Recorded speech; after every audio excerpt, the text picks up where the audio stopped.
One day, a boy named Kim Ji-ha came to the exam. His grades were always high, but he failed all of his exams. The teacher asked him again if he would answer the questions. The young man was sitting in the middle of the classroom in front of the examination board and could not understand what question he was supposed to answer. The teachers sat looking at the young man, never taking their eyes off him.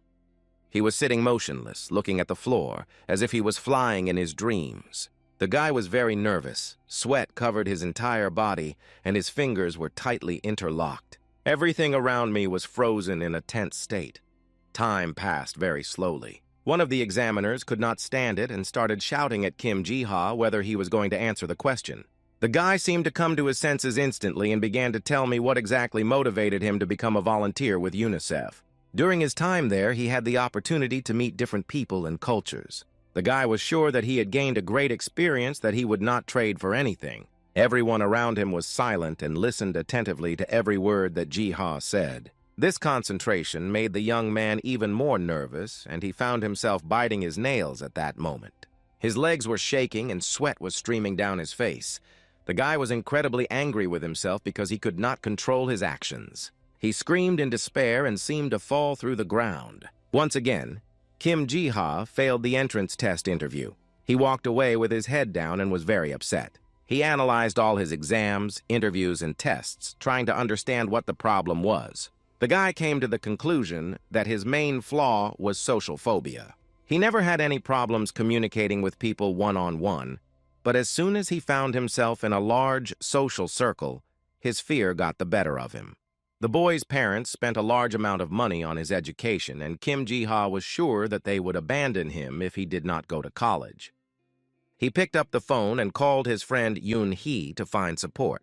Yoon-hee immediately started asking how the exam went and whether Ji-ha managed to get into his college. The young man was embarrassed because he did not know how to tell his friend about his latest defeat. Yoon-hee was sure that if her friend hadn't been so shy, he would have succeeded. She advised the boy to seek help from a psychologist who might be able to help him cope with his insecurities. Kim Ji-ha told the girl that he had consulted a psychologist and received valuable advice. He said that a specialist advised him to play virtual games, which can be effective along with psychotherapy. Yoon-hee said that she had indeed read about this method of treatment and suggested that her friend introduce him to a gaming expert.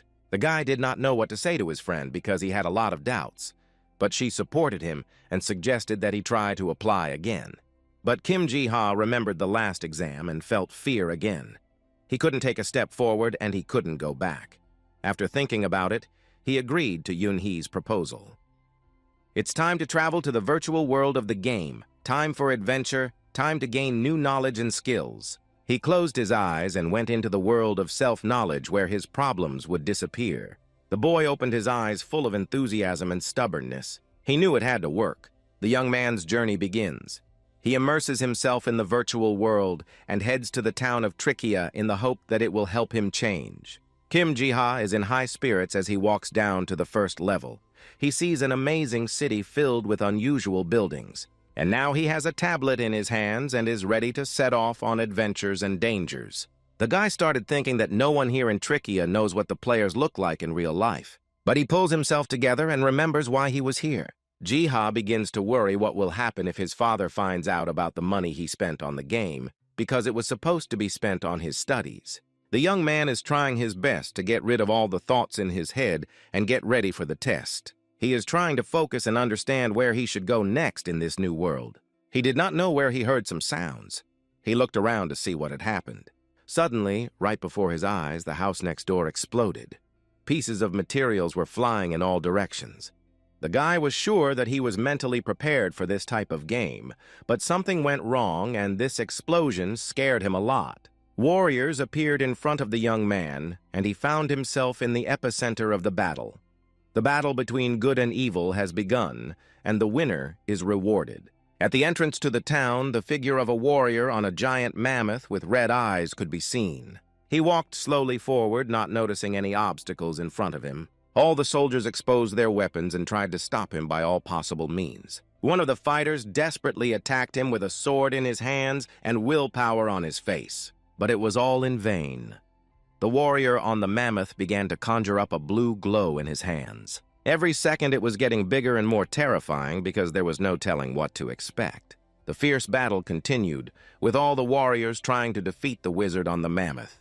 In an instant, he straightened his arm forward, and a beam of blue light struck with incredible force at the soldier who tried to stop him. Fear gripped him at that very second as the blue glow came closer and closer to him. The beam pierced the boy's body like an invisible thread, taking away all his strength. The other soldiers were stunned by the battle. But no one was going to give up, so they joined the battle. The warrior sitting on the mammoth began to call out for Kim Ji-ha at the top of his voice. His character's name was Jai-ha. The warrior looked around but could not find it among the buildings around him. Meanwhile, the attacks on him did not stop. The attackers were determined to overcome him. The huge beast was constantly attacked from different sides, but it was all in vain. He stood firmly on the ground. One more blow and the warriors flew in different directions. The figure of a warrior sitting on the back of a strange beast appeared among the temple of dust, shrouded in a strange glow of magic. The soldier continued to search for Kim Ji-ha. Over and over again he called out Jai's name. The guy was very scared. He didn't understand why his friend Yoon-hee had set him up by introducing him to a master of virtual games. The young man stood behind the mammoth warrior and watched him go. He was trying to decide whether to call him back or not. Eventually, the boy raised his hand and called the warrior, saying that Jai-ha was him. The man on horseback stopped to make sure he hadn't imagined he heard someone's voice. He looked around and saw a frightened, uncertain boy standing with his hand raised. The warrior, with a sneering smile on his face, asked the young man to speak louder. He pretended not to hear him. In an instant, the warrior turned the mammoth in the opposite direction, raising a huge cloud of dust around it. He jumped off it and walked to the reward he received as a result of the battle. He proudly opened his arms to the side as if to show who was the winner. The frightened young man stood behind him, motionless. But he paid no attention to him. Filled with joy, the warrior went to the bag of gold and took his reward. Kim Ji-ha looked at him from behind, wondering whether he was a terrorist or a thief. In a second, the guy wanted to leave everything as it was and quit the virtual game. But the tablet lit up red, indicating that it was impossible to exit the game while the battle was ongoing. The guy was mentally broken and not ready to continue the game and begged to be allowed to be detected. Suddenly, a warrior sitting on horseback took the boy by the collar and lifted him into the air in one motion. The young man tried to joke and convince him that he was lost. The man pulled the boy closer to him and said that he was not lost but had ruined everything. Kim Ji-ha slowly looked back at the man, not understanding what he meant, and froze in fear. Behind him was a creepy skeleton with glowing eyes and a frightening smile. Kim Ji-ha was very scared and thought he would not be left alive. The warrior's face suddenly changed to a smiling and friendly one. He told the young man that they could have left earlier, but he couldn't find him. The boy answered in the affirmative, but mentally condemned the man who took the bag of coins in the town. He was convinced that he shouldn't go any further with the man. He tried to convince him that there was some kind of mistake. The young man could not understand what was happening around him. His body began to move in space. And he found himself riding a mammoth next to a warrior who was not interested in his claims of error. The young man did not know what to do, but he knew for sure that he could not run away because the chances of survival were 0. The man smiled and asked the boy if they could go. Without waiting for an answer, he ordered the mammoth named Dumbo to move forward. Dumbo began to move with incredible speed. The dust around him rose up in columns because of the great weight of the beast. The warrior told Kim Ji-ha with a pleased look that he knew his story from Yoon-hee and that he could count on him completely. He told the young man that he would make him a great man, a man like himself. A guy trying to stay on top of a mammoth while listening to a warrior. He could not understand in what sense the phrase, "the greatest man," was used. And he really wanted to talk to Yoon-hee. They kept walking, and Kim Ji-ha kept looking around and examining everything. He looked very tired and scared because he did not understand what the future held for him. The boy listened to all the stories the warrior told him and did not interrupt. But the question of when the man would talk and stop talking never left his mind. The warrior was having fun and proudly told the young man about the world he had entered. He was always joking and smiling. He talked about the guild tower and convinced the boy that he had never seen anything more amazing in his life, and that his life would change dramatically. Then he began to brag about his talents and claimed that they were just right for a guildmaster. The boy listened silently to the man's long monologue, as if so much new information simply did not fit in his head. He wondered in his mind why this warrior was called Nain, where this name came from, and whether it was a name or a fiction. They moved on, and Nain told the young man about the members of his guild, that each of them could defend themselves, but they were not as skilled as he was. He talked about Mr. Mimo and Mr. Harang, but the boy was focused on his own thoughts. He thought that the more he listened to Nain, the more suspicious he seemed, but Yoon-hee was confident in his professionalism. The warrior told Kim Ji-ha that he only needed to believe and do what the man told him to do. The guy was very excited and could hardly hold back his tears, but he hoped that Nain's guild was strong and famous in this virtual world. Suddenly, something changed around them. The air became different. The fog began to gradually sink to the ground. For a minute, the guy froze in disbelief at what was happening around him. He asked the man why there was such a strangeness around, and the young man thought they had crossed the border. Nain ordered Dumbo to run forward as fast as he could. This order made the boy even more frightened and wanted to understand where the warrior had taken him. The travelers saw a huge tower of incredible beauty. The sky around it seemed to radiate pink. The guy stared at it open-mouthed and admired its size. When they entered the gate, they found themselves in a town. The houses were dimly lit, and the whole town was in complete darkness. The man looked around and confidently handed the boy a cloak to put on. Kim Ji-ha looked at the man, not understanding why he needed a cape in the city, since he hadn't needed one before. Nain continued to talk and hinted to the boy about the consequences if the townspeople found out that he was human. The guy was even more frightened because he did not expect that they could deprive you of your life just for being a human being. Suddenly, guards appeared in front of the boy and the man. They prevented the travelers from continuing their journey. The guards were green in color, wearing strange and frightening clothes and carrying weapons. They crossed their swords, forbidding us to pass on, and their eyes glowed with red light. The guy looked at the guards frightened. He was puzzled because for the first time in his life he saw orcs in reality.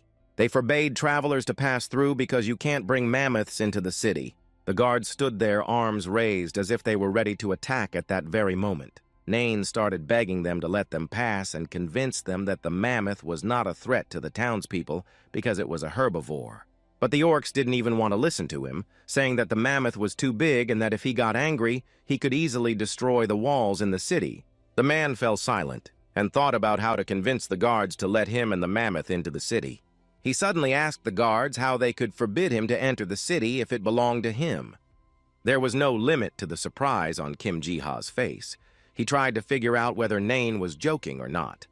When such unexpected events unfolded, the young man looked at the man in surprise, trying to read on his face the answer to the question of whether the master of the Dark Tower is actually the Undead Nine. Nain asked with sadness in his voice, "What kind of owner can't come into the city with his little mammoth?" and added that there is no discipline in the city at all. Kim Ji-ha looked around. He felt the degree of anxiety around him increasing with each passing second. Suddenly, he noticed that the sensations in his body were the same as during the exams. He mentally begged that this state would not begin right now. Meanwhile, the orcs looked at each other, not knowing what to do. They said that if Momo's master found out about it, he would definitely get drunk. One of the orcs was just about to say something when a sharp sword pierced his heart. At the same second, his heavy and lifeless body fell down. Nain and Kim Ji-ha stared at him in confusion without saying a word. In the distance, the young man saw the man who had killed the orc a minute earlier. A man in a white shirt, dark pants, and 2 swords on his belt stood confidently in front of them. Suddenly, he began to approach them at high speed. The man seemed to be able to fly unhindered by the laws of physics. He just flew. Kim Ji-ha did not understand what awaited him ahead. With his mouth open, he just watched the unknown. A blue magical light seemed to swirl around the unknown man's hand. He took the hilt of the sword and pulled it out of the lifeless body of the orc with a sharp movement.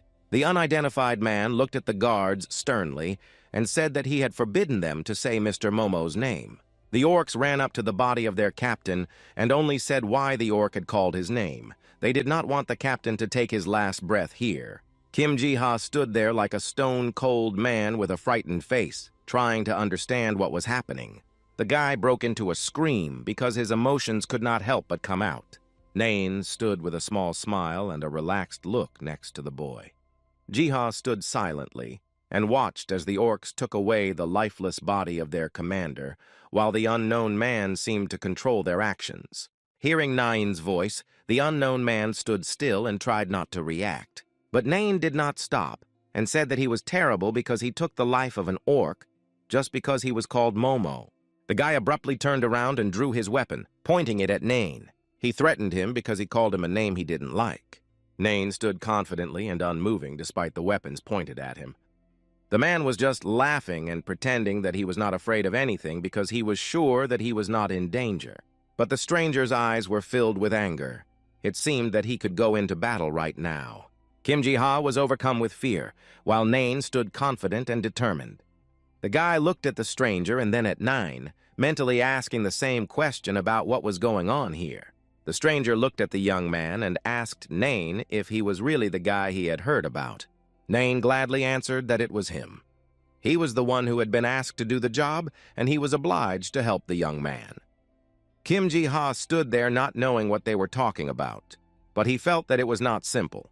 The man folded his arms in front of him and asked Nain where he was brave because he thought he was braver than him. The boy watched the dialogue between the men with wide eyes and did not dare to ask a single question. The stranger gestured to the tower and invited the boy to visit the Dark Tower, and without interrupting his speech, he introduced himself to the young man, whose name was Mori Drow. Now he was no stranger to Kim Ji-ha. A lot of thoughts flashed through the guy's mind, as if he had seen a comic book character. He wanted to take lessons, but he stood there like a stone and couldn't say a word. Seeing this, Nain began to joke that Kim Ji-ha did not know how to talk to people, which is why he stood there without saying a word. He added that he was not well in the head, that the guy was a little crazy. The guy sharply replied to Nain that he could be sociable and that this was the only reason he was in this world. The guy gathered his strength and tried to overcome himself by extending his hand to Mori to say hello. Mori reciprocated and they shook hands. The guy decided to introduce himself in person and looked at Mori and said his name was Ji-ha. Nain could not remain silent and interrupted their acquaintance, mockingly saying that he had finally taught Jai to speak. They all walked to the tower together, and on the way the boy wanted to know what Drow meant. The man answered that he was a dark elf, but the boy could call him Mori. But Nain interrupted the conversation once again and said that he should not hide his true identity. He mockingly told Mori that he shouldn't be like that and called him Momo. I had the feeling that he was delighted with his jokes and the fact that he knew everything about everyone. Mori, without restraining his emotions, drew his sword in one motion and was ready to teach Nain a lesson for his long tongue. In 1 second, the sharp blade of the sword flashed near Naive's shoulder, almost hitting him. The man was confused because it was very unexpected for him. But the confusion quickly passed and turned into anger. In his mind, he wondered how dare he. A mute silence hung around the two. The clouds gathered over them in anticipation of an unpredictable fight. Ji-ha couldn't believe his ears. Was Nain so reckless that he had forgotten Mori's warning about what to call him? The guy was very worried because no one knew what could happen to him if Nain was defeated. What he would do alone in this incomprehensible world.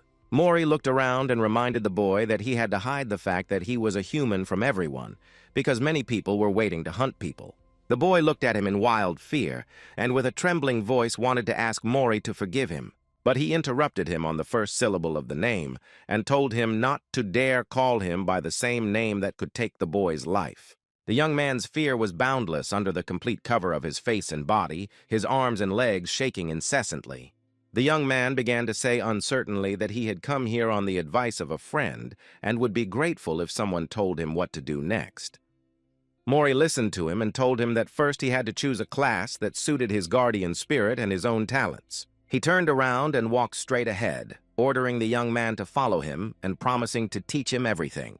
Mori looked around and ordered his servants to remove the mammoth that was still standing in the street. Nain clung to the mammoth's leg and started screaming that the mammoth would be sad without him and they couldn't drive him away. He recalled the pleasant moments he had with Dumbo and sincerely did not understand why they wanted to expel him because he did not consider a few broken walls a problem. Nain stood motionless and looked into Dumbo's wake as guards and servants led him out of the city. He was morally broken and very upset because he did not want to say goodbye to his giant friend. At that moment, Mori looked at Nain with a piercing look, not sharing his excitement. I reminded him that the damage caused by the mammoth last time fell on the shoulders of the guild. Nain said goodbye to Dumbo and gave him instructions that he could eat people whenever he was hungry. When Jaiha heard this, he became angry because the man was lying to everyone about a mammoth that was far from being a herbivore. Finally, Kim Ji-ha stood on the threshold of the majestic dark tower, shrouded in a pink extraordinary fog around him. The guy was in a virtual world. He was thinking about virtual reality and the fact that it had become real. But nowadays, it's everyday life. Everything is preserved here. Sight, hearing, smell, touch. All sensations are more real than in the real world. He thought about how he didn't know much about the Dark Tower of Trachea. The only thing he knew was what his friend Yoon-hee had told him, but he was sure it would help him. The gates of the Dark Tower opened, and behind the doors, there was a very bright light that was much different from the other houses in the city. The beam of light blinded Jai, and he tried to hide his eyes with his hands to avoid discomfort. Nain Mori and Jai-ha entered the great hall of the Dark Tower, which was filled with many harsh orcs. The guy opened his mouth in surprise because he definitely did not expect to see so many orcs in one place. He looked around and realized the number of orcs and goblins around him and became frightened. Mori confidently walked on while the young man could not find a safe place for himself in the hall. Jai-ha looked at him with admiration because he could only envy Mori's courage and confidence. Nain looked at the boy and calmly told him to move on. Then he looked at the young man and realized that he was very afraid and kept his eyes on Mori. Trying to defuse the situation, Nain started a conversation with Jai-ha. He said that Mori looked very human because of his skin color, but he had no idea what race he was. The sound of their footsteps grew louder, attracting the attention of everyone in the huge hall. Nain squeezed his eyes shut because it was unnecessary to draw attention to himself. Instantly, the dark tower became even brighter, and the fog around it changed color to orange. The rays flew outward, forming strange patterns around the majestic building. Nain seemed to go crazy. His eyes changed, and he started shouting that Jin-guk was the foundation of the evil empire. He went on to say that this is a kind of foundation for their world order. Kim Ji-ha stood there confused, scared, and at the same time inspired and surprised. His face was a mute question of what he was doing here. Mori calmly turned to the young man and jokingly told him to try not to lose his eyesight because of Nain's stupidity.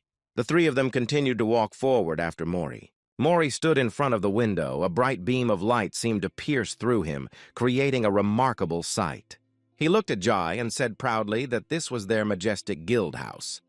They walked further and further along a long corridor in the distance of which an unknown creature could be seen. Jaiha froze at the sight of sweat on his face. He did not realize who was in front of him. The three of them stopped, allowing the boy to see who was sitting in front of him. The creature, which looked like a human being, sat in complete peace, as if in meditation. He wore a black bandage over his eyes, through which no light penetrated at all, creating the necessary atmosphere of calm. Suddenly, this atmosphere was shattered. The creature opened its eyes, which glowed with orange light, frightening everyone around. His body was muscular and powerful. His hands had long claws instead of nails, and his head had sharp ears peeking out from under his hair. With incredible speed, he began to move toward Jae-nain and Mori. His body and movements just screamed that he was ready to attack them for no reason. He was heading straight for the guy, and I had the feeling that he was his target. Jai was panicked and afraid, not only because he had never seen such a creature, but it was running at full speed to attack him. In a second, all the noise around them died down, and only a little smoke was visible. The guy opened his eyes uncertainly to see what had happened, because he was ready to say goodbye to his own life. Without waiting for anything, Nain struck the unknown creature with his first blow, which stopped its unrestrained movement. After a furious blow, the creature froze in place, almost invisible steam coming from its mouth. Suddenly, the creature's face changed to a friendly one, and he began to ask Mori for money in a gentle voice. Mori looked at him with a stern face and said he had no money. But the creature did not stop in its pleas and kept asking him for money. At this time, Jaiha and Nine were watching this dialogue, but the boy was still very scared and motionless. The creature continued to beg, giving various arguments such as that he had only 2 weeks to return the money or he was finished. The young man again had a lot of questions about what kind of payment we were talking about, who Gil was, and what was going on. Mori explained that he is a dark gamer who earns money by selling game currency, and that while his team collects money, he secretly sells it. The dark gamer begged Mori to go to Gil if he had any problems with payment. The guy was very embarrassed by the question he wanted to ask, but he gathered his strength and asked if they had a lot of money. He stood there waiting for a response from his friends, and Nain put his hand on the young man's shoulder to calm his curiosity. And he warned the guy that as soon as he got into this category of players, he would no longer be respected here. Jaiha did not know what to say, and began to feel guilty for having such thoughts in his head. Nain didn't stop in his explanations of why he shouldn't join this category of players. He assured the young man that it was possible to become unemployed without money. He continued his thought, claiming that in this case the boy would simply become a burden to others. The dark gamer listened to what Nain was saying and began to realize what he had become and how much trouble he had caused his team. He was stunned by his straightforwardness, and it made him very happy. Nain calmly said that Hai Rang was not a burden, and that is why he was like that. But the problems could not be solved by themselves, so the dark gamer returned to begging for money. Mori was adamant, telling him that nothing would change, because he doesn't go on dungeon patrols, which can earn money. But the gamer would not earn the required amount anyway. But his pleas did not stop. He needed money here and now. Mori could not stand the persuasion and eventually allowed the dark gamer to go patrol the dungeon. He could not believe his happiness and repeatedly asked Mori if he was really letting him go. Mori sighed heavily, once again believing the dark gamer because he realized that it was all in vain. He soon added that this was the first and last time he would meet him.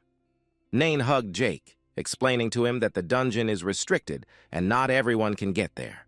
He continued to tell the boy about the peculiarities of this place, and he whispered that the money you can get from patrolling the basement is huge. He looked at the dark gamer who was constantly rejoicing that he was allowed to patrol and thought that it must be very difficult to make money in this guild. Jumping up and down with joy, the gamer thanked Mori again and ran happily into the dungeon, adding that he would greet the newcomer later. Mori stood firmly on his feet and sadly summed up that it was a waste of time. A long, impressive-looking corridor flooded with rays of light opened before them. They walked straight ahead, and Jaiha looked at every detail of the room, looking to the right and left. His head was spinning because he had never seen so many new and interesting things in one place at the same time. The boys entered a large hall, and in the middle of the room was a red-haired girl sitting on a strange stick riding on top of it. They stood and looked at the girl, waiting for her to pay attention to them. Nain could not stand the wait and called out to the red-haired beauty. She looked back, and he asked her to look at the boy to see which direction they should go next. She pierced the young man with her eyes as if she could see not only from the outside but into the inner world of thought. The girl's gaze never left Jai's face, scanning him from head to toe. She looked at it closely and repeatedly repeated the person's astonishment. The guy was embarrassed and stood still while they tried to see him. Suddenly, the girl turned the stick right at the young man and flew at him with great speed. The girl was driving her car very skillfully, which surprised the young man. His face was full of surprise, and he did not understand what she saw in him when she scanned him. There was a question from the side about what the guard girl had seen, but Jaiha seemed to hear nothing around him. She found herself facing the young man and looking at him curiously. The boy shouted angrily at her for coming so close and so fast. She stopped and thought for a moment about what to say because Janha stopped her. The girl started asking him what he could say about the statuses. The guy couldn't get his words together and say even one sentence. He stumbled over his words and could not say anything substantial, which irritated the girl. She explained to him that Thetis was the goddess of the language he spoke and asked him to show her statuses. But Jaiha did not know and understand how to do this and where he should get this information. She stared at him intently, not looking away, waiting for an answer to her question. Her nerves gave out and she shouted at Jai to just tell him to open the status window. Nain tried to calm down the irritated girl who had snapped at the young man. She asked him where he had found this loser who had no experience in virtual reality. Mori was silent. Nine hid his eyes in embarrassment, and Jaiha hung his head, not understanding why she was angry. He was angry that the girl started humiliating him and sharply replied that he had never played before, and that did not mean that he could be treated disrespectfully. He shouted the phrase, "Open the status window," with all his might to prove that he was not hopeless. The players were presented with a status board with all of Jaiha's capabilities and advantages. Everyone began to look at him carefully and read his talents. Reading the information, the girl's surprise grew, but no one understood why she had such a reaction. And then she exclaimed with delight that he was a magician and a first element. The young man did not understand why she was so excited, what it meant, or how to use these abilities. Nain shouted that it was very difficult to get a magic class, and the guy was incredibly lucky to have such opportunities. He stood there and tried to digest all the information he had received, the euphoria of mastering magic taking over. But Mori didn't share the joy of others' enthusiasm. He suggested that the guy delete his character and create a new one. Jaiha turned to him, not understanding why he was giving him such advice. Mori added that this magic class is not worth it, and he should restart with a new hero. The guy looked at everyone as if disappointed, trying to find the right answer in their faces as to what to do next. Each player had his own opinion about such opportunities, which confused the young man even more. The girl could not keep silent and noted that players who are magicians are very strong, and if you manage to develop these skills, you can achieve success. Hearing so many contradictions, the guy asked if it meant that the skill was good. The girl put her hand to her face and said that there was only one problem. It was that mages currently occupy a small layer of all players, so they are not as influential. The young man was surprised and embarrassed, as if his expectations had not been fulfilled. He began to ask his friends how this could have happened and where all the magicians had gone. Nain explained that the corporation did as it saw fit, so the balance of the game was lost, and he warned that now the young man would need to memorize more and more spells. The guy's eyes widened in surprise. He was not prepared for the fact that he would have to study a lot. He wondered if he would really have to memorize as much as Nain said. The boy became very interested in learning a little more about the incredible world of magic. But Mori did not share his joy in this matter. He held his hand out to the side and said a spell to demonstrate to the young man. He spoke loudly so that the power he wanted to the sphere that was burning in his hands appeared. Lightning began to appear around Mori, enveloping his body and approaching the palm of his hand. The magic lightning began to change color from white to bright orange, and in his hand a fireball appeared and seemed to hover in the air above his palm. The boy watched Mori's actions carefully and confusedly as he cast the spell. Jaiha exploded with anger, as if he would have to constantly mutter spells during every battle. Mori closed his palm into a fist, getting rid of the fireball, and calmly replied that he really would have to keep saying these spells. He began to tell the boy in more detail about the peculiarities of his talent, and that it was very important to keep a long magic formula. After all, if he fails to do so after each monster attack, he will have to start restoring his strength from the beginning. You will also need to start from the beginning if he gets confused in the magic formula due to the rapid movement of monsters. Nain added that in simple terms he needs to become very talkative. Jaiha was sure that they were trying to scare him into not becoming a magician and just wanted to test his stubbornness. He decided to ask Nain if he could get the patch and what he could say about it. Nain explained to the guy that it would be easier to get them if the players didn't pay, and it would make the company work better. But everyone pays. The young man became very angry at what he heard, and his mind could not process this information. Out of frustration, he fell to his knees and almost started hitting his head on the floor. Jaiha didn't understand why such a popular game had such poor service. His anger knew no bounds, and his despair filled him from head to toe. He continued to sit on the floor in complete disbelief as to why the company's owners did not want to improve the game. But Nain said that this is practically the only virtual game in existence, so they are not interested in doing more work. After he said that, he doubted his statement because maybe he hadn't heard of other virtual reality games. The guy listened attentively and was very exhausted between the mass of emotions he had experienced in a short period of time. Still, I was disappointed that the status and influence of magicians had declined significantly. Nain took a very strange and cute pose and tried to calm the guy down by saying that it would not affect them in any way. Jadik's head was exploding from the amount of information, contradictions, and unanswered questions. He kept thinking why everything was so complicated and at the same time unfair in his opinion. Behind him, the girl looked at him and said that if he had been lucky enough to be a necromancer like Nain, everything would have been much easier. She added that basic magic is not too difficult for him and he can understand it without too much difficulty. The players continued to tell the young man about the peculiarities of the game. They said that most of the players chose the path of combat magic and turned into mage fighters. Mori confidently told the young man that he was different, a pure mage, unlike the players who chose the path of combat magic. The young man listened attentively and said that, unfortunately, because of this, he was very weak and not enduring, even if he developed to the highest level. He mentally accepted the fact that, given the circumstances, he would have to create a new character for himself. He asked how long it would take him to create a new player after deleting the game. Mori replied that it would be 15 days. He could not believe that he would have to wait for 15 days.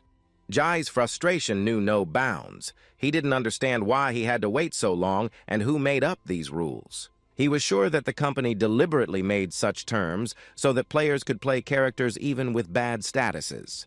The guy burst into tears of despair and mentally cursed the rules of the company of this virtual game. The young man was sure that the company did not care about its players. They only saw them as money. Jaiha stood with his hands down, full of anger that radiated outward. Nain noticed with delight that the young man was radiating a strong emotion that was completely uncharacteristic of him in everyday life. The girl added that deleting the character now would be the right decision. The guy was at a crossroads in his thoughts. What happens if the next character has the same characteristics? He was trying to make the right decision right now because he had already spent the money on his studies and would not have a second chance. With a sad face, he noted that no one said he had to be the best at this game. He reminded himself that he should enjoy playing the virtual game. Nain looked at the young man and smiled as if mocking him.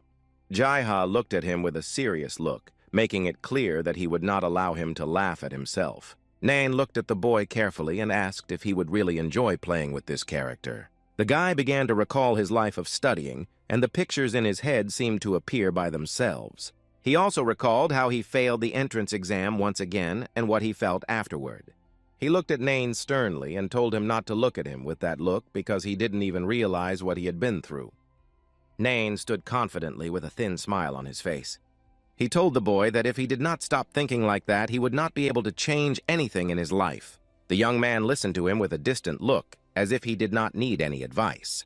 The man said that the saying, "No matter how many times you fall, it is important to get back up again," is the best fit in this situation.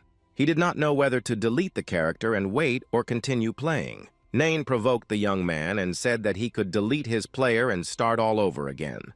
Because to continue playing this character, he would have neither the strength nor the inspiration to move and develop. Hearing this thought, Jaiha was confused and froze in place, as if his consciousness had momentarily left his body. The thought of the young man's inability to continue playing due to his lack of stubbornness made him realize that he would not be able to achieve change. In an instant, the guy gained the courage to realize that he needed change more than ever in his life.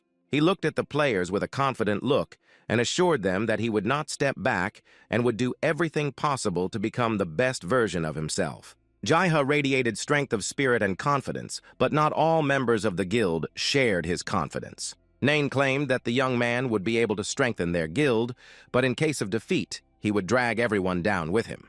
The guy seemed to be happy, but he was afraid of the responsibility that fell on his shoulders. He decided to ask his friends if he could stay in this city as a human being. But neither Mori nor the vampire girl could give a precise answer to this question because people had never been able to study here before. Nain leaned over the boy, towering over him with his strong physique. This frightened the young man because he was once again unable to formulate a plan for his further actions. But Nain tried to convince the boy that this adventure could also be a lot of fun. Suddenly, his look changed to one of seriousness and confidence in his own rightness. This look made Jai think that he had made the wrong decision and needed to replace his character.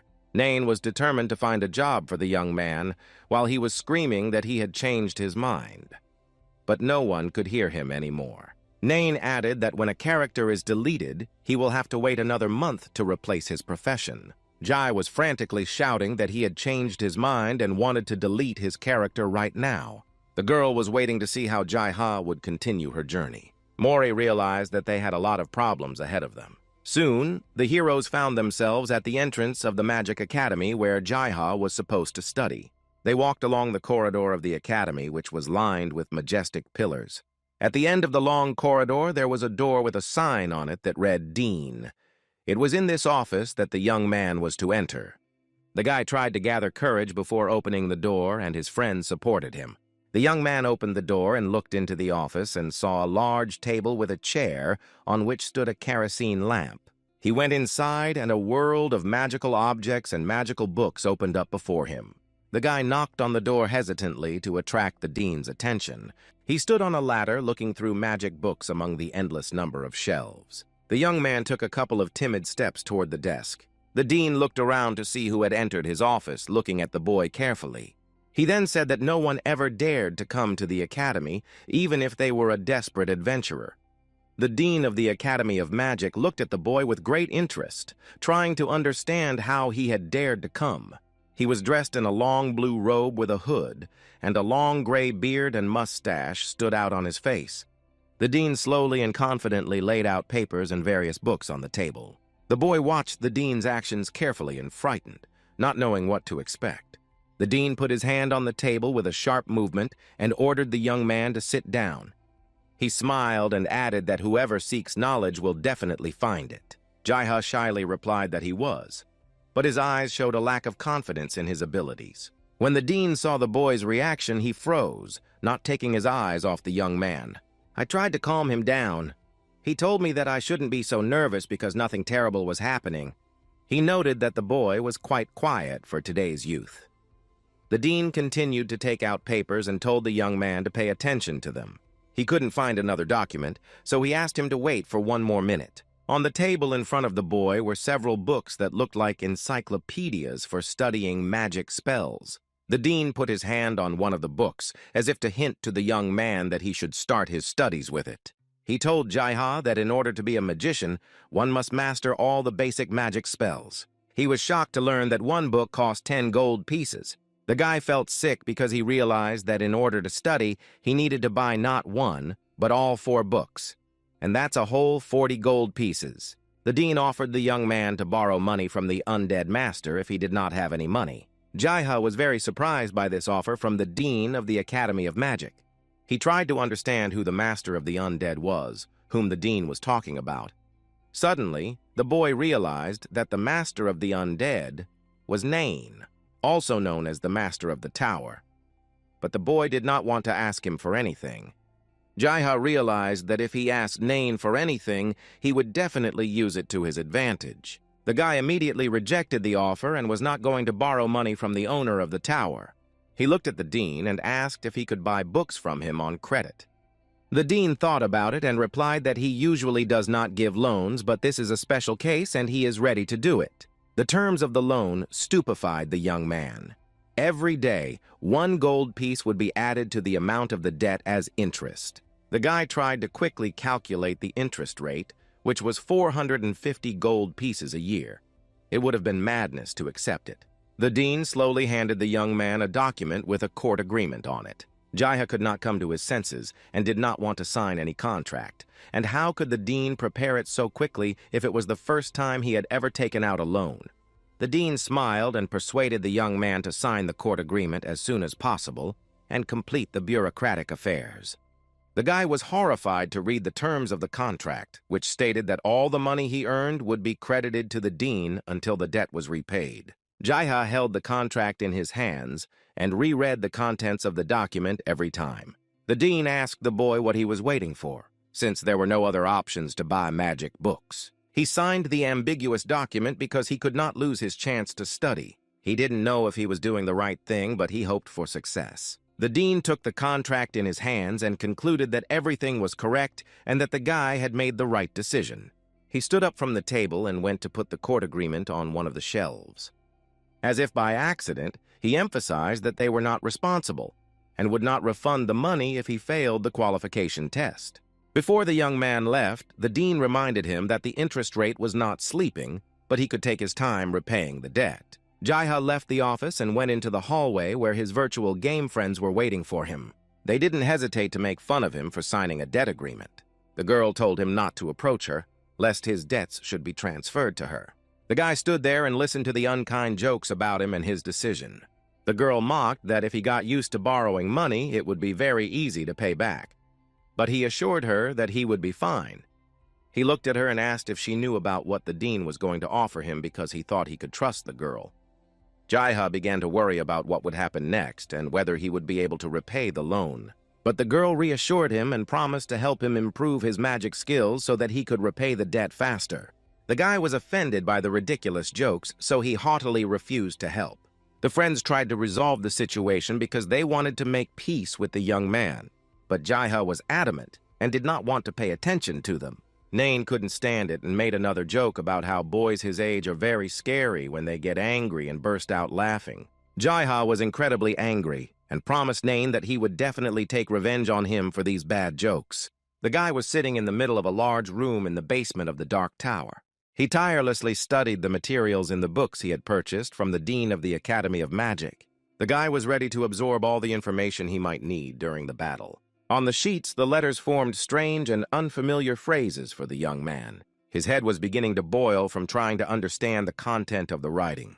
Each time Jaiha reread the sentence, he did not understand anything, and the position he was sitting in was very uncomfortable. His foot slipped, breaking the concentration with which he was trying to study.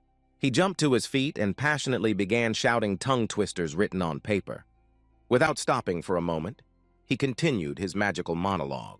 His expression was unrivaled, and he was so enthusiastic that he just couldn't stop. Suddenly, an uncontrollable pain pierced his jaw, forcing him to stop. The guy's muscles were so tense that they simply could not withstand such physical exertion, and as a result, his tongue was damaged. The young man fell to the floor and did not immediately realize the nature of his condition. He began to roll on the floor from side to side in unbearable pain. The health points of the character Jaiha began to decrease as he was injured, which can be restored with the help of potions or over time. The guy did not want to lose his life because of such a stupid injury and took a small bottle of potion out of his pocket. With an uncertain movement, the bottle of bright red potion was uncorked. The young man put the bottle to his mouth, hoping that his health points would be restored. He began to drink the contents of the bottle, took the first sip, and felt the unpleasant taste of the potion, which resembled the taste of rotten cabbage. He continued to drink the potion because he wanted to heal his wound as soon as possible. After the bottle became empty, instead of increasing health points, points were added to intelligence. Suddenly, Jaiha felt an unexplainable sensation in his body, and he started to hold onto the seat. Regeneration in his body began, and his health points began to add up. The guy could not calm down after the injury, but blamed Nain for what happened because he had recommended such training. But Jaiha didn't want to rest on his laurels and decided to try again. After a few hours of training, the young man stood in front of a wooden mannequin. The guy imagined that he was facing an attacker whom he had to overcome. He gathered all his thoughts together and wanted to practice the spells he had learned so far. He slowly raised his hand, recalling each word he read so as not to confuse anything. Stretching his arms straight out, the guy began to say loudly that the power he wanted so badly should appear. The young man continued to recite the words of the spell, describing his wish. He wanted to master the ice arrow. Instantly, blue magic rays raged around Jai, forming an imaginary arrow of ice. The boy pointed his hand at the wooden mannequin that stood motionless in front of him. Instantly, the mannequin was struck and shattered into many small pieces of frozen wood. Jaiha was frozen by the unexpected result of the first time in his life he tried to use magic. The magic-soaked ice particles swirled in the air around the boy. The young man realized that he had not spent a lot of time studying in vain because the result was not long in coming. He was overjoyed that he could hit the target with one blow, while swordsmen need at least 5 blows to do so. Jai managed to acquire the ice sword points, but he realized that this skill was not enough in a real battle. He was holding other books with spells in his hands, thinking that his opponents would try to hit him while he was casting a spell. The young man was thinking about how to act during a battle, which spell to start with to build his own strategy. He closed his eyes and thought, as if gathering all his strength. The boy opened the book and shouted that he wanted to learn a new skill. He was more confident than ever before. Magical energies enveloped Jai, but his expression showed that he was enjoying it. The scores of both skills began to increase, and he mastered the sleep and flash spells. The guy happily summed up that his training was over and now he could hunt monsters. He quickly got ready and set off, confident in his preparation for new adventures. I didn't want to lose a single minute because the interest on the debt was growing. Jaiha went to the hunting grounds near the Dark Tower. Once here, the boy noticed the first monster, the mountain cat, walking around slowly. The cat immediately sensed the danger in the vicinity and began to return to the young man. The cat heard the boy begin to cast a spell that could have struck him. Jaiha set a spell, forming in his hand the ice sword he had recently mastered in his training. He did not hesitate for long and directed the force of his weapon at the mountain cat, and he didn't miss. His magic hit the monster with all its might, leaving it no chance to escape. The guy caused the cat to lose 125 units in one blow, and its speed was slowed down. The young man watched the beast, thinking about his next move. He was pleased with his initial result that he managed to slow down the mountain cat so easily. While he stood there looking thoughtful, contemplating his next spell, something went wrong. The mountain cat got up on its paws and gained considerable speed in its movements. He was running at the guy, unhindered to strike back. Jaiha did not expect this turn of events, and fear penetrated every cell in his face. For a moment, he closed his eyes as if in anticipation of an irreparable event that was about to happen. Abruptly, the young man opened his eyes and began to recite a new spell, trying to stop the mountain cat's attack. He shouted at the top of his lungs that he wanted to use the flash and was sure it would work. But the cat quickly approached him, and it was impossible to resist it. A mountain cat struck a furious blow to a guy who could do nothing. A powerful force threw him far back. He had the feeling that some unknown force had carried him far away from where he was standing. Behind him was a huge tree with a wide trunk which Jaiha was flying toward. The guy crashed into it with his face at an unrealistic speed. The collision with the tree was unavoidable. Slowly he slid down, unable to understand where he was and what had happened. Because of the failed flash spell, the young man was stunned for 3 seconds. He fell down, realizing that he might be deprived of his life. At that moment, he was in unbearable pain, either from a blow or a fall. Lying on the ground, the guy felt a pile of stones under him and realized what was causing this hellish pain. He didn't even have time to properly come to his senses and recover before he realized that the battle was not over. Immediately, his eyes filled with fear and he stared at his attacker unmoving. The mountain cat was not going to stop, running as fast as he could to Jai to strike again. When it came close to the young man, the boy raised his fist and hit the monster with all the strength he had left. But this did little to help the cat, which kept hitting the boy. Jaiha was not going to give up. He picked up a full handful of stones to make his blow more powerful. He didn't understand how he was supposed to keep up with the spells during such a battle so as not to make a mistake. The boy raised his hand filled with stones and hit the mountain cat with all his might. Keith clearly did not expect any resistance from the young man, because it was very difficult to win in his situation. The monster flew away from the boy because he had dealt him a critical blow, which was the last one in this fight. Jaiha defeated the mountain cat, even though he had no hope of surviving once he was on the ground. The guy got to his feet, having received a new achievement, a death punch. The exhausted young man wondered why this game did not indicate how many lives a character had, and that he was just lucky to defeat the cat. Suddenly, something very strange started happening to the guy, and he didn't know what it could be. Some magical rays surrounded Jai, creating a sphere of light around him. His skill level was raised, and his skills increased by several points at once. Jaiha realized that it is quite easy for beginners to develop, and more points are given during combat. 2 unknown people suddenly heard a whisper and stopped to see who was speaking. They were frightened when they saw the boy because they could guess that he was a magician. One of them said that he had never seen a magician looking at a guy from behind before. Jaiha was embarrassed and wanted to fall through the ground because he didn't think there could be other people here. He started to get nervous as his sociophobia was showing up again during the exams. The guy started running with all the strength he had left. He was running and realized that he was trying to run away from people again, just like before. At this pace, it would be impossible to change anything for the better. The guy was thinking that he came to this virtual world to change himself, because he does not want to experience unpleasant emotions every time he finds himself in a circle of people. Jaiha stopped abruptly, not wanting to run away from his problems once again. He was breathing heavily, either from a kind of marathon or from his own experiences. The guy was trying his best to catch his breath and return to his normal state. An incomprehensible noise came from somewhere and forced the young man to pull himself together. He didn't understand how he ended up so deep in the forest. Jaiha thought he had to get back to safety as soon as possible. But it was too late. A new creature was coming out of the bushes toward the boy.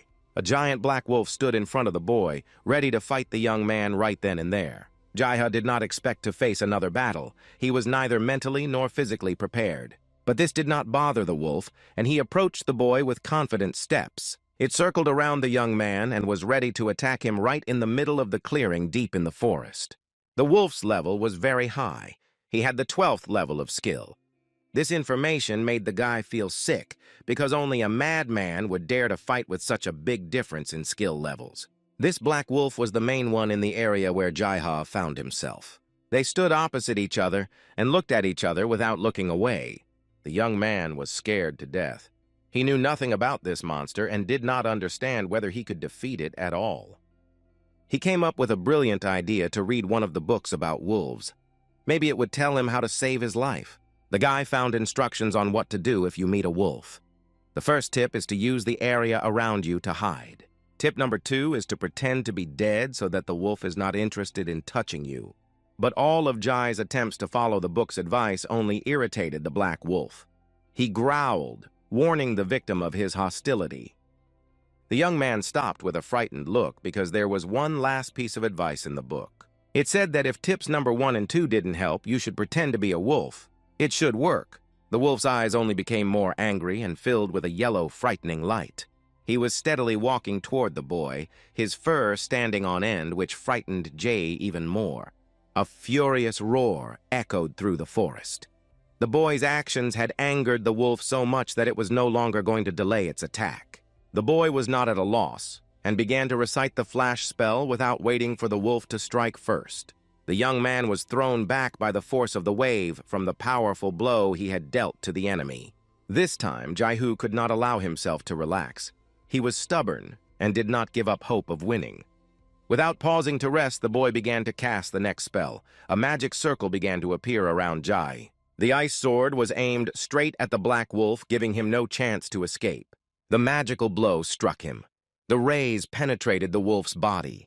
The young man was incredibly pleased that he managed to freeze the black wolf and inflicted 102 units of damage. He stood motionless in front of the boy and just waited for the spell to end. His eyes burned with hatred. He saw his victim in front of him, but he could not move. Jaiha felt that something was going wrong, but did not understand what it was. The black wolf had a high level of achievements, so he used the rage skill without any problems, and the slowing effect was neutralized.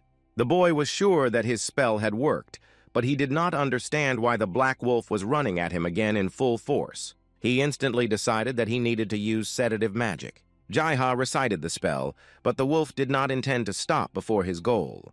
He was reading too slowly for the spell to work, and the wolf managed to strike the young man hard.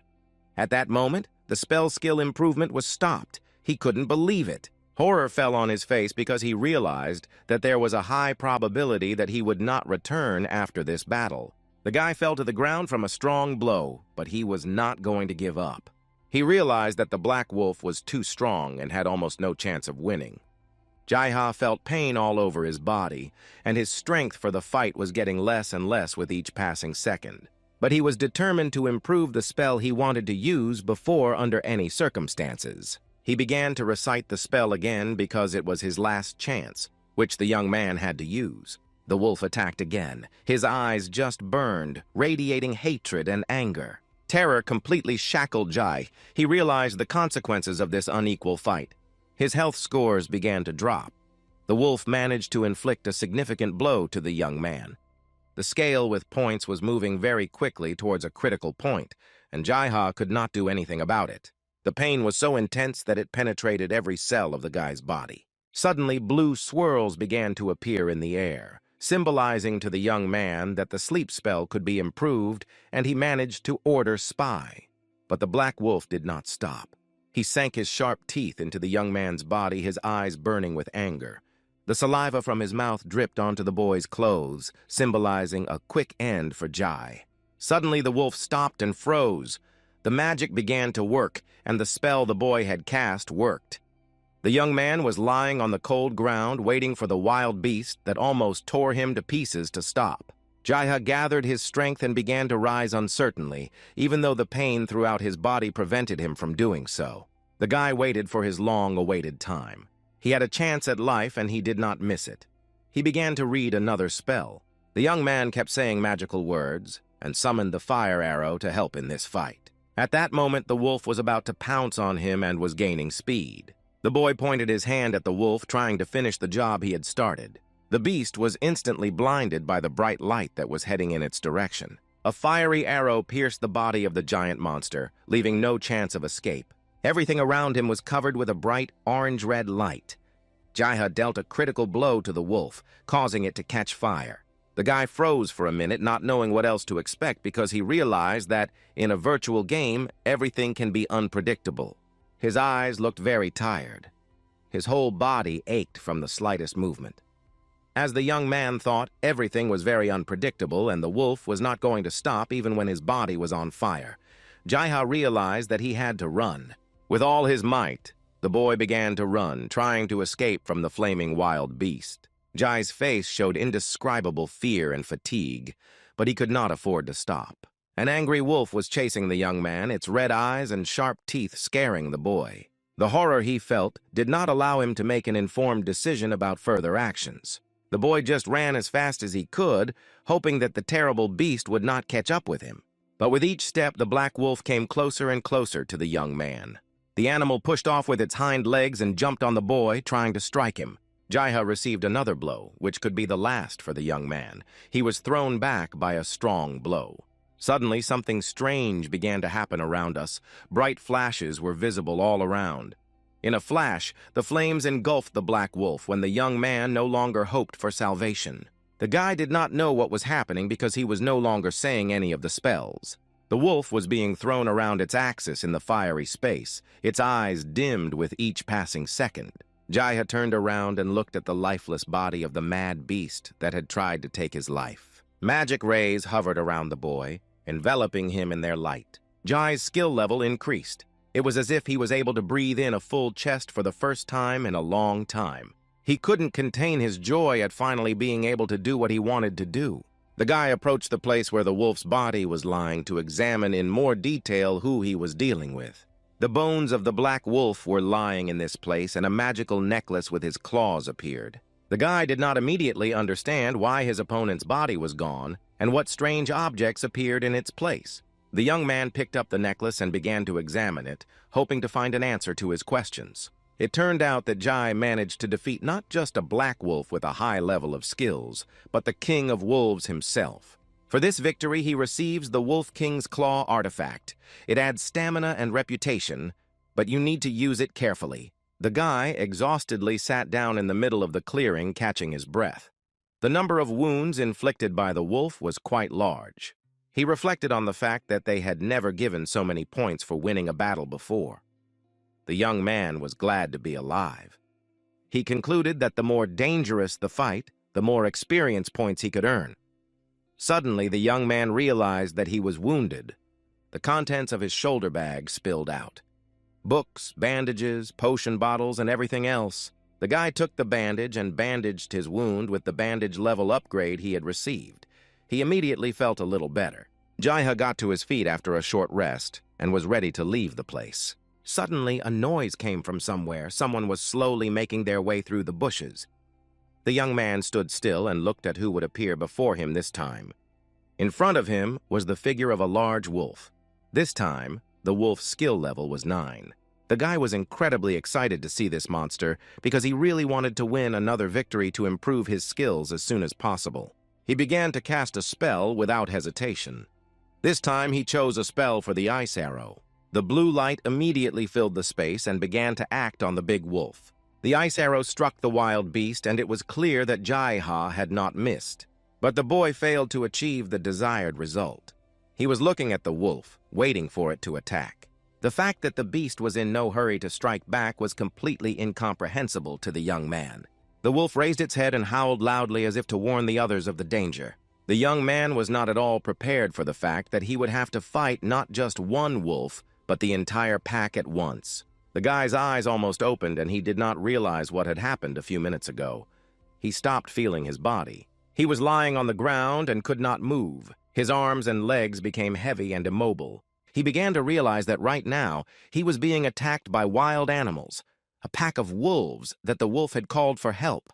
They struck the boy again and again, their sharp teeth digging into Jai's body. The pack stood over the boy, not even going to stop, their eyes burning, and it felt like the end for the young man. He was lying there looking at his attackers and did not understand why the necklace he had won in the battle with the Wolf King did not work. He had already given up any hope of escape because he had no strength left. Something very strange began to happen. The magic circle around Jai activated, and he was finally able to raise his body. A pack of wolves stood around the boy. They did not understand what would happen next, but they were waiting for the moment to attack again. The young man's stamina began to recover. The Wolf King's claw artifact began to work. Jai's joy was overwhelming because he had been counting on this artifact, and it finally worked. Unknown to him, a team of players appeared in front of him. They were very different. Each had their own weapons, and their clothes seemed to be impregnated with magic. One of them began to move forward at breakneck speed, kicking up dust with heavy steps. He drew his sword and went on the attack. He had no intention of stopping. His strength and agility were mesmerizing. His skills were at a high level, which was visible to the naked eye. The pack of wolves did not stand still and started moving in his direction. The animal reacted instantly to the attack. They clashed in a fight. At that moment, everyone around them was blinded by the bright light from the collision. The hero of the team looked very fierce. He radiated a powerful energy that was frightening in its strength. After the attack, one of the wolves was thrown a long way away. The ground under his feet shook from the powerful impact. Jai-Ha opened his mouth and watched the battle unfold right before his eyes. Another wolf was standing in a pose to attack, ready to jump to the rescue. Then another roar. The wolf's roar could be heard far from the scene of the fierce battle. The second member of the team of players joined the battle and attacked the wolf from behind as it was preparing to jump. With a sharp knife in his hand, he flew straight at the wolf to deal it a decisive blow. Speed and cunning were in the air around this place. The arrow pierced the body of the last animal of the pack, leaving no chance of survival. This arrow was launched by another member of the team of players. He released the bowstring of his magic bow with a strong and confident movement. A huge hunting net was lowered down, covering the entire battlefield. The team looked at the bodies of dead wolves trapped under the net. At this time, Jai-Ha looked at his rescuers with admiration. He admired the strength and power of all the team members. The guy could not contain his emotions and screamed in admiration of the players' actions. The team members looked at the young man in amazement, who could not contain his admiration as he looked Jay up and down. They slowly walked up to the guy, who asked how to express their gratitude and answered that it would be enough not to be nervous and behave normally. The young man was constantly thanking his rescuer because he actually thought that this was his last battle and he would not survive the encounter with the beasts. He looked at the players and offered his help with wound care and said that unfortunately he could only apply bandages. The guy did not understand why they were staring at him and not answering. A tense silence hung in the air.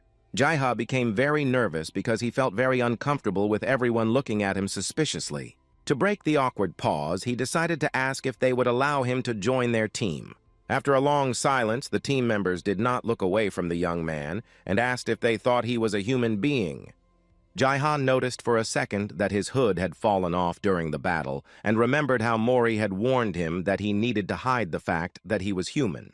He didn't know what to do. The young man had no idea that he needed to be so careful about his clothes, which could let him down. Not knowing what to say to his new friends, the guy giggled senselessly, trying to divert the conversation to another direction. Realizing that this was not helping, he began to make excuses that he was just passing by and wished no harm to anyone.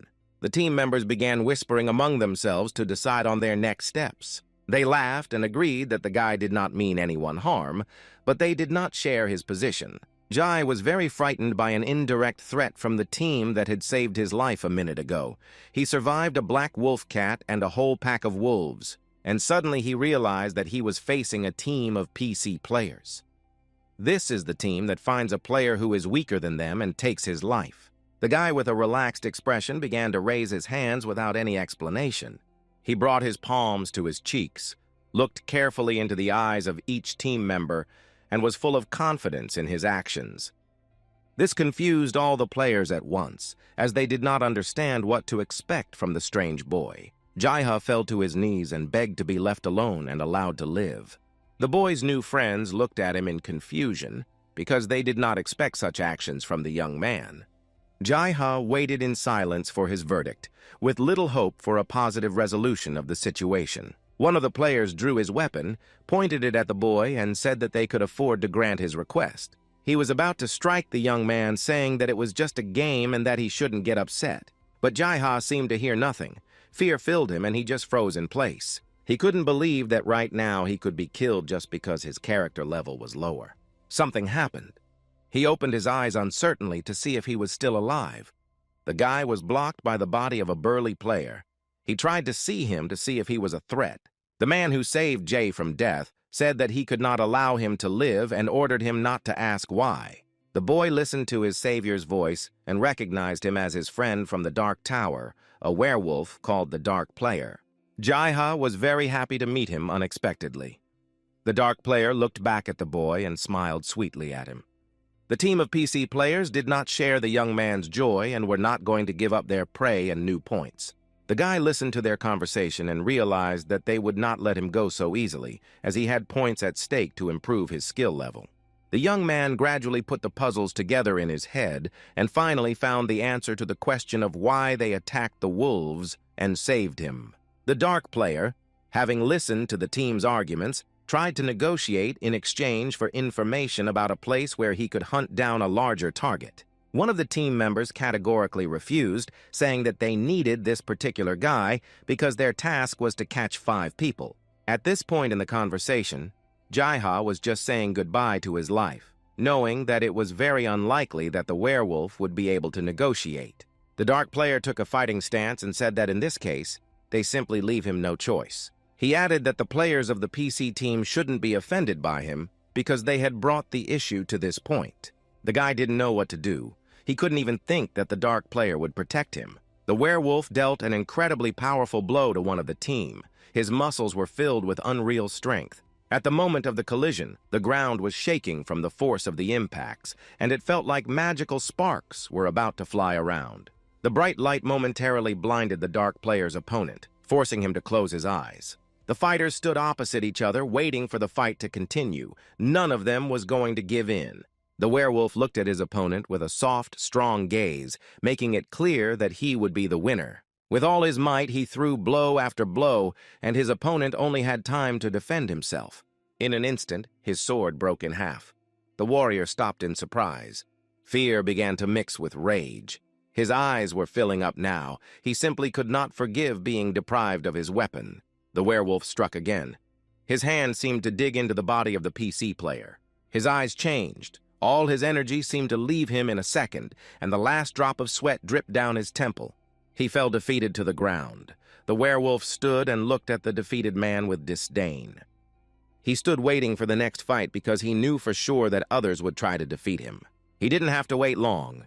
At the speed of light, the arrow was shot to hit the werewolf. The next player let it be known that he was ready to fight the Dark Player. The werewolf got angry and attacked the next one. His attacks left no chance for the PC team to defeat him. They stopped in terror, begging for mercy. No one expected the enemy to be so strong and unstoppable. The werewolf's muscles all over his body were very tense, and his gaze was eloquent and invincible. He looked at his opponents and calmly said that next time they might not be as lucky as this time, and then no one would survive. The team of players were frightened and thanked the Dark Player for letting them go. They turned around and quickly ran away, adding that they were very sorry for their intentions and for not accepting the werewolf's offer right away. The boy looked at the Dark Player and wondered how the first opponent had survived the fight. The young man realized that the game is a game. The werewolf looked at the boy in surprise, not realizing what he was muttering quietly under his breath. Satisfied with the victory, the Dark Knight smiled at the boy, letting him know that everything was already in order. He asked the young man if it was true that he had recently defeated the Wolf King. Jai-Ha was embarrassed and could not say anything but thank the werewolf for saving him, and they set off in search of adventure.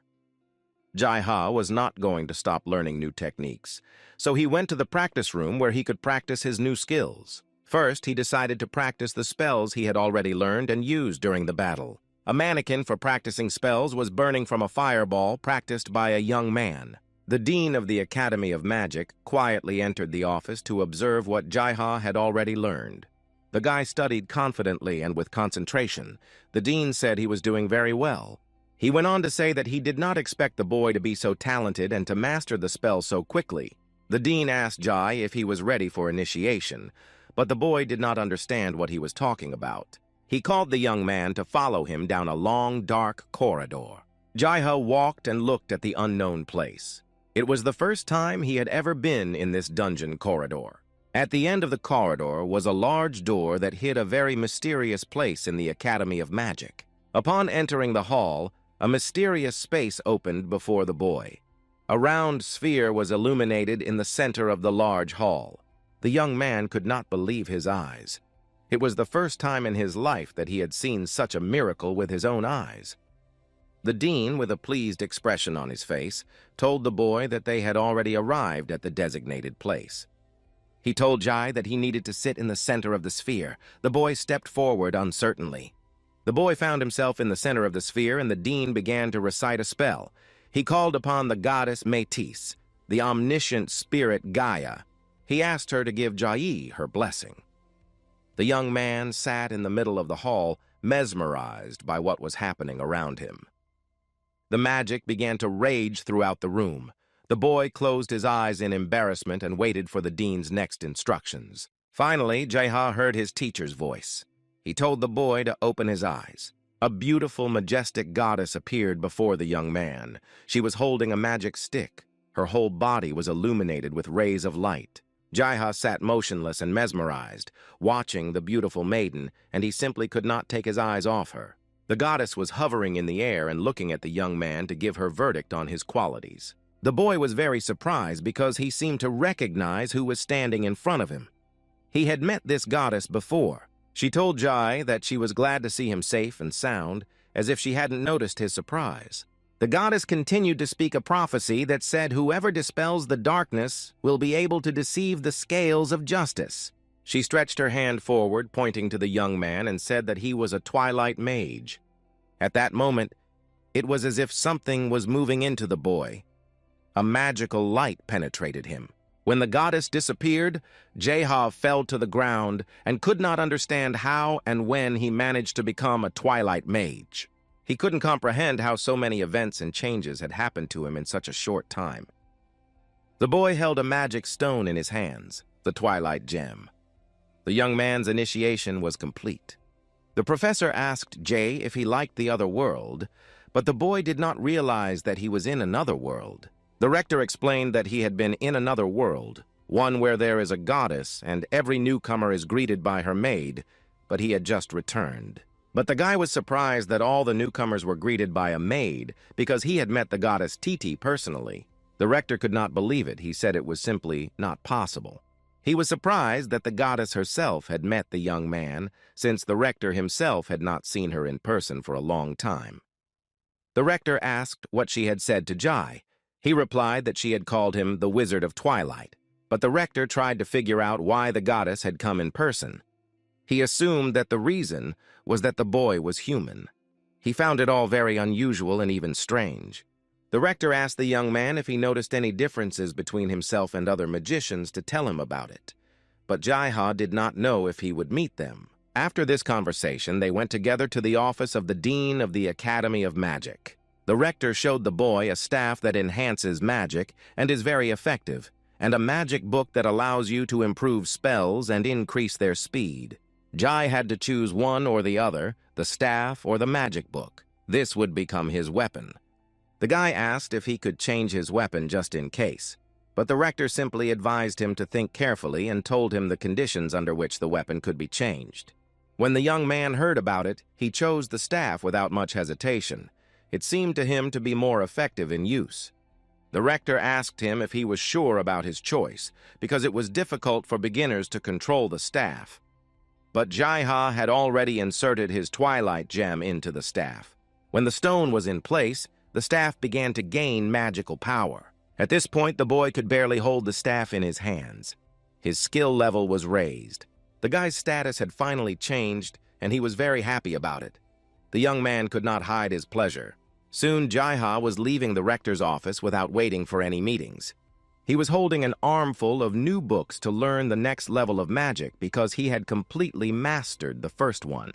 The boy was heading for the exit when he suddenly saw a werewolf in front of him. The young man was very surprised by this meeting because he thought there was no one in the corridor. Jaiha asked the dark player why he had waited so long for him while he was at the rector's. He said that he was waiting for the boy because he wanted to go together and asked how long it took to learn.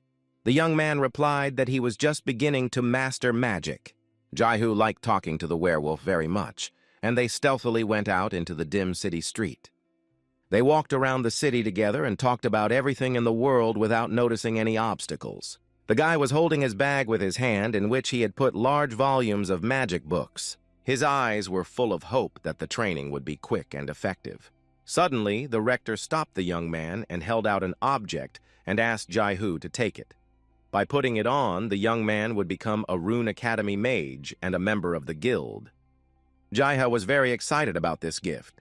He asked if this would mean that he was no longer a member of the Nain Guild. The rector told him that it was just a gift from him and that he was not obliged to wear it. Jaiha thanked him, and the rector continued to speak.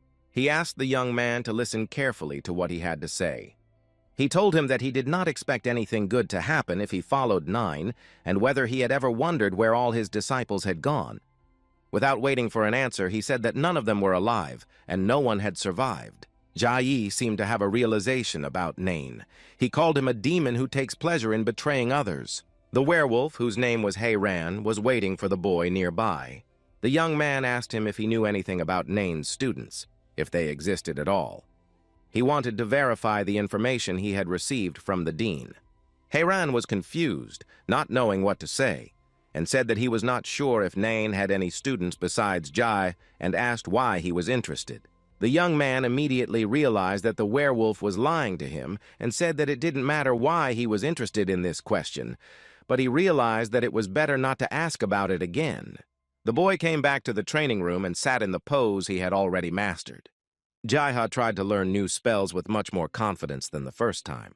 He said a spell and abruptly straightened his arm forward, pointing his finger straight ahead. His finger radiated magical energy, but his skill level increased by only 1%. The guy froze for a second, and the emotion of anger just tore him up inside. Instantly, he fell from the chair he was sitting onto the floor. He was hitting his head on the floor and screaming inarticulately. He was annoyed that his skill level had hardly increased. He did not understand what he was doing wrong. He kept shouting that now he understood why no one wanted to be a magician. The guy calmed down and started looking for at least some advantages. His attack was strong, so he decided that he just needed to keep working. The door to the room opened, and Nine looked into the training room where Jaiha was. He asked if the guy was too busy and if he could spare a moment of his time. The young man was embarrassed and did not know what to say, so he slowly began to approach in silence. He was a little scared because he could not forget what the rector had told him about Nine's students. The Dark Master just stood in the doorway and waited for the boy to approach him. As soon as Jaiha got closer, he grabbed his arm and pulled him along. The man pretended that the young man told him he had a lot of free time, but Jaiha did not dare to contradict his friend. They hurriedly approached the closed door leading to the city streets. A second later, Nain and Jaiha were walking down the cobblestone street. The boy followed the Dark Master, not daring to ask where they were going. They walked in silence through the narrow, almost deserted streets of the mysterious city. The young man only occasionally noticed the townspeople around him. He looked at everyone silently, trying to ask for help. But it was useless. They continued to walk further and further. Suddenly, Nain stopped. He looked at the young man carefully and began to talk about what they were doing here. Nine began to ask Jai for a favor. The Dark Master smilingly told the boy that he had a very important task for him. He added that Jaiha should be happy. The young man could not contradict Nain and only asked what he should do. The Dark Master began to say that there was nothing difficult to do. You just need to wait in this place until Nai appears. The guy didn't quite understand who he was supposed to wait for, so he asked the name several times. Nain was happy to tell the young man that Nai was his sister and that she was incredibly beautiful, so Jaiha should recognize her immediately. The Dark Master continued to say that later they would have a party and pulled out a magic sword decorated with red stones. He handed it to the boy and told him to give it to his sister Nai when she appeared. Jaiha stood confused with his sword in his hands, not knowing what to expect. He wanted to scan the sword and get at least some information about it. But nothing happened because the level of this item was too high. The guy immediately thought that with such a high level of this sword, Nain must have very high statuses. Jaihi stood waiting for Nain's sister. Suddenly, he heard someone speaking to him behind him. The girl thanked him for holding the sword for her. The young man cautiously turned around to see who was coming up behind him. The guy's face immediately changed, as if he had seen a terrible ghost. In front of him stood a very beautiful girl with red lips. It was Nain Nai's sister. Only one feature of this beautiful lady frightened the boy: her considerable height. It was 184 centimeters. He asked her frightenedly if her name was Nai, but she did not hear the question because of the young man's shyness and indecision. Nai, bending down to the boy to pick up the sword, asked what he had said to her because she did not hear the question. Jaihi repeated the question, and she said that Nain was his brother, and her name was Nai, and she was his older sister. The guy was very angry with Nain for not warning him that his sister was a cross-dresser. The young man did not understand why the Dark Master was treating him like this. He had the feeling that Nain was just mocking him. Nai took the sword that her brother had left for her and thanked Jai for holding it for her. She left and added that Nain should be back soon. She left without looking back. Nai walked down the street, confusing the locals. They turned to look after her, surprised by her incredibly large height. Jaihi watched Naina's sister go and wondered who she was. It was like she was from another universe. She was so different from the locals. Nain appeared on the streets of the city, and when he took a step, it was clear that he was covered in blood. The Dark Master's condition left much to be desired. He was very exhausted and almost powerless. Jaiha was sitting in the middle of the street where Nain had left him, waiting for him to return. He was very annoyed that he had to wait for so long. Suddenly, someone's voice came from far away. It was calling to the young man. The boy turned around and saw Nain. The man apologized to the boy and asked how long he had been waiting. Jaiha started to tell Nain that he expected to spend less time than it actually took, and suddenly noticed that the Dark Master was wounded. Nain abruptly handed the young man a soiled shield and asked him to take care of it. He argued that he was already helping, so why stop? Jaiha was incredibly confused and asked the Dark Master if he really had to do this and if someone else could perform this task. Nain looked at the boy and ordered him to wash the shield he had given him a short time before. He looked at him and warned him that it had to be done before his sister returned. Nain looked carefully into the boy's eyes again and asked if he could handle this task. Jaiha stood there as if mesmerized. He looked into his eyes and was in a state of hypnosis. When he was alone, the boy cleaned his shield and muttered to himself why he had agreed to perform this task for the Dark Master. Jaiha gradually dismantled the things that Nain had ordered to be washed. Among these things was the sword that his sister Nai had taken away. 15 minutes later, Nai came up to the young man and thanked him with a smile on her lips for cleaning the sword. Jaiha stood there like a man down in the dumps, not understanding why they were coming to him one by one. The boy was at a loss as to what these two were up to: Nain, the Dark Lord, and Nai and his sister. Nai looked at the boy as if she suspected him of being on to something. Jaiha and the Dark Lord's sister stood silently looking at each other. Suddenly she approached him, frightening him with unexpected movements. She leaned in even closer and asked the boy if he was really interested in what she and her brother were up to. And then she added that such innocent boys do not need to know their plans. And she left, taking the sword and shield that the young man had cleaned at Nan's request. He looked at Nai and did not understand what she was up to. His surprise and curiosity knew no bounds. The boy knew perfectly well how much the shield and sword weighed, and they weighed quite a lot, and Nai carried them in one hand without noticing their weight. Jaiha thought that this was very suspicious, and the way she and Nyan were behaving made him arrange to watch them. Nayi walked into the city on a rather crowded street. The young man followed her so as not to miss a single step. She approached the shop, and Jaiha thought she wanted to sell the sword and shield to the traders. He noticed how Nina's sister received a bag of gold after a successful deal. The boy could only guess what was going on and what Nain and his sister were really doing. Suddenly, Nayi stood in the middle of the traders and announced that that was it for today.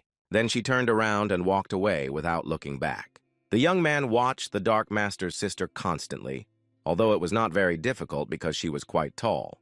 The guy was following her when suddenly Nayi disappeared, as if she had fallen through the ground. Jaiha began to check every nook and cranny, hoping to get back on the trail of his sister Nina.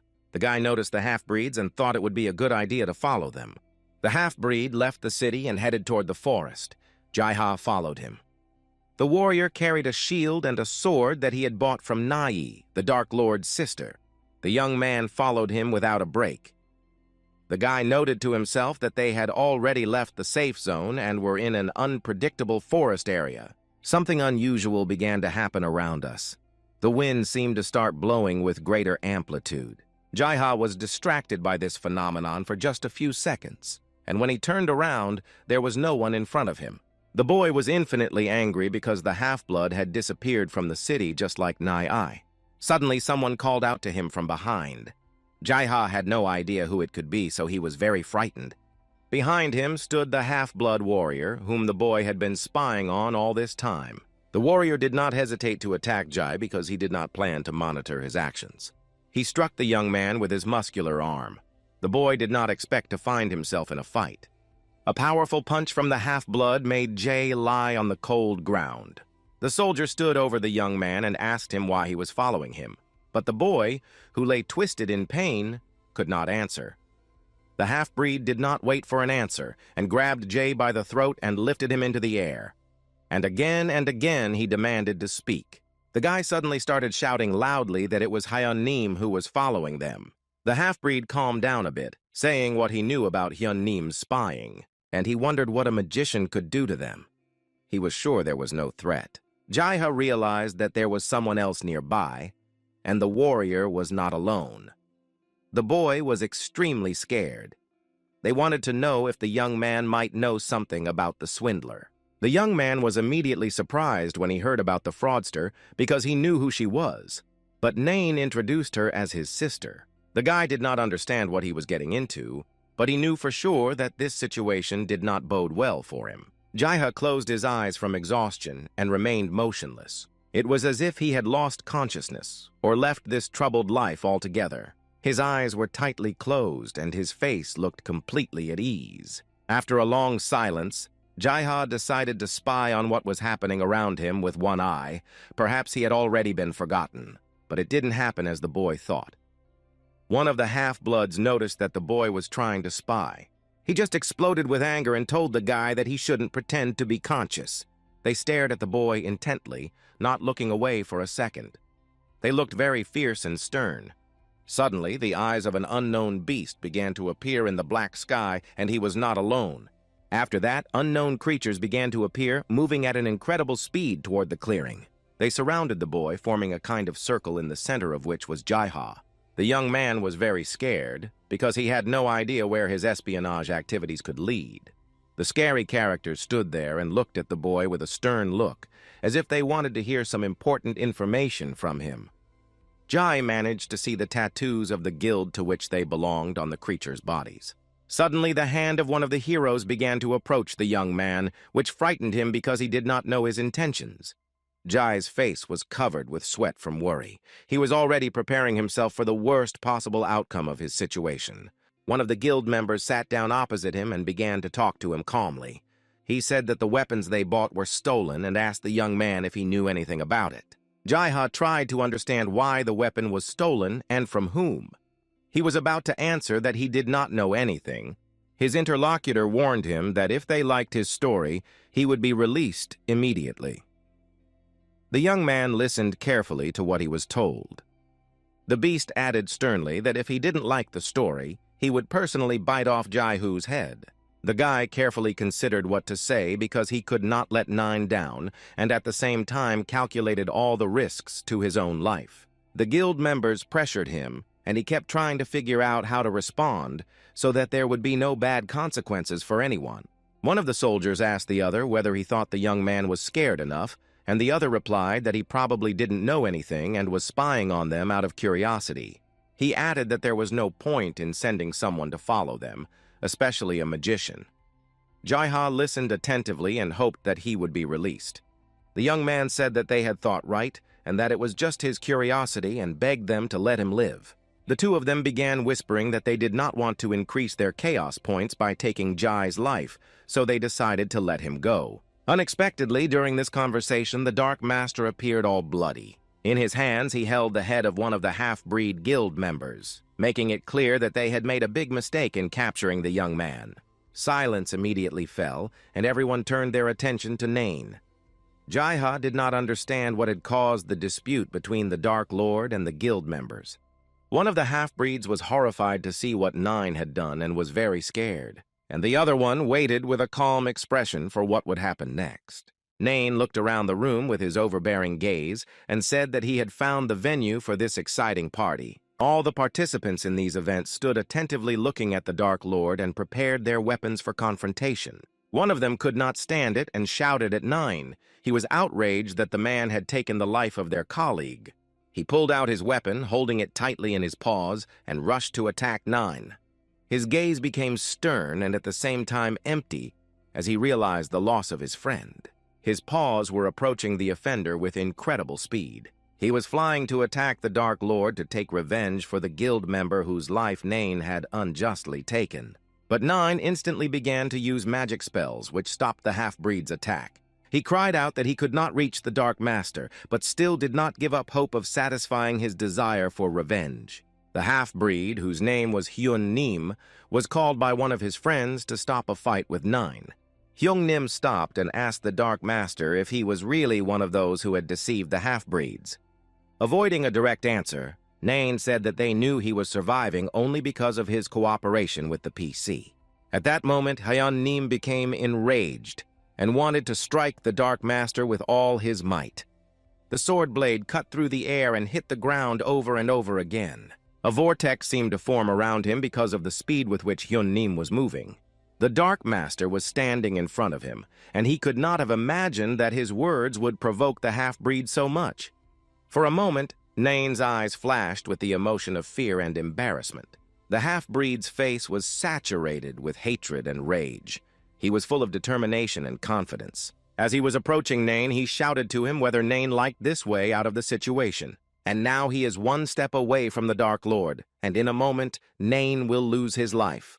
But things didn't go as Hyun Nim expected. Nain took advantage of a convenient moment to strike the half-breed first, and his lifeless body fell to the ground.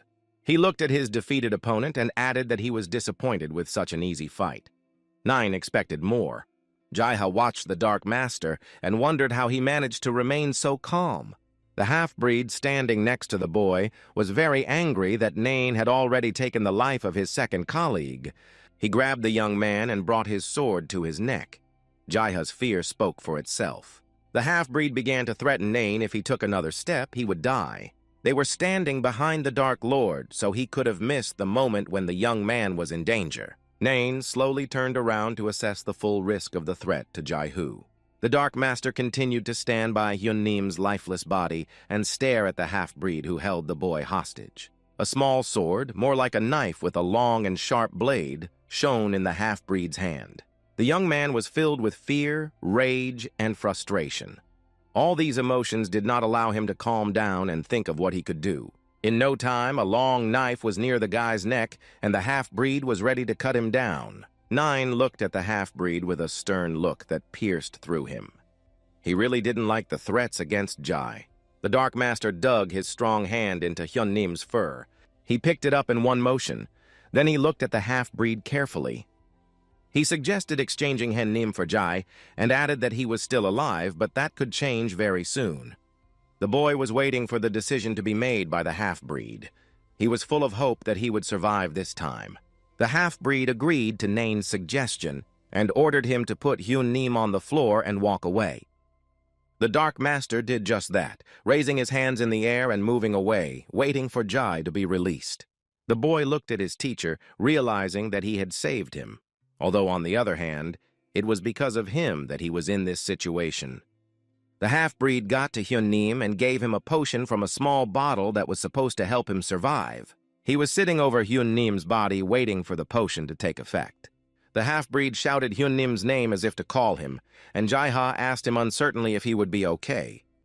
Hyun-nim opened his eyes and told the half-breed that he was too loud, which surprised him. At that time, Nine sent him a message. The young man was very confused and surprised.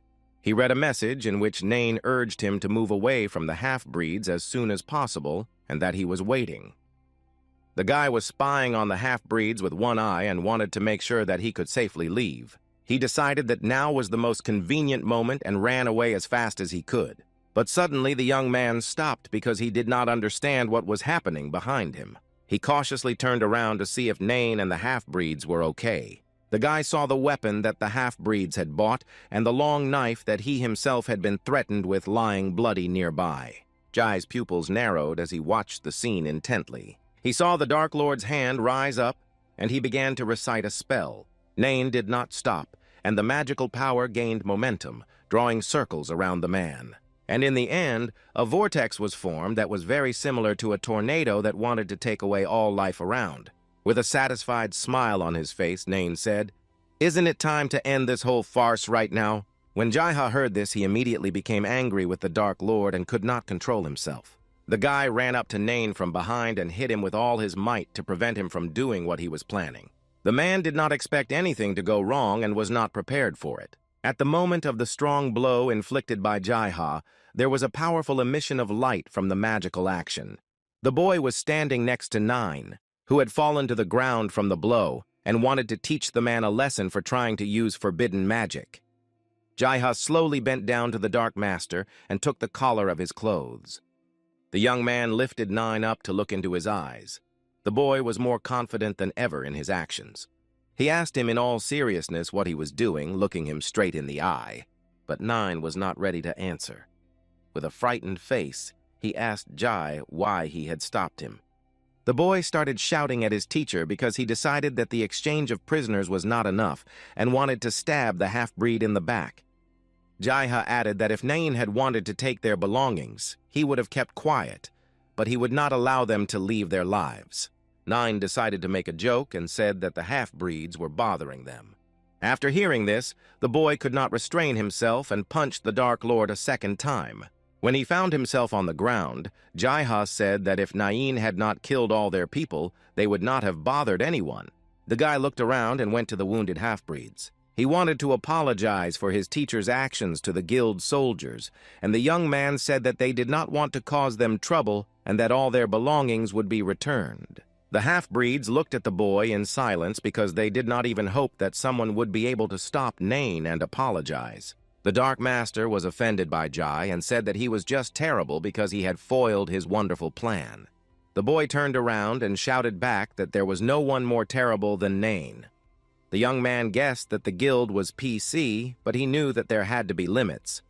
Jai-ha took the half-breed's wounded arm and started bandaging it to stop the bleeding. Hae-nim said that he even expected them to end the situation with a simple apology. The guy felt guilty about Nain's actions and confirmed the half-breed's words that he didn't even think an apology would be enough. Jai-ha asked Hae-nim if he was doing the right thing, but he did not rush to answer, but instead looked at the young man carefully. The half-breed looked at him and said that he would definitely remember the boy and added that they were animals of loyalty to the farm guild. Jai-ha awkwardly thanked Hyun-nim, unable to find the right words. Their dialogue continued, and the half-breed asked what Jai-ha and Nine had in common. The boy looked back at the Dark Master, feeling guilty towards his new friends. He ordered Nain to immediately apologize for his behavior, but the man was not going to do so. The boy and the Dark Master looked each other in the eye, neither of them willing to give up their position. Nain believed that his actions were aimed at survival, but the young man did not share his views at all and insisted on apologizing. The Dark Master realized that Jai-ha would not back down and disdainfully muttered one word that he was sorry. But the boy was not satisfied with such an apology and grabbed Nain by the ear as if he were raising a misbehaving child. He ordered him to immediately apologize to the half-breeds in a proper way.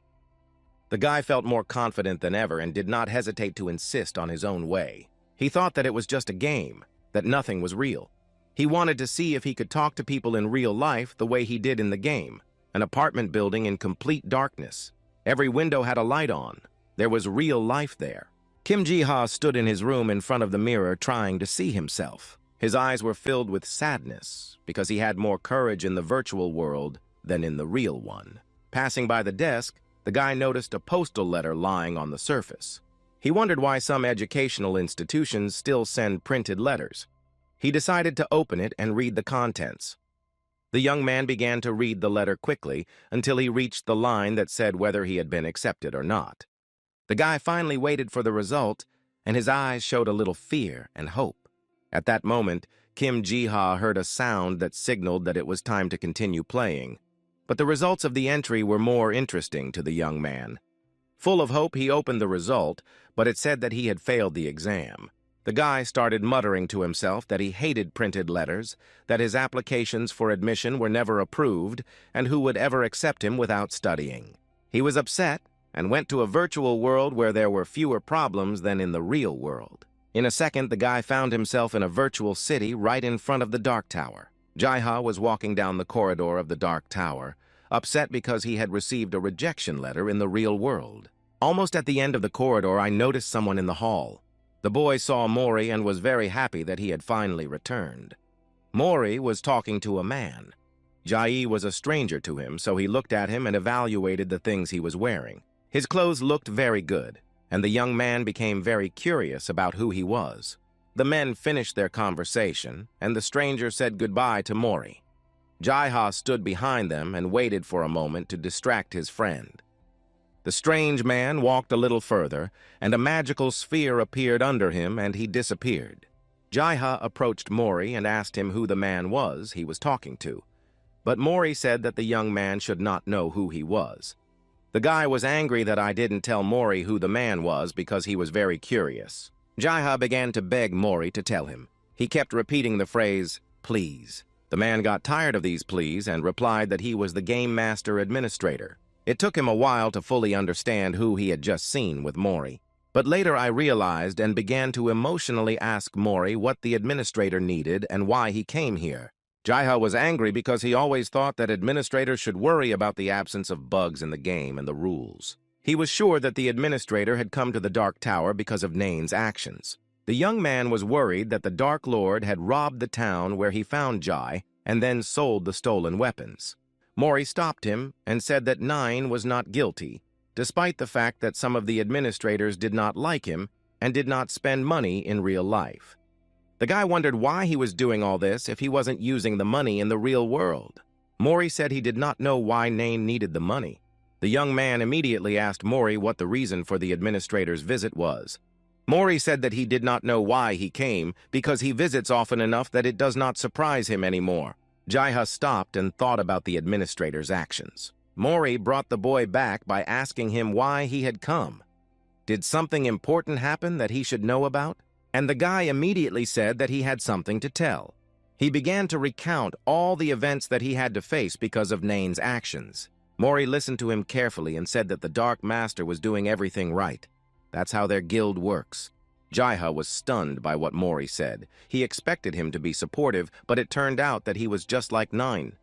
The guy started shouting at the man because he was unable to realize that the entire guild was using unfair methods in the battle. Suddenly, someone else appeared in the room and called out to the boys. Ji-ha was immediately very happy. A vampire friend of theirs named Sis flew into the room. She greeted everyone and asked what had happened. She thought that Ji-ha looked very scared, so she waited for an answer to her question. The guy immediately began to complain to Sis about Nain, hoping to find support from the girl. He told the whole story from beginning to end so that the vampire Sis would support him. But she listened carefully to the guy and said that nothing strange had happened because it was all in the spirit of their guild. She added that she herself has repeatedly sold weapons that she had to get. She joked that everyone in the guild does this except those who are blocked. He listened to her and was surprised that only one member of the guild did not do this because he was blocked, and if he had the opportunity, he would have sold the loot too. The young man realized that he was the only one who did not do this kind of work, and the girl was sincerely surprised because it was easy to make money this way. The guy was angry and said that it was wrong. But Sis did not share his opinion because she believed that the stronger man survives. He looked closely at the girl and could not understand why they so easily accept such illegal actions. Suddenly, the young man noticed Sis's eyes, which are called the mark of the beast. The more lives she takes, the brighter they become. And I immediately remembered what Nain's eyes looked like. They were the same as Sis's. The guy paid attention to Mori, and he had the same phenomenon. It finally dawned on Jai that everyone in the guild had the mark of the beast. He asked Sis how this happened, and whether it made everyone around them hate their guild. She said that their guild does not let anyone be sad, but of course, there are those who start attacking as soon as they hear the name of their guild. The young man was shocked, and Sis laughed and was sincerely surprised that he hadn't known this before. Jaiha asked how long the hunt for their guild had been going on. The vampire said that the whole hunt lasted about 100 days, maybe a little more. The young man was frightened by the fact that they had managed to survive after such a long ordeal, and now they might get into trouble because of their activities. Mori stood with a relaxed expression on his face, and Sis was worried about Jaya, who was behaving rather strangely given the peculiarities of their guild. Jaihi wondered if the guild would be able to survive in the future. He thought that without Nain and Mori, the guild was unlikely to survive for long. Sis asked the boy what had happened and what he was thinking about all the time. The friend stood waiting for the boy's answer and noticed that Jaiha was getting angry. He started shouting that this was wrong and could not go on. The boy began to tell Mori that sooner or later he would get tired of it because he knew that the young man was right. Mori looked at Jay, who was simply exploding with rejection of the circumstances in which he found himself. The man told the boy that these were just the rules of the guild. Jaiha couldn't understand why he was behaving like this. Did he really want people to hate him? He couldn't wrap his head around these rules. He didn't understand how all these people could accept them. He emphasized that if this continues, the guild will soon collapse. The young man shouted that there was not a single person left in this virtual world who could fight. The three of them stood in the middle of a huge hall where Jay's cry of rejection was heard. Mori and Sis looked at the young man, unable to stop his wave of indignation. Mori tried to calm the guy down by saying that defeat is also an exciting part of the game. Sis asked Jai, who upset that his reaction to the guild rules meant that he would hate them all now. She immediately asked him not to hate them. Jaihu irritably stopped her and said that he was not going to hate them. He continued to resist and said that it was wrong to do such terrible things, and all of them should immediately stop following such rules. But Mori quietly and calmly told the young man that it was impossible to do what he was talking about. He continued by asking whether Jaiha really thinks that the whole guild can change in an instant. The guy was confused because he knew that Mori was right, and the guild would not change overnight. The guy was sad because he wanted these rules to be changed so badly, and the guild would no longer be involved in crimes. Jaiha remembered that he had a book in his backpack where he could read more about the guild. Officially, the guild Jaiha joined was called Twilight Howl. Despite the fact that Nain was the head of the guild, all the power was actually in the hands of his deputy Mori. The guild has a total of 120 members, but only 30 people are active. In other guilds, about 150 members are active. Compared to the others, Twilight Howl is a complete outsider. When Nain founded the guild, he did not officially declare it the Dark Empire as if he had founded it for PC players. Jaiha also learned about the guild's charter, and then, exhausted from the amount of information he had read, he fell on the bed in the Dark Tower room. He lay there thinking about everything he had read. He thought that Nain had never actually ordered anything to the participants, as it was written in the charter. And the rule prohibiting battles between participants is just a rule. Among other things, the guild had no membership fee and no level limit. He finally put the puzzle together and realized that this guild was created for PC players. This conclusion made him angry and upset. Jaiha began to think about whether it would be more appropriate to join the Rune Guild and accept the dean's offer. But the boy immediately began to remember his friends Sis and Mori. Even Nain recalled the young man could not afford to leave his friends so easily. Suddenly, Jai-Hu received a message from Nain asking him to turn around, which scared him. The young man heard someone's footsteps behind him, coming closer and closer. The guy, with a stern expression, started to turn around because he realized that Nain was already there. Out of the corner of his eye, the young man noticed someone's hand approaching him. The hand was getting closer and closer, scaring the boy into a frenzy of fear. A sudden blow and only a bright light blinded the frightened boy. The young man's eyes darkened, and he tried to make out the person standing in front of him. With the last of his strength, the boy was able to ask if the Dark Master was standing next to him, and his eyes closed. Jai-Ha was lying unconscious and could not even imagine what had happened to him. A beautiful view of the road through the forest opened up. The branches of the spreading trees quickly passed. Jai-Ha was unconscious. His face was filled with peace, as if he were sleeping. Looking at the guy's face, one could think that he was having beautiful dreams. Suddenly, he started to come to and felt as if someone was tickling him. Jai-Ha slowly opened his eyes. His eyelids were very heavy, and he had difficulty controlling his actions. When he opened his eyes, he saw Nain standing very close to him. The guy was very scared because he did not remember anything that had happened in the last few hours. Nain sat next to the boy and calmly told him to wake up. The young man regained consciousness and realized that he was moving very fast in space and was too high off the ground. They were riding a mammoth. Jay had many questions for Nain. The young man asked if he thought about what he was doing and why Nain had knocked him out. Nain cheerfully shouted that he had just decided to take his student on a trip, and he did not take no for an answer.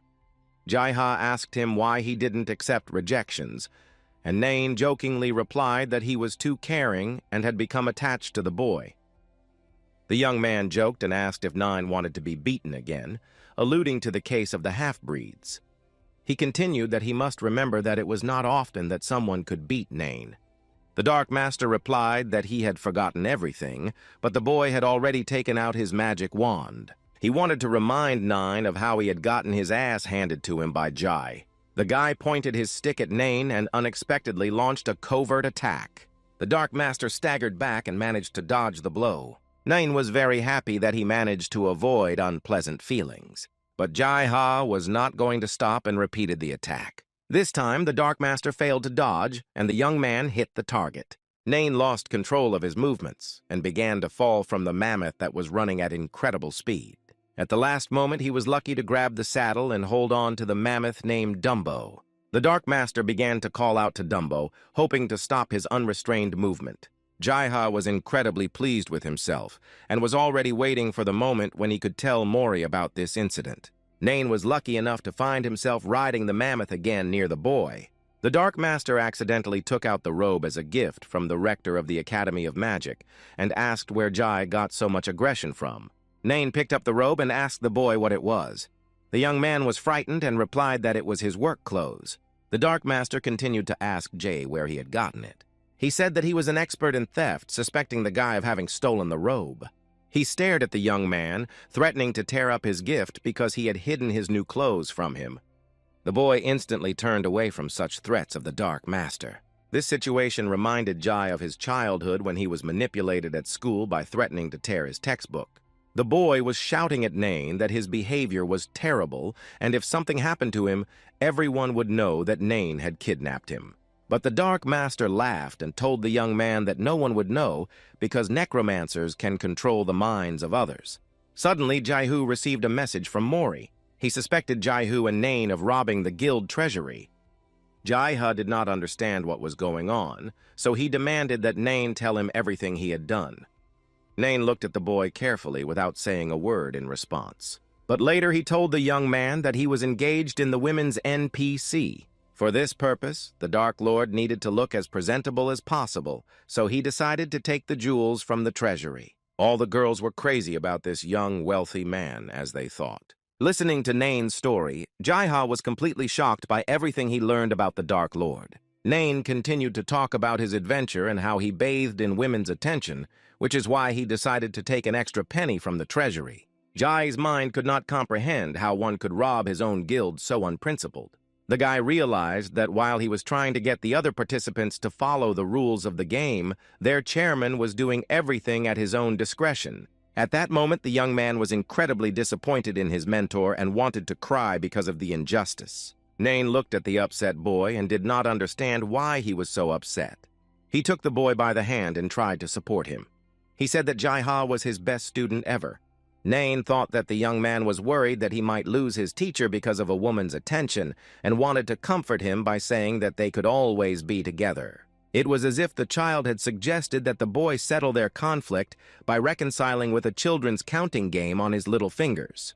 Jae-ha soon found himself in the forest on his next training session. After a huge amount of work, the young man stopped for a minute to catch his breath. This time, during training, he had the opportunity to fight a black panther, which he managed to defeat. But the boy's thoughts were not about the fight, but about Nain's instructions, which forbade him to take off his hood. He tried to understand the reason for this prohibition. And the Dark Master also said that Mori would definitely forgive the boy when he gained points and raised his level in the game. Jae-ha was angry with Nain because he had done nothing wrong, unlike the Dark Lord, and decided to tell the whole truth when he had the chance to Mori. The boy's skill level increased after the fight with the Black Panther, which he was very happy about. Plus, he received various bonuses like a panther's claw. Something strange began to happen around us. The sky changed dramatically. The clouds seemed to become heavier and lower. The guy was carefully looking around, waiting for something to happen. A pointing arrow appeared in front of the boy's eyes, symbolizing that there was a mana nearby that the young man should follow. The arrow pointed to a path that was lost in the density of the forest, among the trees and bushes. The guy could not understand whether this was some kind of special test that was not given to everyone. He was already standing on the trail and deciding whether to go where the arrow was pointing. He was looking into the distance when suddenly a signal sounded that the mana was even closer. Jae-ha was determined and decided to check what was ahead of him. He decided to leave Nain a message just in case and set off to meet his adventure. After a short period of time, the young man found himself deep in a dense forest. He stopped to figure out which direction to go next when he suddenly heard that the boy had reached the location of the mana. For a second, Jae-ha caught himself thinking that he would have felt calmer if Nain had been there, which seemed strange and contradicted his attitude toward the teacher.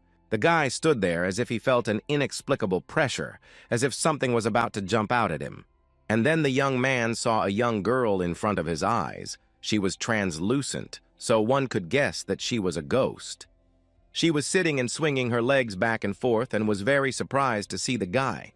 Jae-ha was very tense and looked at the little girl carefully. He sighed that something had indeed jumped out at him, as he thought it would, having verified his feelings. The girl said hello to the boy and asked if he could see her. She looked at the young man with the hope that he would be able to see her, because not every player can do that. Jae-ha replied that he could see her, and the girl immediately realized that he was a magician. She was incredibly happy that she had finally managed to meet a magician. After all, he was the only one who could help her free herself. Suddenly, the guy realized that this was his special task and asked how he could help her. The girl began to tell her story. She showed the young man a coffin with a dead person in it. It was her. Ever since an evil sorcerer sealed her soul in this place, she has been unable to enter the realm of the undead. This has been going on for 30 years. She begged Jae-ha to find this evil sorcerer and destroy the portrait in which her soul was sealed. The young man wondered if it was really that simple. He thought that it would be difficult to convince the sorcerer, almost impossible. The girl, with tears in her eyes, begged the boy to help her free herself. Although I knew perfectly well that it was unlikely that the boy would succeed in convincing the evil sorcerer to break the spell. Jae-hu saw that she was crying and tried to calm her down and convince her that he would succeed. The young man received a new task to free the girl Anna from the spell of the phantom artist. Jae-ha asked Anna who he was. She began to talk about an evil sorcerer. The peculiarity of the phantom artist was that he painted only non-living people. The boy was trying to understand why the phantom artist stole the girl's soul, since the assignment said that he loved her. Jae-hu thought about this condition for a long time. And we instantly decide that he must help Anna free her soul. The ghost girl was incredibly happy that the young man agreed to help her because she had no hope of being freed. Jae-ha walked slowly through the forest, wondering how to help the girl. Anna asked the boy not to harm the phantom artist who had enchanted her, and the young man thought about how to do so. Jaiha could not understand why the girl did not want the evil sorcerer to get hurt, since he had done such a terrible thing to her. The guy kept saying that it all looked very strange and incomprehensible. Suddenly, up ahead, the young man met his teacher, Nain, who had finally appeared. He called out to the boy and added that he was very worried about him. The Dark Master had kiss marks on his face. Jai did not like that Nain allowed him to appear before him like that. The guy sternly asked him if he was done with his business. Nain began to jokingly ask the young man why he was screaming so much or if he was jealous. The boy only got more and more annoyed by such jokes. The Dark Master and Jaiha walked on, continuing their complex dialogue.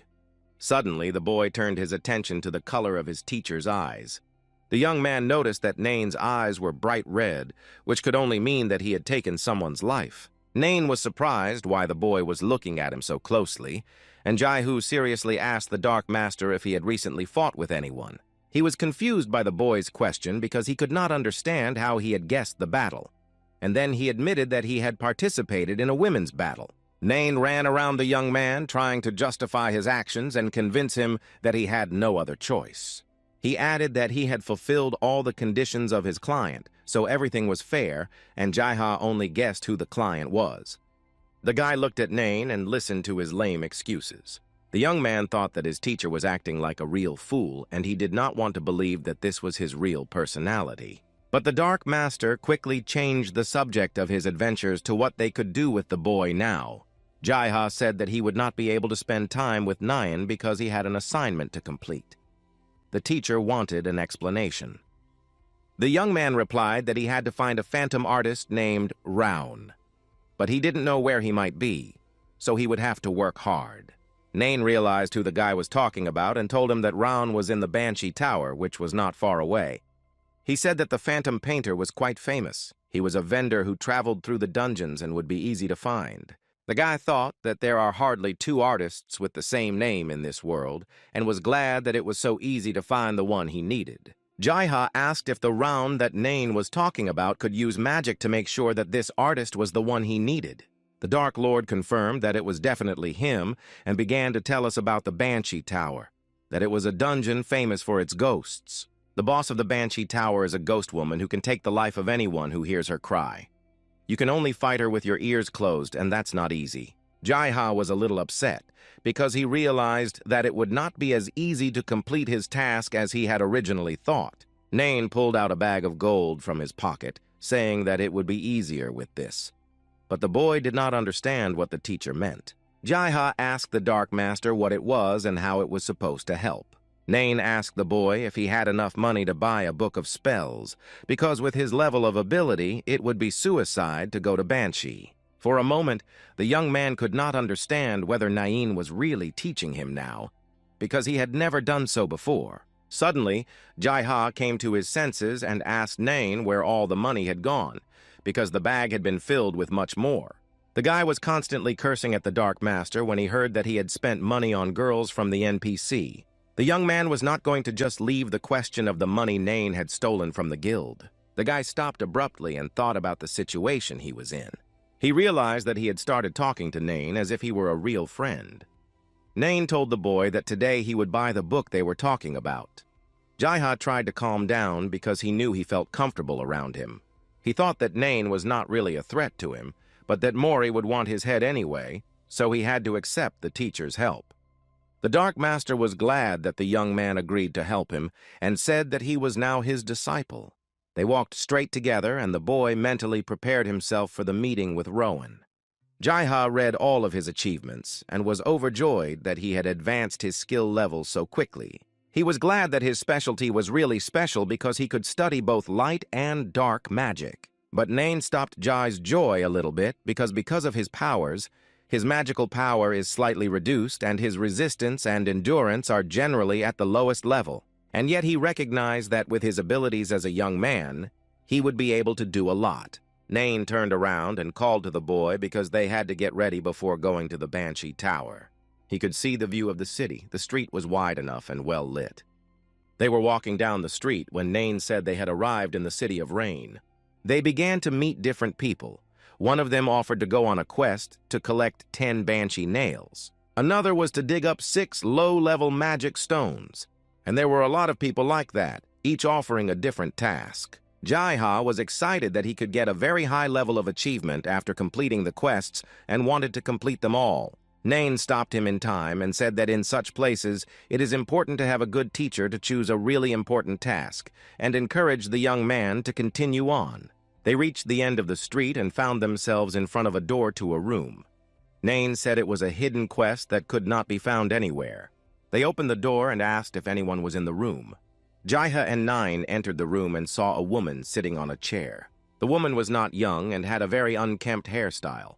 The guy noted that the woman looked quite scary, but he decided to call her and say hello.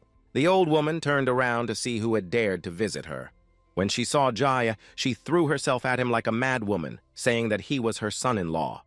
She kept screaming as if she saw her worst enemy in front of her. The guy was scared because the old woman attacked him and he didn't realize what he had done. She screamed at him that he was a fool who was incapable of anything, and her rage knew no bounds. The old woman did not stop and continued to demand that the boy immediately return her daughter. But the young man did not understand who she was talking about. She attacked him and started beating him, saying that he had to give her daughter back and calling him crazy. The guy endured the beatings inflicted on him by his wife, and he was sure that she was the crazy one. The boy looked at Nain and asked him for help, which he needed more than ever. But the Dark Master stood aside and waited for this unequal battle to end. Jai-Ha was disappointed that his teacher stood by and silently watched the crazy woman beat him. The old woman told the young man that this time he would not be able to escape and that she would definitely organize a wedding, and ordered him to find her daughter quickly. The old woman became this way because after the wedding that didn't happen, her daughter became a ghost of Beishi, and the young man's task was to free her, so they set off on a mission. Jai-Ha was angry with Nain for not getting help, and the Dark Master mocked him, saying that he was so weak that he could not help. Still, he reassured the young man, saying that this was his test, which he had to pass on his own. Nain told the boy that the hidden quests gave him a good reward that he would need. Jai-Ha was disappointed that his teacher was not going to help him and teach him, but Nain stopped all the talk and emphasized that they should hurry to the Banshee Tower. The huge, eerie tower stood in the gloom and looked very frightening. Jai-Ha and Nain stood at its entrance, scared to think how this difficult quest might end. The boy's eyes were filled with horror as he realized that his adventure was about to begin. The Dark Master told the young man that he should prepare himself before entering, because this place is more difficult than the others. But the advantage is that in this place you can quickly rise in skill level, and you can also get rare items. Jai-Ha asked Nain if he was sure he had to do this task on his own. The Dark Master began giving the young man valuable advice and offering to teach him everything he knew. The boy wondered why Nain was so kind and behaved like that. Jaya thought something was wrong. They went inside and walked up the steps of the round staircase. The Banshee Tower had 10 floors. The young man walked confidently, thinking it was probably right that he should go up, but he did not understand why he started his movement from the 4th floor. On one of the floors, Jai-Ha noticed a rather strange sculpture standing in the hall. The boy and the Dark Master came closer to look. Nain asked the young man if he saw what he saw. Jai-Ha did not answer. The Dark Master pointed his finger at a ghost that looked like a sculpture from a distance. He said that they were facing a servant of Banshee. The creature was very frightening, holding a sharp knife. He was wearing a hood under which only his eyes were visible, glowing with bright light. Nain smiled and told the boy to try to attack the Banshee's servant. Jai was frightened. He had not expected such a quick start to the fight. He asked the Dark Master why he would launch an attack so suddenly. Very suddenly, Banshee's servant began to move forward with a weapon in his hand. The guy stood motionless in surprise and realized that he was the target. The servant confidently approached the young man, his face showing that the fight would not be easy. He tried to stab Jai, but the boy managed to dodge the attacker. You could see in his eyes that he was not at all ready for such a confrontation. Fear shackled the young man, and he did not know what to do next as Nain stood back and watched him. He told the boy that if he had listened to him and attacked first, it would have been easier, and advised him to listen to his teacher next time. Jai-Ha calmed down and gathered his strength to confront Banshee's servant. The young man already had his magic wand in his hand and began to recite a spell that was supposed to help him in battle. As soon as the boy finished reading the spell, an ice arrow shot out. With great force and speed, the arrow flew toward its target. Jaihu managed to strike Bagshaw's servant at the first blow. He was enveloped in the magic that the boy possessed. The servant's body was covered with crystals of luteum. The young man managed to stop his attacker. The creature's eyes were filled with anger and an unbridled thirst for revenge. The magic wore off quickly enough, and the Banshee's minion was ready to attack the boy again. Jaiha wondered what he should do next, what kind of blow he should use to stop the hateful creature that wanted to take his life. Nain quietly and calmly advised the boy to use the push right now. The Banshee's servant was already too close to the young man and was preparing to strike a decisive blow. Jaiha decided to listen to his teacher and pulled himself together. He clenched his palm into a fist and recited the spell the Dark Lord had spoken of. His opponent no longer expected any resistance from the boy, which played a cruel joke on him. He was thrown a great distance because the shot was executed very well, just as Nain said. Jaihu talked through the actions he had taken in his head to build his own strategy for the next fights. Nain began to speak to the boy again and advised him to use the ice arrow technique again. The young man came back and asked why, and the teacher replied that if the boy did not hurry to say goodbye to his life, he should act. Jaiha did as Nain said, and his magic wand was ready to strike the enemy. The second use of the ice arrow was also successful and hit the target. It hit the servant of Banshee directly. The second time they failed to slow down the enemy, so Jaiha continued his attacks, realizing that the dungeon monsters had a higher level of resistance. All further attacks did not work on the creature, so fear began to take over the boy. The young man saw a sharp blade gleaming in the hands of Banshee's servant. He stood close to the boy and was ready to deliver the last blow, which would most likely be Jai's last. All hope for victory was abruptly cut short, and the young man was just saying goodbye to his life at that very second. Banshee's servant was about to deliver the decisive blow to the boy. Nain started yelling at Jai to get a grip and use freeze and flash. The young man gathered himself and began to defend himself, and his magic wand began to fill with power again. The first thing the guy used was freezing to slow down his opponent at least a little bit. Next came a flash that was supposed to blind the servant and allow Jai to prepare for the next step. He stood there waiting for the spell to work and for him to continue his attack. The monster from Banshee Tower was forced to stop because the boy managed to successfully use his magical skills. Jaihu was struck by the creature and almost felled by the number and force of the blows.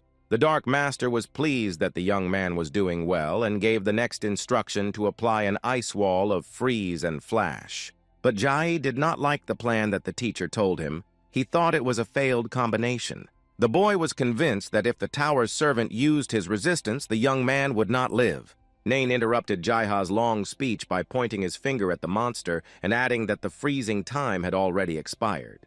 And the servant was ready to continue the fight with the young man. The angry ghost was flying at the boy at full speed, his thirst for revenge clouding everything around him. The knife blade of the monstrous monster glittered closer and closer as it approached the young man. Jaiha had almost lost hope of any salvation. He tried to defend himself somehow. He gathered all his will into a fist and continued to fight for his life. The guy used a magic wand and an iron shield, but the enemy's attack was so strong that the spell did not work. Jai's hope of victory was evaporating faster and faster. He no longer knew how to choose the right combination of attacks. The boy and Banshee's servant stood opposite each other, waiting to see who would be the first to continue the fight. Jaiha looked closely at the monster and realized that it was already tired. The young man felt that he needed a little more time to defeat him, so he began to cast magic again. An incredible flash of light flooded the entire room and penetrated every corner of it. When the light dissipated, Jai was no longer in front of him, and he tried to figure out where the servant had gone. He was standing behind the guy, determined to strike from behind and finish him off. The young man was oblivious to his surroundings when he heard Nain's voice warning him about the monster behind him. The Dark Master shouted at the young man to use the push and throw the enemy away. At this point, the young man looked back to see his opponent. The boy was deep in thought. He knew that if the servant hit him, it would be the last blow. Jaiha immediately listened to Nain and used the stick. It was clear that Jaiha was filled with a lust for life and fought as desperately as ever. The boy prevented the monster from stabbing him by stopping the movement of his knife with a magic stick. Baishi's minion clearly did not expect such a turn of events because he was sure that he would win right away. But the guy had no intention of stopping and finally decided that he could no longer give the enemy a chance to harm him. He pushed the monster away from him in one motion so that he could make a proper swing. He struck one blow after another without stopping for a second, inflicting heavy blows on the enemy. The servant did not understand where the young man got so much courage to confront him. Jai-Ha was confident in his actions and finally decided that right now he had to finish this fight. He said the spell one after the other with a jolt of freezing ice arrow. This attack left Baishi's minion no chance of survival. Jai-Hu defeated the monster in a very difficult and unequal battle. His magical power and inspiration were enough to defeat the minion. Nain stood behind the boy and smiled with satisfaction that his student had won. And the young man gathered all his strength in his fist, expecting that maybe things are not so simple and the battle is not over yet. Jai-Hu's skill levels began to rise by several points at once. The teacher stretched out his arms to congratulate him on this result. He was glad that he managed to teach the boy to go all the way in his fight and noted that now he is exactly like his student. He emphasized to the young man that it is important to use spells one after the other so that their effect overlaps and causes more damage to the enemy. Nain said that using a stick for defense was very original, but Jai-Ha did not understand why he did not help in the battle physically. It was time to collect his reward after defeating the monster. The young man became the owner of the knife of Baishi's servant. This knife was intended for cooking, which surprised the guy. The young man looked at the knife he had received as a reward and did not understand how he was supposed to use it without thinking of something he would need later. He was also lucky enough to receive a piece of clothing from the ghost he defeated. The young man held a piece of clothing in his hands and asked Nain if he could make some bandages out of it. The boy raised his hands to a piece of cloth and began to recite a spell to make bandages. Jai managed to make bandages, but there was one thing. They were phantom bandages, which meant he couldn't use them on people. But Nain was not sure that the name ghostly meant to be used only for ghosts. The Dark Master said that something like this bandage might be needed for the task. The guy looked at him and wondered if Nain might know something he didn't. Suddenly, another ghost appeared in front of the young man and tried to block their path. Jai-Hu staggered back in surprise and put his hand over his eyes to block the blinding light. But after a nice battle, he was already trained, and this time he didn't miss the opportunity to win as soon as possible. Nain congratulated the young man on his victory and said that this was the end of the tests here. He emphasized that it is better to hunt in a team because thieves or swordsmen can attack head-on, and mages usually set traps. Jai-He listened intently. The guy was a little surprised that there are teams that unite to achieve a common goal. Nain boldly asked what Jai-Ha was going to do next, because he was not very good at being a magician. But the guy disagreed with this statement about him. He was sure that with his current level of skill, he could easily join the group. Doubts immediately came to the young man, thinking that if at least one of them made a mistake, everyone would suffer, and he did not want to harm others. Nain said that his skill level in combat was too low and he made many mistakes, and that when a mage leaves the group, it ceases to exist. The guy was angry that even after the last fight, his level remained at 21 and hinted to Nain that it was time to move on. But his teacher was in no hurry. He was sure that the boy would not be able to survive further because ghosts from the 5th floor walk in pairs.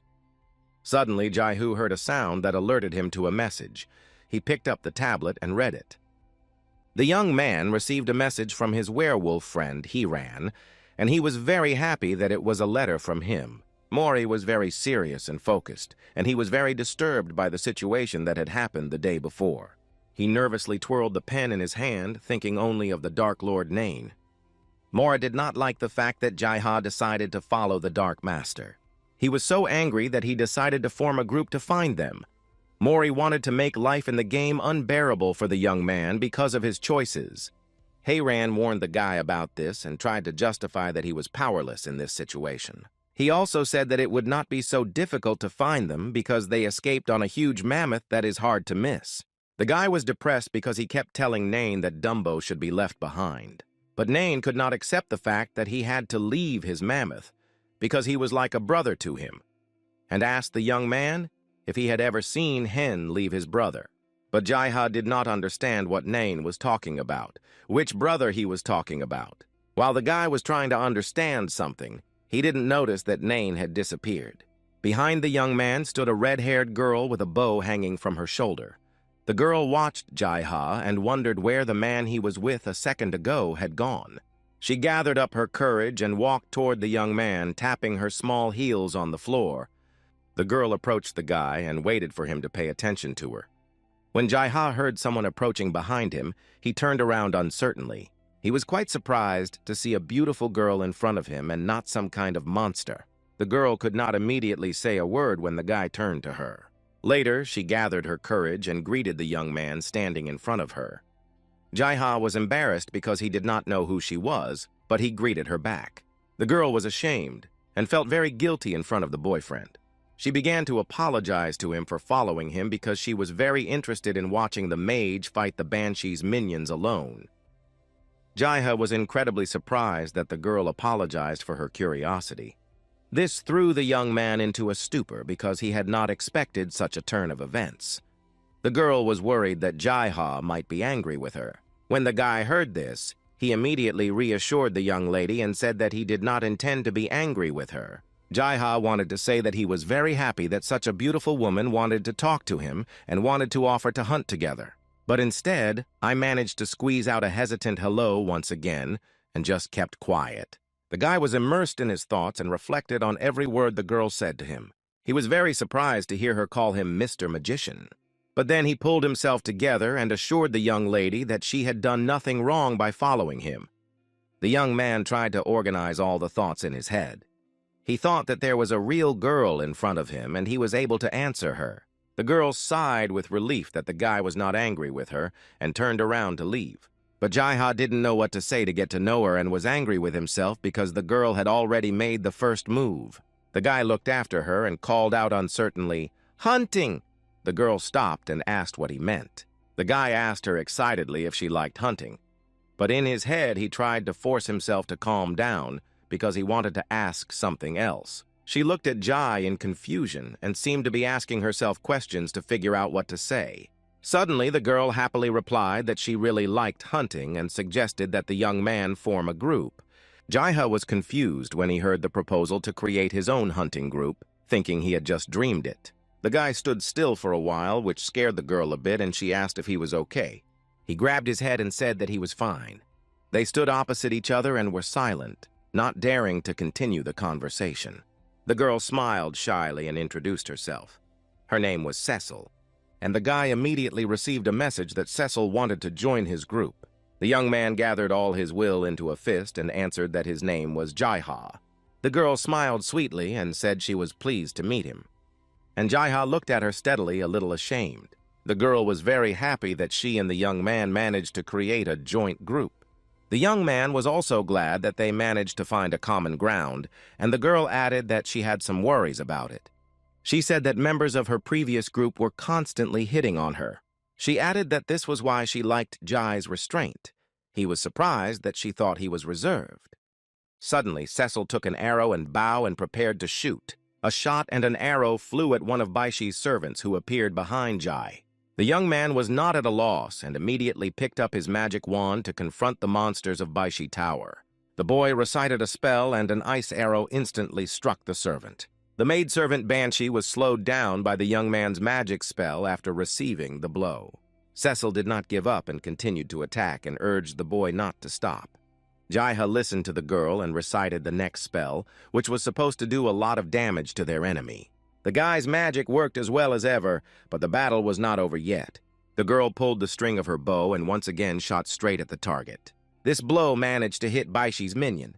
The only thing left to do was wait and see how the joint effort worked. Cecil and Jai-Ha watched the light of magic gradually dissipate, and nothing remained of the monster except a thin line of smoke that dissipated after the fight. The guy breathed out a sigh of relief that at least this time he had succeeded and hadn't spoiled anything. The girl turned to the young man and looked at him piercingly, as if she wanted to see something more. Suddenly, with a big smile on her lips, she shouted that it was very easy to hunt with Jai-Ha and that she hadn't realized that mages were so strong. The guy was looking at Cecil, listening to her every word and couldn't look away. He really wanted to ask her phone number, but he didn't know if it would be considered as a courtship. Cecil looked at the young man with a smile and noticed that he was not tired at all. This means that this floor is easy for him and they need to go higher, and she casually added that Jai-ha is very cute. The girl turned to walk on and said that if he remained silent, she would take it as an agreement. But Jai-ha seemed to be so taken with the young lady's beauty that he was ready to follow wherever Cecil told him to go. The guy followed the girl up the stairs and looked at her shoes and wondered why she needed steel heels, surely not to deliver a bigger punch. He walked behind her and worried that it was wrong because they might think he was a pervert. Suddenly, Cecil turned to the boy and stopped, drawing his attention away. She looked carefully ahead of her, trying to see and understand what was happening. Jai-ha also stopped and felt that something was really going wrong. The guy looked into the distance, trying to understand what was wrong. A young man and a girl were standing on the next floor in the middle of a large hall. Cecil said uncertainly and surprised that no one was there, but the feeling that something was wrong did not leave them. The guy started looking around in surprise because there had to be many hunting groups, not to mention ghostly minions. When he started to think about it, he realized that he hadn't seen anyone, and on the fourth floor it was very strange and incomprehensible. Suddenly, the boy and girl heard some sounds and felt like someone was approaching them. Jai-ha stood a little ahead of Cecil as if to cover her from the coming danger. The girl kept looking ahead, expecting that they would soon be able to see the person next to them. Suddenly, the Dark Master walked confidently out of one of the doors toward Jai and Cecile. He was as unwavering and very stern as ever. Nain looked at the young man carefully. He said that they had finally met the young man again. The Dark Master seemed to be up to something again. Cecil was standing behind the boy, and Jai-hu was very surprised to see him because he did not expect to meet his teacher so soon. The girl stopped trying to understand what was happening and whether this appearance of an unknown man posed a danger to her. Cecil hesitantly asked the man who he was and waited for an answer. Nain replied that he was the boy's teacher. Jai-ha immediately asked the Dark Master where he had been all this time, because he was really worried about his disappearance. Nain slowly approached the boy and the girl and told them that he had just gone for a walk. Jai-ha was furious that he had made up such a nonsense as an excuse. He immediately asked why no one was on this floor. Nain remarked to the young man that his hood had fallen off after the fall, and now it was clear that he was human. He thought that no one was on this floor because they heard the Lord of Chaos approaching. He tried to understand what was going on and decided that this was the most likely cause. Jai-ha began to realize that they were now in the Camp of Light, and Nain decided to show his true colors. The Dark Master emphasized that at any moment a whole flock of defenders from the Camp of Light could arrive here. The guy yelled at his mentor about his jokes and asked how he could even talk about such things. The young man looked at Cecil and could only imagine what she might think. And he began to justify the Dark Lord, saying that he was not a bad person. He explained to the girl that he was just his teacher and the Lord of Chaos, but it was as scary as it sounded. The girl turned to Nain and asked him if he was really the boy's teacher.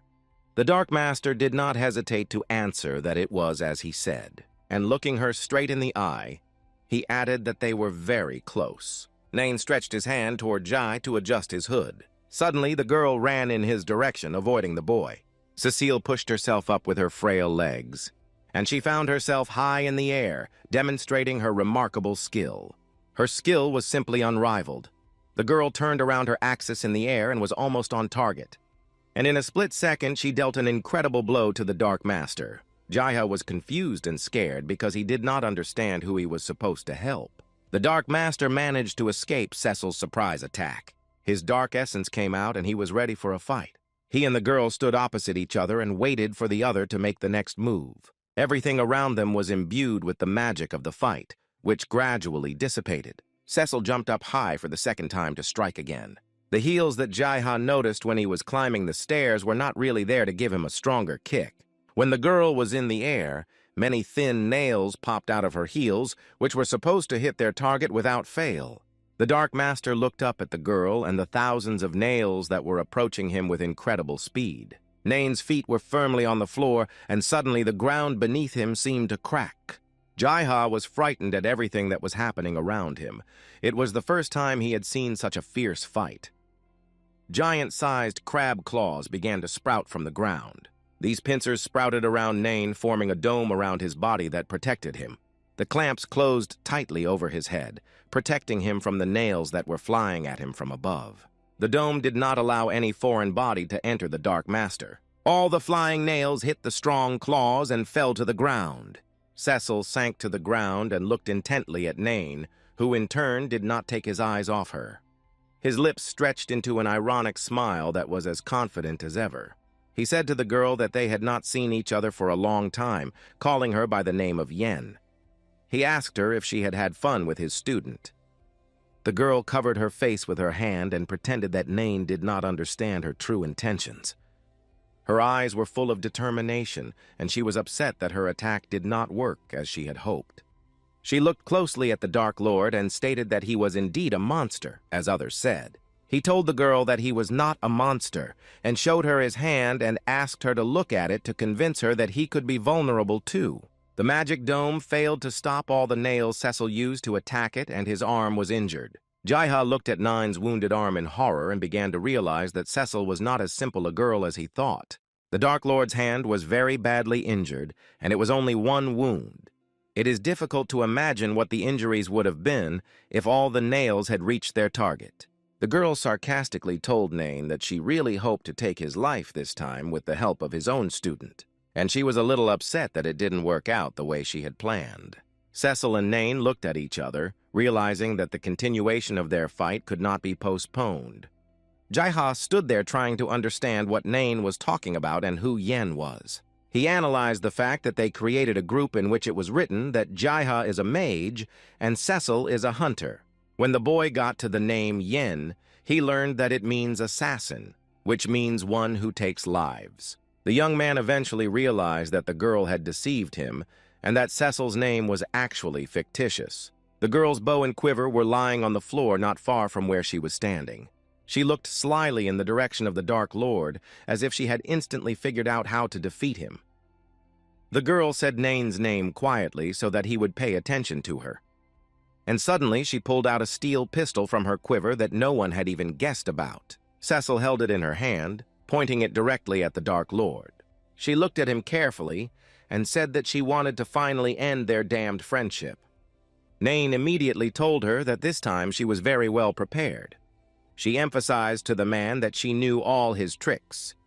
At this time, Jaihu stood behind Cecil and watched what was happening. She said that she knew very well that her arrows didn't work on necromancers, so she had to work very hard to master the gun.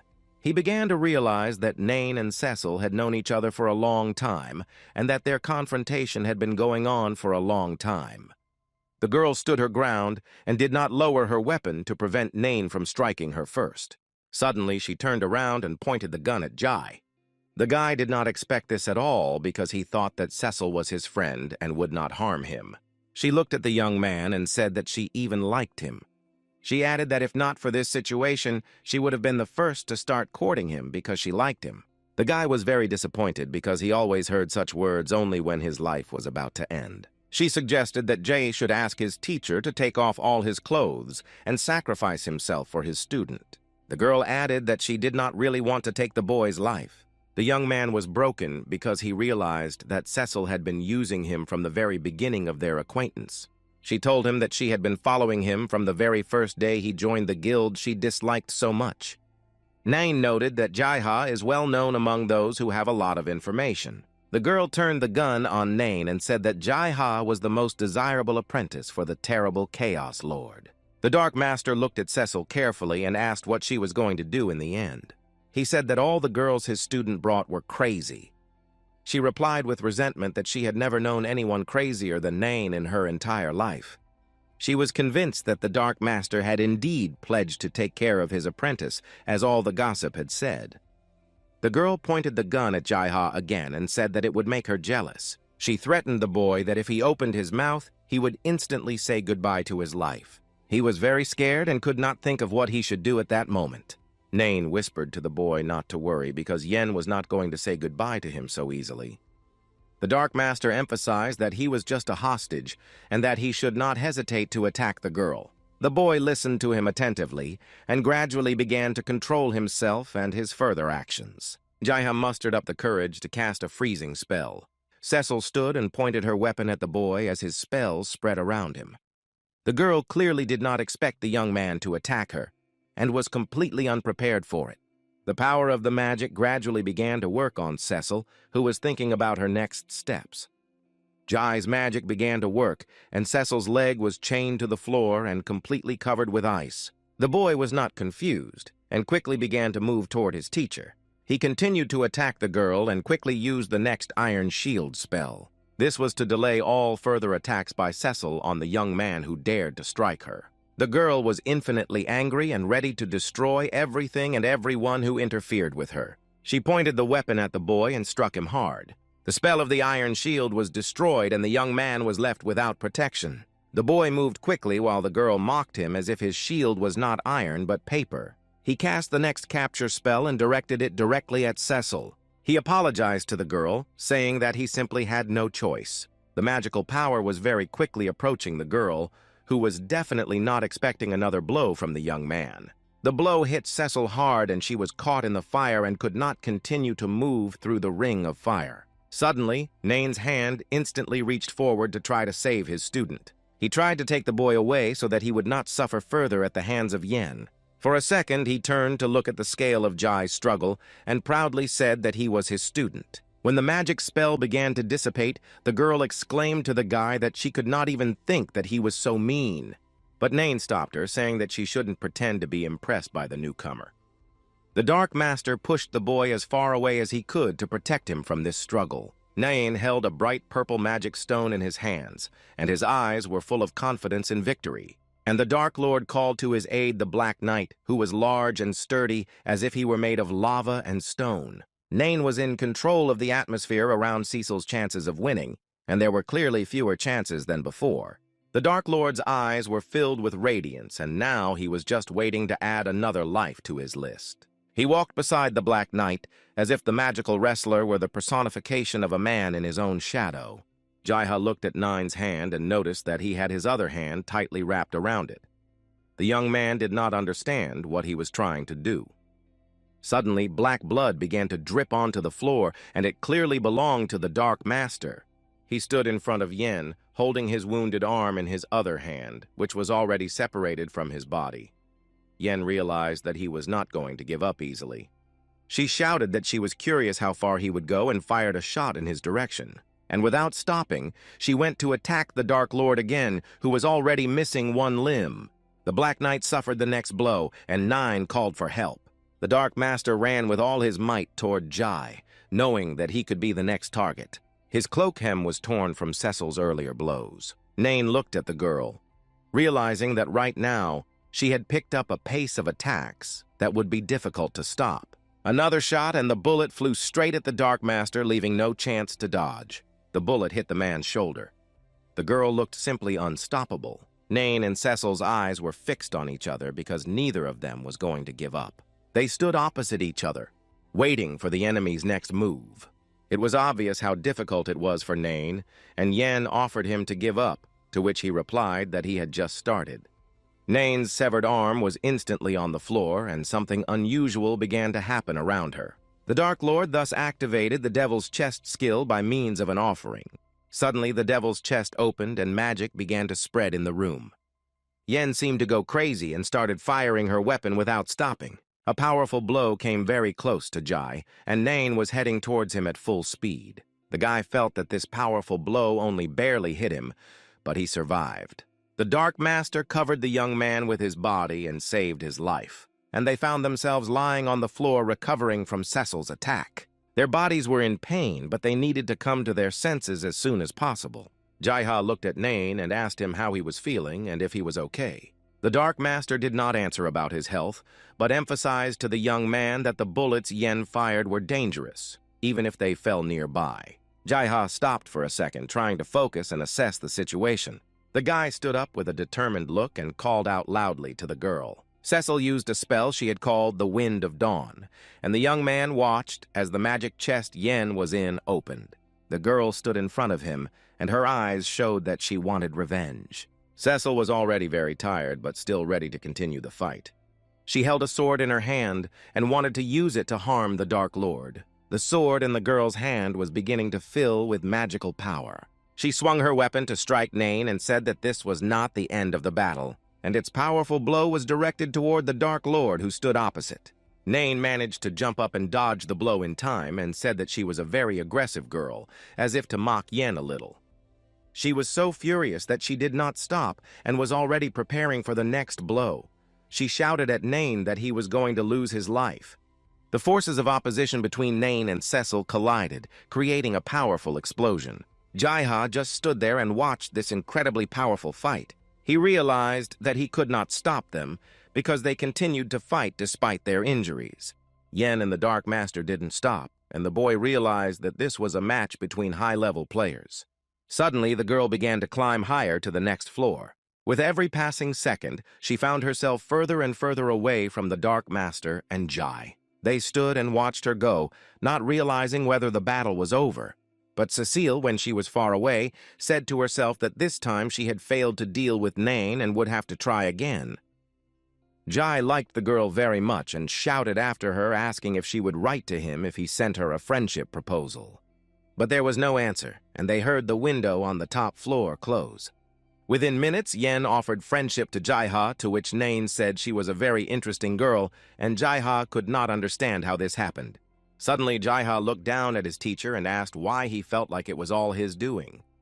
The boy and Nain stood in the middle of the almost destroyed hall and felt something strange. The young man was thinking that there was indeed something strange on this floor, even if one could understand the absence of other players, why there were no ghosts. Nain replied that only one thing could make everyone run away from here, and added that Banshee was already here. Jaiha asked if Bana should be on the very top floor. But the Dark Lord said that the boy should have realized by now that even monsters have their reasons for certain actions. Nain continued to explain that someone appeared on the top floor. Someone even Banshee was afraid of, but the young man could not fully understand. The Dark Master was pushing the boy to complete the quest as soon as possible, and Jaiha did not understand how he could do it alone if he did not even have anyone in his group. Nain leaned over to the young man and assured him that he would help him and asked him to rely on him. But Jaiha had little trust in his unreliable teacher in such situations. Nain started walking around and shouting, calling out to Banshee to come to them. He walked and shouted, but the boy did not share his attempts to summon a terrible monster that the young man had to overcome on his own. Jaiha tried to stop him, but the Dark Master did not listen to him because he decided that the quest should be completed as soon as possible. The boy was scolding his teacher, but there was no holding him back. A magical circle appeared around Nain and Jai, symbolizing that Banshee had arrived. The guy was looking into the void, frightened, when suddenly their ears were struck by an unknown horrible sound that made their heads feel like they were tearing up inside. The Banshee came and made the boys dizzy for 5 seconds. She was a horrible monster who made them feel very scared. Jaiha accused Nain that he was to blame for Banshee's arrival and that the teacher was sure that the quest had to be completed. The young man asked his teacher for help, but he only replied that he was very wounded and had only one arm. He said that he would have to deal with this monster on his own without his help. The guy asked what they should do about the terrible vibrations they felt when Banshee appeared. The guy was looking around and feeling strange sensations. He was trying to figure out how to deal with the vibrations and Banshee's screaming. The Dark Master, seeing Banshee closely, began to joke about how a beauty like her should be in his and Jaiha's harem. The face of the monstrous creature said with its entire appearance that no one who came here would survive. That is why the young man did not understand the jokes that Nain made, because he was overwhelmed and shackled by fear from head to toe. He couldn't say a word because Banshee was a terrible monster that no one could defeat. Jaiha grabbed the Dark Master's collar and asked what they should do now, hoping for some useful advice. Nain began to say that everyone thinks that this quest is easy to complete if you have a high level of achievement. But the young man could not listen. He only saw Banshee. The teacher said that in such situations they use the advantages of the game. The young man asked what the advantages were and was told that he had to start over. The Dark Master asked if the boy didn't know that no matter what happened, he could always start the game over. The Banshee began to unexpectedly attack the young man who was not ready to say goodbye to his life and start the game over. The terrible monster was ready to kill Jaihu right this minute. The guy realized that the money at stake was the money that should have been used for the entrance fee. He looked at the terrible monster that was heading towards him and decided that he could not give up so easily. But fear was holding him back, and he was unable to make an informed decision about the attack. He was thinking about what he had to do to stay safe. His eyes were focused and determined because right now he had to come up with something that would save his life. Suddenly, Jaiha remembered his bag with one item in it that would help. He recalled that when he met the old woman, she handed him a strange musical instrument called an ocarina. It was a small egg-shaped wind instrument with a mouthpiece and finger holes. The young man realized that he had to try to use it. The boy tried to blow into the instrument with all his might to make at least some sound, but it seemed to only irritate Banshee, who stood in front of the young man. Jaiha blew on the ocarina to no avail and realized that he could not play any of the instruments except the tape recorder, if it can be considered an instrument. Banshee stopped for a second to understand what the young man was trying to do. The boy did not stop and continued to make strange sounds on the ocarina, and he managed to familiarize himself with this musical instrument. Finally, he could not just mock the sounds he made around him, but play a real melody. But Banshee was no longer interested in the ocarina, and Jaiha began to worry about whether he was playing the right tune. Nain shouted for the boy to continue playing the tune, but the young man did not understand what kind of music he was supposed to play. The Dark Master said that there is only one melody that can help you complete this quest. But Jaiha could not understand how he could choose the right one among the many melodic compositions. And suddenly, among the many melodies that exist, it seemed that Jaiha had found exactly the right one. He recalled hearing this melody when they entered the room of his old grandmother. The guy tried to remember every note he heard for the first time when he opened the door to meet this quest. Suddenly he realized that this melody was very beautiful and sad at the same time. It was a lullaby he had never heard before. The Banshee was ready to attack the boy and made a swing with her hand. But Jaiha did not lose his temper and began to play a lullaby he heard in the old woman's house. The beautiful music was spreading throughout the room. It was very original and unusual, one might even say magical. And then Banshee stopped to enjoy the music the boy was playing. Nain watched everything that was happening closely, hoping that his student would succeed. Jaiha calmly and confidently played a melody that he thought would help him complete the quest. He did not realize how the ocarina began to sound smooth and beautiful, and at that moment Banshee began to remember her home. She saw her beautiful young and beautiful mother before her eyes. Jaiha continued to play the beautiful melody, and Banshee seemed to feel that she was being played by her dearest person in the world. And I heard her mother telling the girl that she was the most beautiful daughter any mother could ever dream of. The phrase, "Together where the stars fall," was their motto. The young man looked at Banshee carefully, waiting. She recalled the second half of the quote, which sounded like children would gather there and innocent laughter would be heard, which made Banshee cry. Jaiha kept playing a lullaby for the terrified but vulnerable Banshee. The boy looked at the giant monster who was crying from the melody he heard and did not understand what was happening. He saw that Banshee was crying, which was very strange, and he felt that they had formed an invisible bond. Nain looked at the guy and reminded him that no matter what happens, you can start the game over, which makes it just great. The guy was standing in front of a giant monster that could take his life with one movement. The young man tried to see in her eyes what to expect from her. He was looking at the monster and did not know how to help it when he suddenly saw a large wound. Jaihu immediately recalled how he had managed to create ghostly bandages on the first floor and did not understand where he was supposed to use them. The guy dared to come closer to Bansha and offered to bandage the wound, although he was not sure if it would help.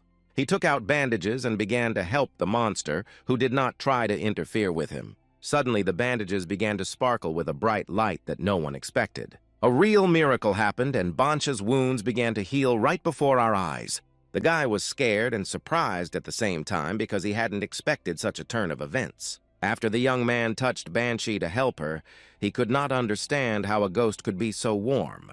He closed his eyes for a second to concentrate and collect his thoughts. The young man tried to put all the puzzles together and see the whole picture. Jaiha took small steps toward the monster and seemed to understand everything. He had visions of his family and friends standing at a wedding with a priest behind them. The young man looked at Banshee, but she was not visible because the light coming from the ghostly bandages filled the entire room. Gradually, the light began to dim and the young man was able to see the room again. A small, fragile girl in a wedding dress and veil appeared where Banshee had been. But her mood was not festive at all. She sat on the floor and cried bitterly. Jaiha looked at the girl and tried to understand how she had come to be here. He did not know where Banshee had gone and where this beautiful bride had come from. The girl was crying and there was a wound on her neck like a noose. The young man realized that Banshee had the same wound on her neck as the girl.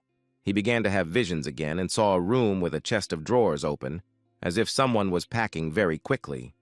Jaiha began to collect all the facts and details he could find. The next picture was of a young man holding a piece of jewelry. Then this man, with a suitcase in his hand and hugging a woman, walked away in an unknown direction. It was Banshee's fiancé. A man betrayed his girlfriend on her wedding day and ran away with his mistress. The girl couldn't bear it and climbed into the noose. The noose around her neck tightened, and the last word she said was, "Mom, forgive me." Jaiha looked at the girl and felt very sorry for her because she had committed an irreparable act because of unrequited love. The girl felt very bad about what she had done and did not stop crying. Jaiha decided that he had to help the girl, no matter what it took. He began to talk to the girl about how her feelings of betrayal on her wedding day could not be contained. At that moment, the girl looked at the guy and listened attentively to what he was saying to her. He continued to say that it would have been impossible to restrain them even if the monks had tried hard to do so. She looked at the young man and her eyes were filled with tears of bitterness at the injustice. The boyfriend said that she continued to cry deep inside even when she turned into a banshee.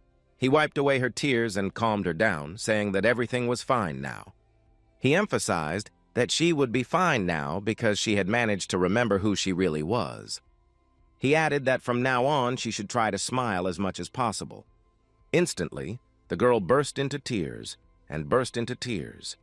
The young man thought that maybe it was just a game, but the warmth and sadness in the girl's eyes were real.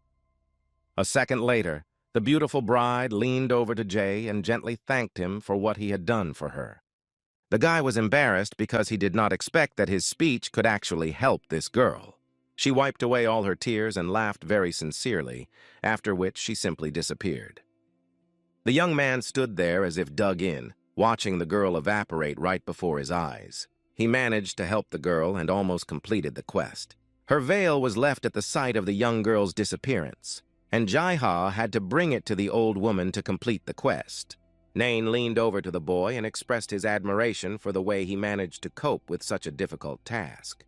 The Dark Master said that the Banshee would try to take the lives of anyone who came close to her, but she didn't end them both, and that happens very rarely as far as Nain knew. The Witch of the North, or an old woman, gave her daughter a wedding ring that she kept even after she turned into a Banshee. In order to receive the reward, Jaiha had to return the ring so that the Witch of the North would lift her curse. Jaiha asked if the task would have been completed if the priests had expelled her, to which Nain replied that it was possible, but then the young man would not have learned all the details. The Dark Master added that Jai was able to complete this quest so easily only because he was a real boar, which the guy definitely didn't like. The guy said that in the end he managed to get an engagement ring. Nain smiled and said that everyone chooses how to play. The Dark Master saw that the young man was worried and tried to calm him down by saying that even if she was expelled, it was just a game. Just as Jaiha was about to answer his teacher, an earthquake suddenly struck. The guy felt powerful jolts and did not quite understand what it could symbolize. Nain looked thoughtfully into the distance and said what it meant that this time he came in motion. Jai did not immediately understand who he was talking about and decided to ask who the Dark Master was talking about. Nain, with a calm expression on his face, began to conjure something and said that the Phantom Painter had come. Unexpectedly, the Dark Lord seems to have grown a new arm, which he had severed during the battle with Cecil. The guy who had just heard that the Phantom Artist had come began to finally remember his main goal. His task was to finish off the evil wizard who had sealed the soul of a little girl he had recently met. The earthquake did not stop, and all the walls around began to crack and come apart at the seams. The young man turned around to assess the situation and realized that the tower was about to collapse. The Dark Master took out his restored hand and adjusted his sleeve and said it was time to begin. There was no end to Jai's surprise. The boy thought it was a very interesting ability to grow new body parts and thought it would be nice if everyone could do it. The Dark Master turned around and ordered the boy to follow him because it was time to meet with Rowan. Nain confidently walked down the steps of the tower on his way to meet the Phantom Artist. The guy was slowly following him, barely able to move his feet. He stopped and realized that it was not as easy as he had thought. The young man was barely holding on to the walls to keep from falling on the way to the Phantom Painter Rowan. The Dark Master stopped and asked the boy why he was taking so long. Jaiha was looking at Nain and noticed that he was in great shape, and the teacher stopped him and advised him to look around. Jaiha stopped and began to feel some very strange vibrations. Suddenly, a magical sphere appeared in the middle of the hall, with the sorcerer in the middle of it. The boy was frightened by the unexpected appearance of the Phantom Artist. The young man looked at the evil wizard, who had a stern look and red eyes, and Jaiha did not imagine him at all.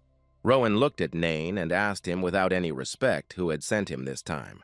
But the Dark Master replied that this time he was just a tourist passing by.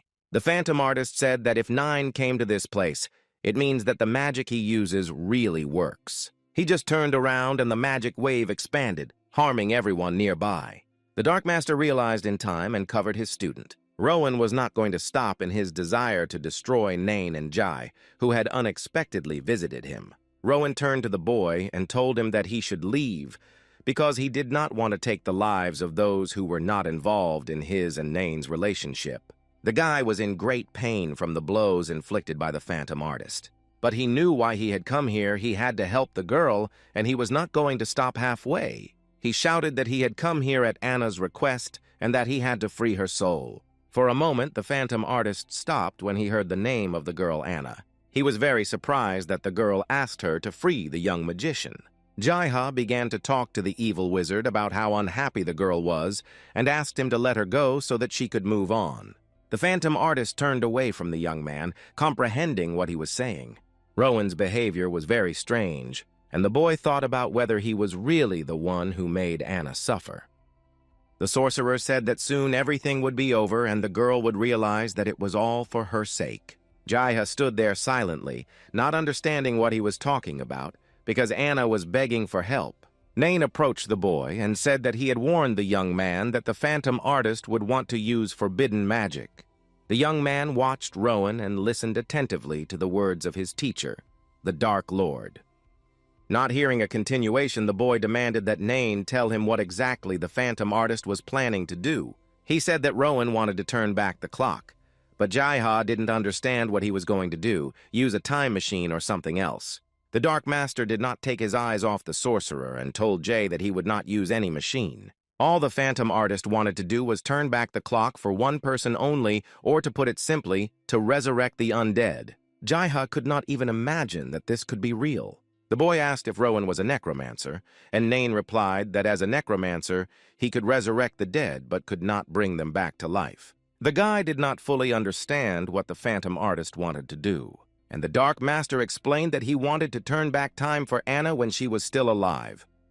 But such magic is forbidden. Nain went on to explain that if Rowan used this magic, it could have terrible consequences. And he asked the young man if he knew how to use such magic, and Jaiha replied that he did because it was a custom setting. Nain clarified his question by asking if Jaiha knew how NPC players use this type of magic. The teacher continued to talk about how they first draw all the magic around them into their bodies and recite spells. This scared the boy as a magician. Nain asked the young man how much magic he thought was needed for resurrection, and immediately replied that everyone and everything around him would turn into ruins. Everything around will be destroyed to such an extent that even the dead will not be able to stay here for at least a year. Jaiha realized that the city was very close and could be affected. Nain emphasized that this is why there is a rule about top-floor attacks in the Banshee Tower. The young man asked his teacher what they should do now, and the Phantom Artist interrupted them, tired of listening to their conversations. Nain emphasized that Rowan would do anything to save her daughter's life. Finally, Jaiha began to understand why the Phantom Artist was behaving so strangely because Anna was his daughter. Rowan began to attack Jai and Nain with a furious wave of magic. The guy shouted loudly that he now understood what was happening. He was thrown back by a powerful wave against which it was impossible to stand on his feet. He continued to try to talk to the Phantom Painter so that he would release the soul of his daughter Anna. But Rowan was determined to complete the plan he had been harboring for a long time.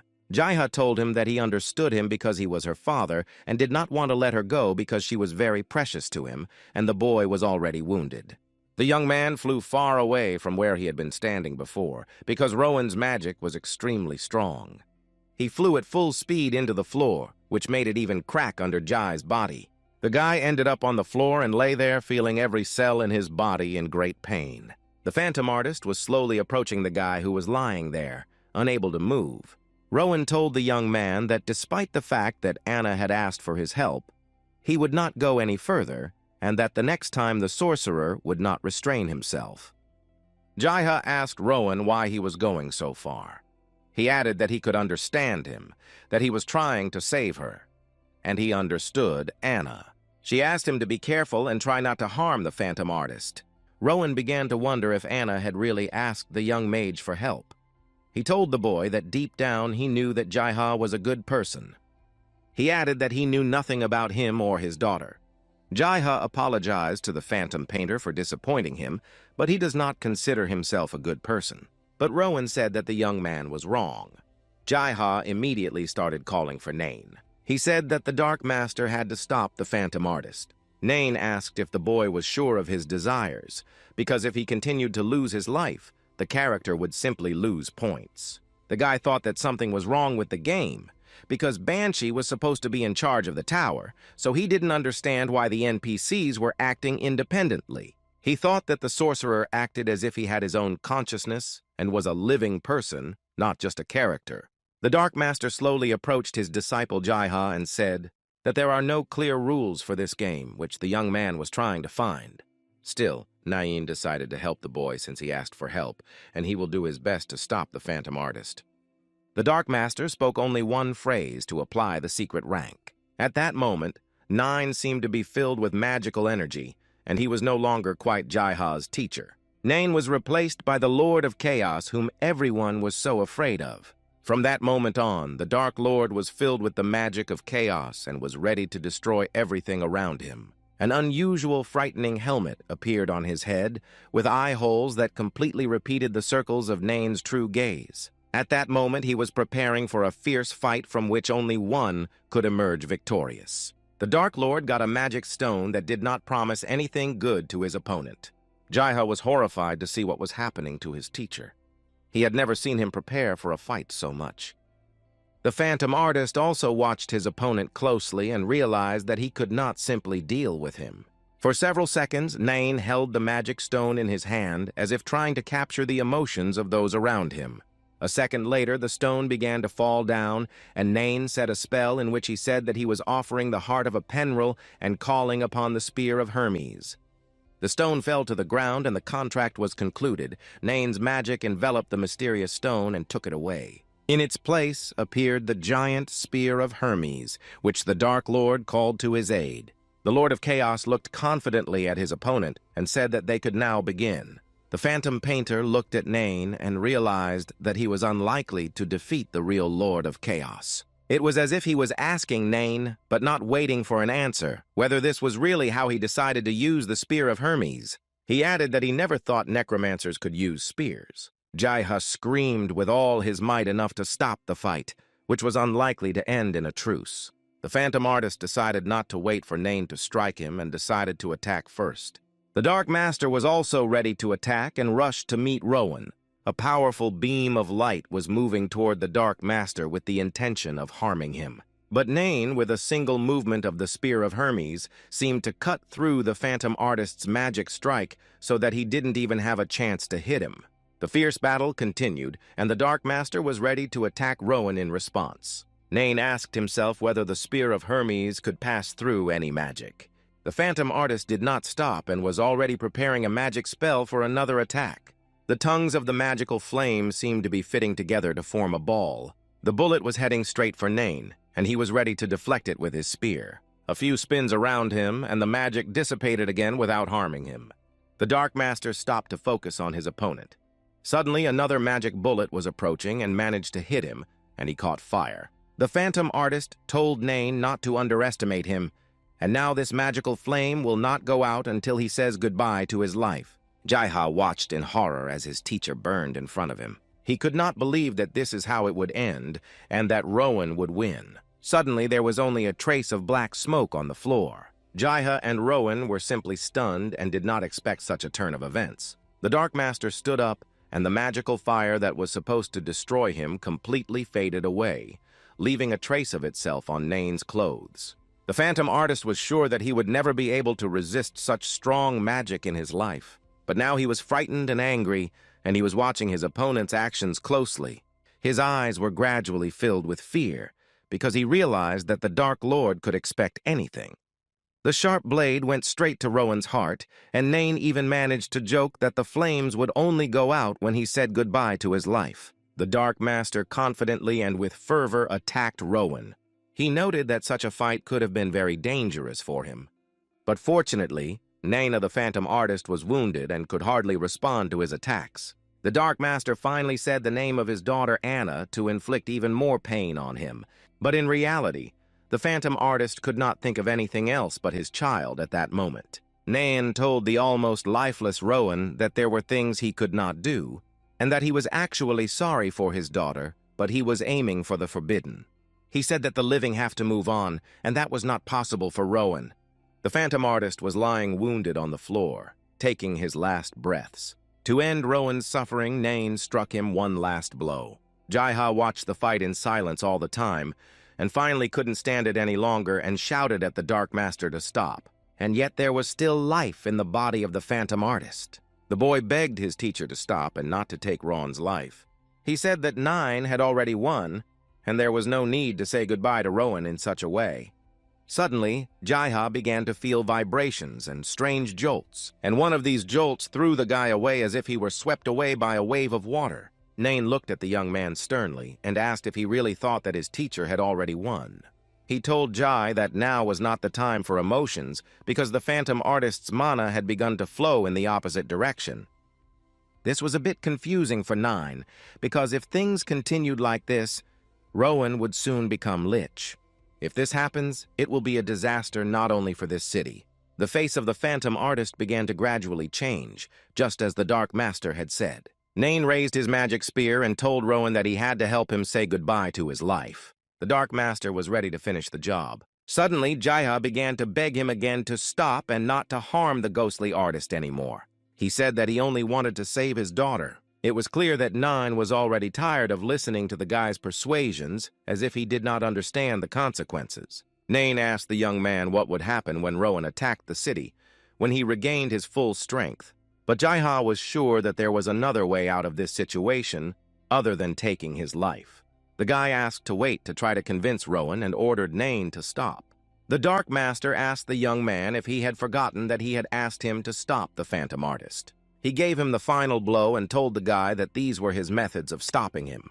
Jaiha looked at Nain and could not believe his eyes that he had so easily taken a man's life, even though the young man had asked him not to. Jaiha walked down the stairs, trying to recover from everything that had happened recently. Suddenly, he received a notification that his quest was complete, and now he can receive his reward from Anna. But this did not please the young man at all, because he could not keep his word not to harm Rowan. After the Phantom Artist disappeared, a book appeared in its place. It was very difficult for the guy to control himself at that moment, and he looked at her with complete disappointment. He asked Nain why he had treated Rowan so brutally. Jai was shaking with anger, and his hand involuntarily balled into a fist. He looked at the Dark Master and demanded to know the answer to his question. The guy was overwhelmed with emotions, and the main one was anger and a desire to fast because Nain did not listen to him. The guy hit the Dark Master in the face with all his might. Nain was patient with the young man, so he did not return the favor.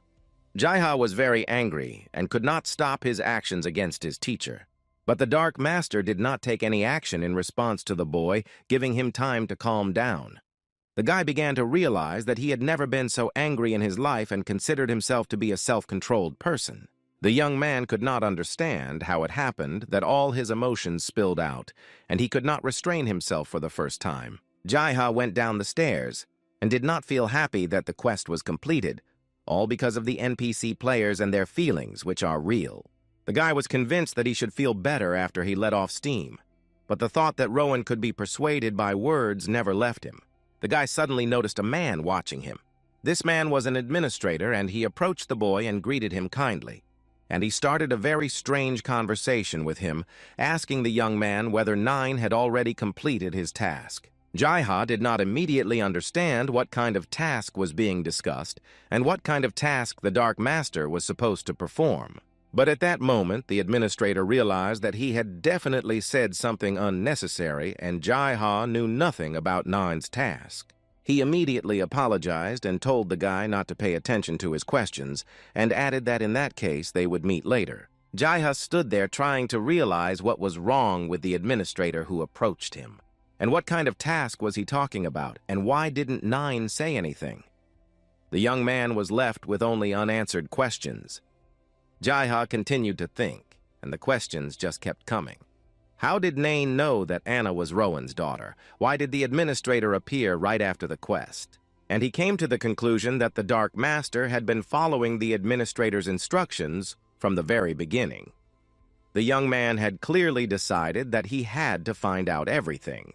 He slowly walked to the city to find his teacher and ask him about everything. Suddenly, he heard men whispering somewhere nearby.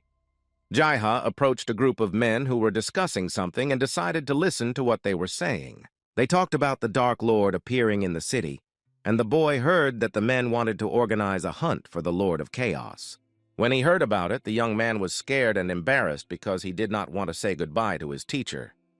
He quickly ran to find Nain and warn him of the danger that awaited him. He realized that it could end badly because the group of men were from the Camp of Light. Jaiha stopped and saw the Dark Master discussing something with the administrator. He didn't know how to react to the fact that Nain had so many secrets. He confirmed his assumption that his teacher and administrator were on the same page. The young man overheard the administrator thanking Nain for what he had done and adding that the Dark Master always keeps his promises. 9 talked about the players of the NPC who are endowed with emotions and why they do it. He added that in this case it was difficult to keep everything under control, and the slightest mistake could lead to the destruction of the entire city. The administrator reassured Nain that thanks to him, they had more users and that if he felt uncomfortable, he should contact the managers. They continued their conversation and discussed more than just quests. The administrator was very calm and explained to the Dark Master that all the emotions that are present in the NPC are almost impossible to transfer to real life, trying to convince the Dark Master of his wrong way of thinking. But Nain believed that it all made no sense and was useless, both for the game and for life. But the administrator clearly didn't like the fact that he and Nain's beliefs didn't coincide. Jaiha listened to everything they were saying and was simply shocked. He began to realize that 9 was so engrossed in the game that he was practically living in it. The guy realized that something was clearly going on between the men. He recalled a moment that happened recently and realized that if 9 hadn't forced all the participants to leave the location, the losses would have been much greater. The young man began to think that all the talk about the guild's treasures was just a cover for something bigger. The boy could not understand what the words that Nain could not live outside the game meant and why his teacher used dirty methods in his work. Suddenly, someone came up behind him and called out to him. When Jaiha turned around, he saw a large number of hunters who wanted to find Nain. The guy tried not to let on that he was not alone and had come from the world of darkness. The men were discussing what to do with him, and they noted that he was human and most likely a newcomer. One of the men asked the young man why he was standing there and ordered him to move, to which Jaiha apologized and agreed to do as he was told. The boy stepped aside and let the men pass who were heading straight for the Dark Lord. The group of hunters approached Nain, who was standing at the end of the corridor. By this time, the administrator was gone and the Dark Master was standing alone. One of the men said loudly that he had finally seen who the master of the Dark Tower of Nain was. He was still recovering from an unpleasant conversation with the administrator and was a bit upset. But he immediately gathered his thoughts and stood as if he were on stage, rejoicing that all these men had come just for him. One of the men asked Nain if he was afraid to say goodbye to his life since he dared to come to the Camp of Light. But the Dark Master perceived all his words as a bad joke, because he was sure that he was not in danger. The crowd of men was very angry, and they promised Nine that he would not be able to leave the light camp alive and unharmed today. Jaiha began to worry that his teacher was in danger because there were many men, and Nain would not be able to defeat them all at once. Jaiha stood behind the crowd and attracted the attention of the Dark Lord, so that he would realize that the young man was nearby. Nain was embarrassed that the boy wanted to help him because he could have been hurt. Nain silently told Jai that when he gave the sign, the boy should run away, and the young man should read the message on his lips. Nain abruptly reached down and touched the floor with his hand and loudly shouted to Jay that he needed to run right now. The floor began to crack underfoot and crumble into small pieces, leaving no chance for the crowd to grab the Lord of Chaos. His eyes said that he was more than ever ready to fight for his life. A pile of small stones from the floor rose up to thwart the men in their intentions. The Dark Lord was ready to launch an attack that the inhabitants of the Light Camp would definitely remember. The men were very frightened because Nain had destroyed the tower's support, but they did not understand how it was possible to do this with just one blow. Jaiha tried to stop the Dark Lord because he began to use an extremely powerful force, the Chaos Force. He was shouting at his teacher to think before he did something, and the floor fell out from under his feet. The guy was flying down from a tall tower that was falling apart from Nain's strong blow. He tried to grab onto something to hold onto and not fall, but it was all in vain, and the young man's body was pulled to the ground with great force. Jaiha stretched his arm upward in the hope that he would still be able to save himself and catch onto the ledge that had not yet been destroyed. The young man was flying in the air, and many fragments of the giant tower were swooping and falling around him. Seeing the boy falling, Nain rushed to his aid with all his might. He picked the young man up and saved him from an imminent fall that could have taken his life. The Dark Master held his frightened disciple in his arms like a bride. Still, the situation had changed for the worse, and now the two of them were falling down together because Nain could fly too. The Dark Master began to call out very loudly to his mammoth named Jumbo. The mammoth immediately heard his master's voice and rushed to his aid.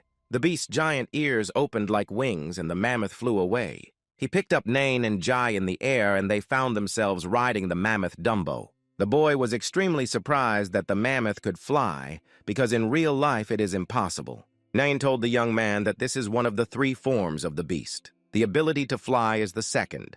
Jaiha was very surprised, and could not even imagine what kind of shape his 3rd form was. The Dark Master ordered his mammoth to descend because it was not very convenient to fly for a long time. As soon as they started to descend, someone wounded the mammoth Dumbo and he started to fall.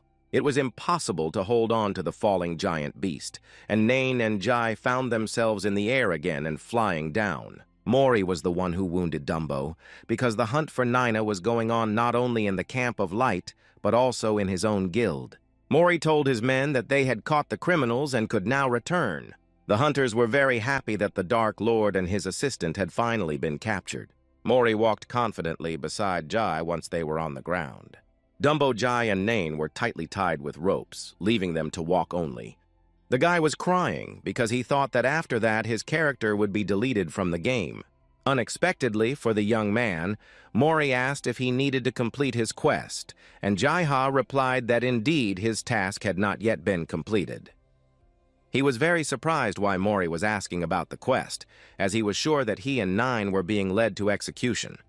Jai's hands, which had been tied behind his back with a rope, were instantly released.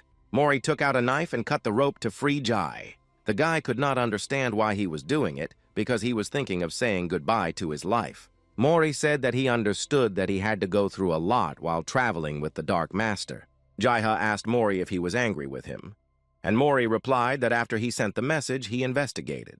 He found out that the guy had spent the guild's money to raise his level. He said that improving his skills is more important than Nain's goals. The boy asked him uncertainly if this meant he had the right to spend the money for himself, but Mori said he would have to pay back the debt. He added that he had to repay the debt with his body without explaining what it meant. Jaiha was even afraid to imagine what it could mean, but the images in his head were generated randomly. Mori explained that from now on, all the dirty work would be delivered to the young man, and he would be able to repay the debt with awards from the NPK in the tower. He told him the terms of the interest rate at which his remuneration would be calculated, which scared the guy. Mori abruptly asked if Jaiha had any objections, but the young man immediately replied that he agreed to everything. Mori said he was going to write down that the guy agreed to all the terms without objection, and he always said with an awkward smile that he now owed Mori a debt of gratitude. They walked together to the Dark Tower, and the young man was always wondering whether he should continue playing and at the same time enjoying the progress he had made.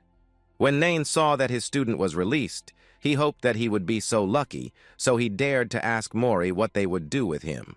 The Dark Master hoped that his friend would take pity on him and let him go. But Mori was adamant and said he would be judged and punished for his tricks. Jaiha has already arrived at the house of Bansha's old mother to complete one of his quests. He went inside and handed over the ring he was supposed to return to her. After it was released, his level immediately increased and he received new artifacts. The first was a winter robe. This garment protected from the cold and provided a special skill of ice protection. The second was the ice staff, which is used by witches to carve ice crystals and ice elements, a special ability to attract attention. The third was LA's promise ring. The special skill Iron Will, if a blow is struck that should take away a life, 1 life point remains. He looked at his achievements and tried to calculate his skill level, which was 38.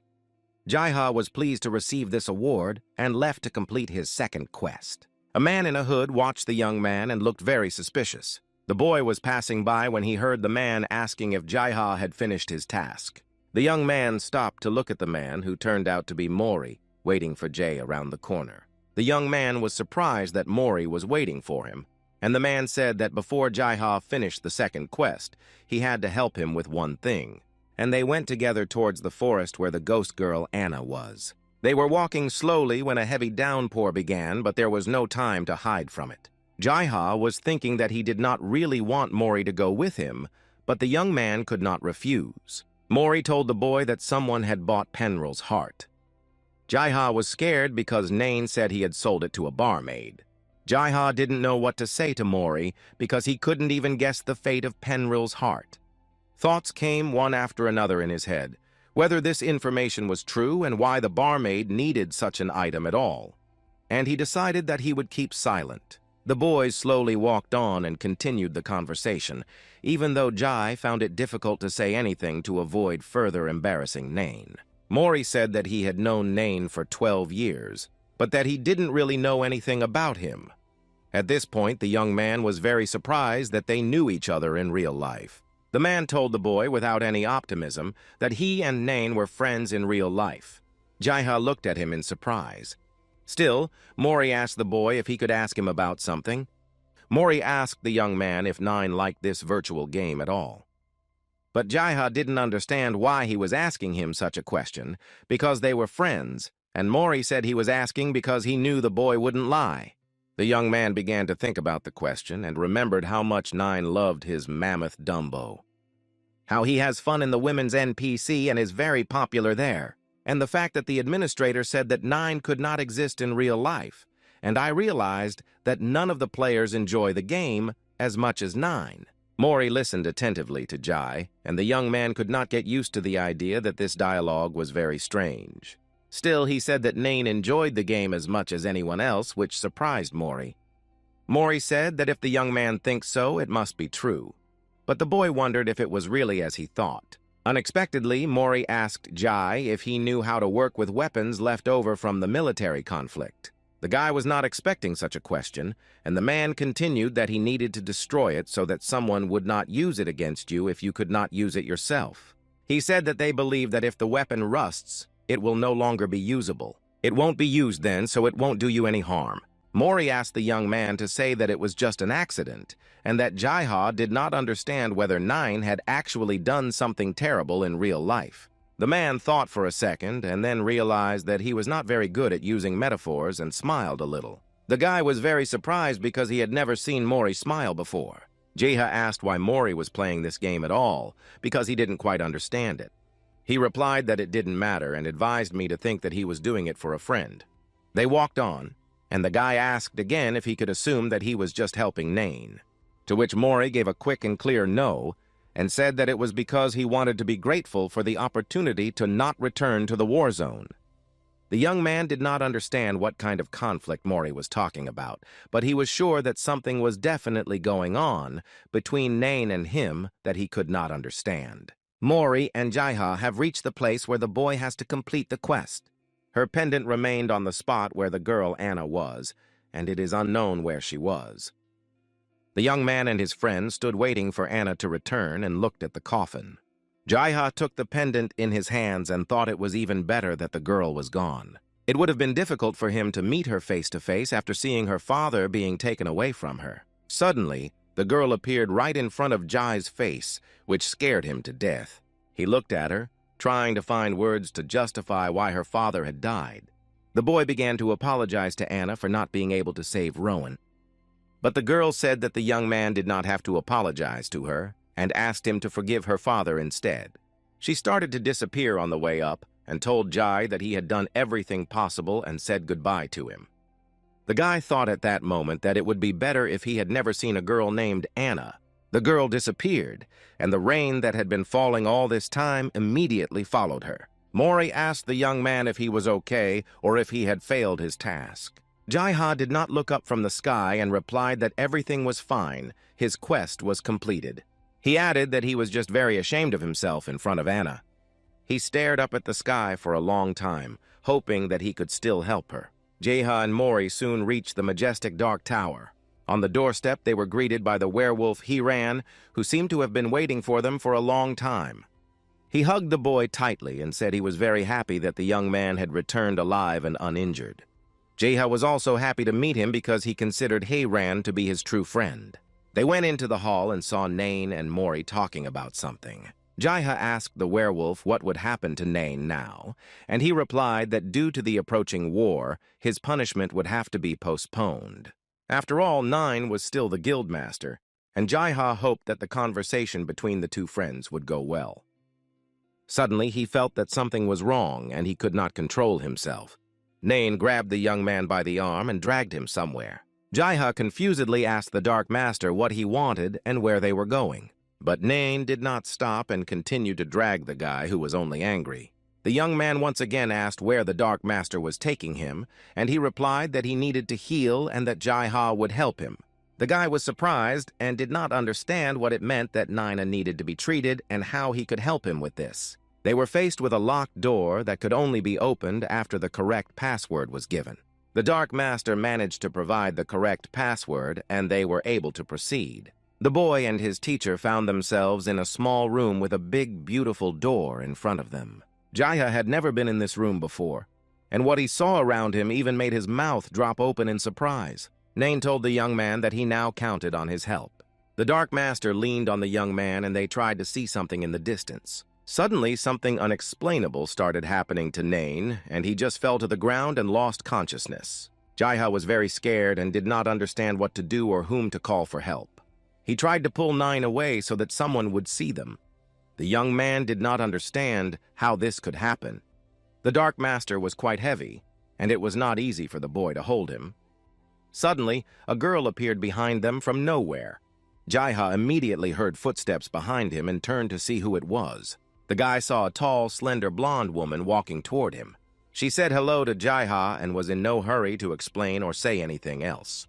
The girl came closer, and the young man was able to see her, and he was shocked because she looked so much like Nain, and Jaiha did not understand when he had managed to change his clothes. She threw the Dark Master's body over her shoulder with one hand, which surprised the boy even more.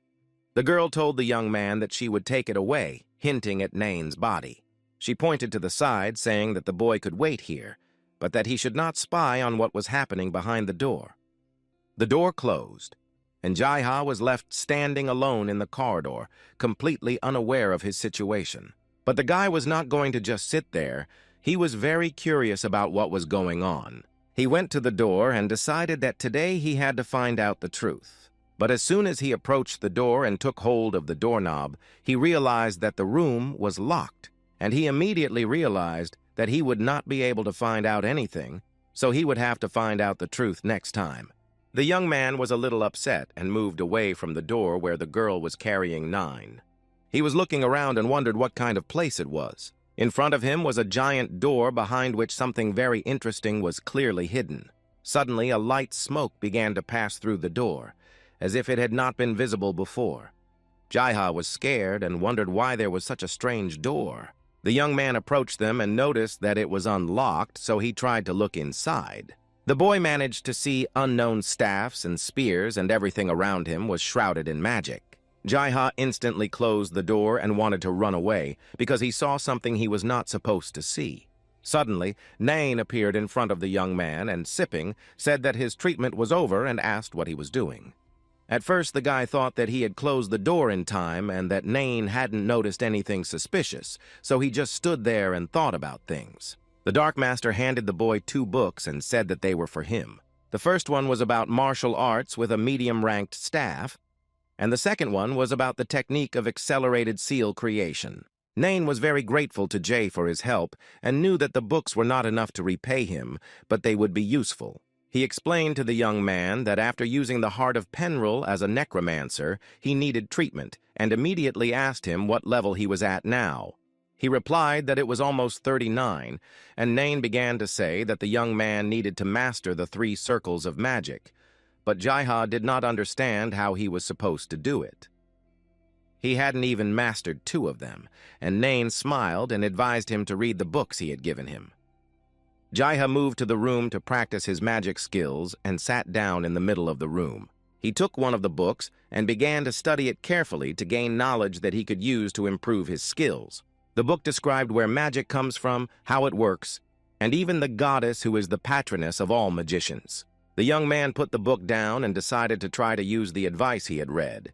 He needed to gather the mana he wanted to imagine with his heart. He concentrated and did everything as it was written in the magic book, hoping that he would be able to master the 3 circles. The guy sat for a long time trying to master the new knowledge, and when half an hour had passed, he exploded with anger because nothing worked. He was extremely annoyed that he had already spent a lot of time and still couldn't master 3 laps. He thought that the methods he had read about could only work on the NPC and not on ordinary players.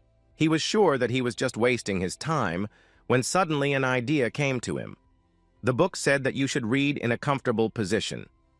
The young man decided that this was not the way to lie and fell to the floor to try to master the new knowledge once again. But again, half an hour passed and no result except that he started to fall asleep. He got up and started walking around looking for a new position because lying down was too comfortable. His eyes fell on the desk and chair in the room, and he thought it might work. The guy decided that sitting on the chair would be comfortable enough, but not enough to fall asleep. Jaiha sat down on a chair and leaned his hands on the desk and tried again to master the 3 circles. But he didn't even notice that after a while he was just lying on the desk he had been leaning on. He found himself thinking that it was just as comfortable as lying down and remembered his high school days. Suddenly something started happening and he realized it was mana. He tried to create a circle and finally succeeded, and the boy's joy was overwhelming. Suddenly the door opened and Hayran burst into the room looking for Jai.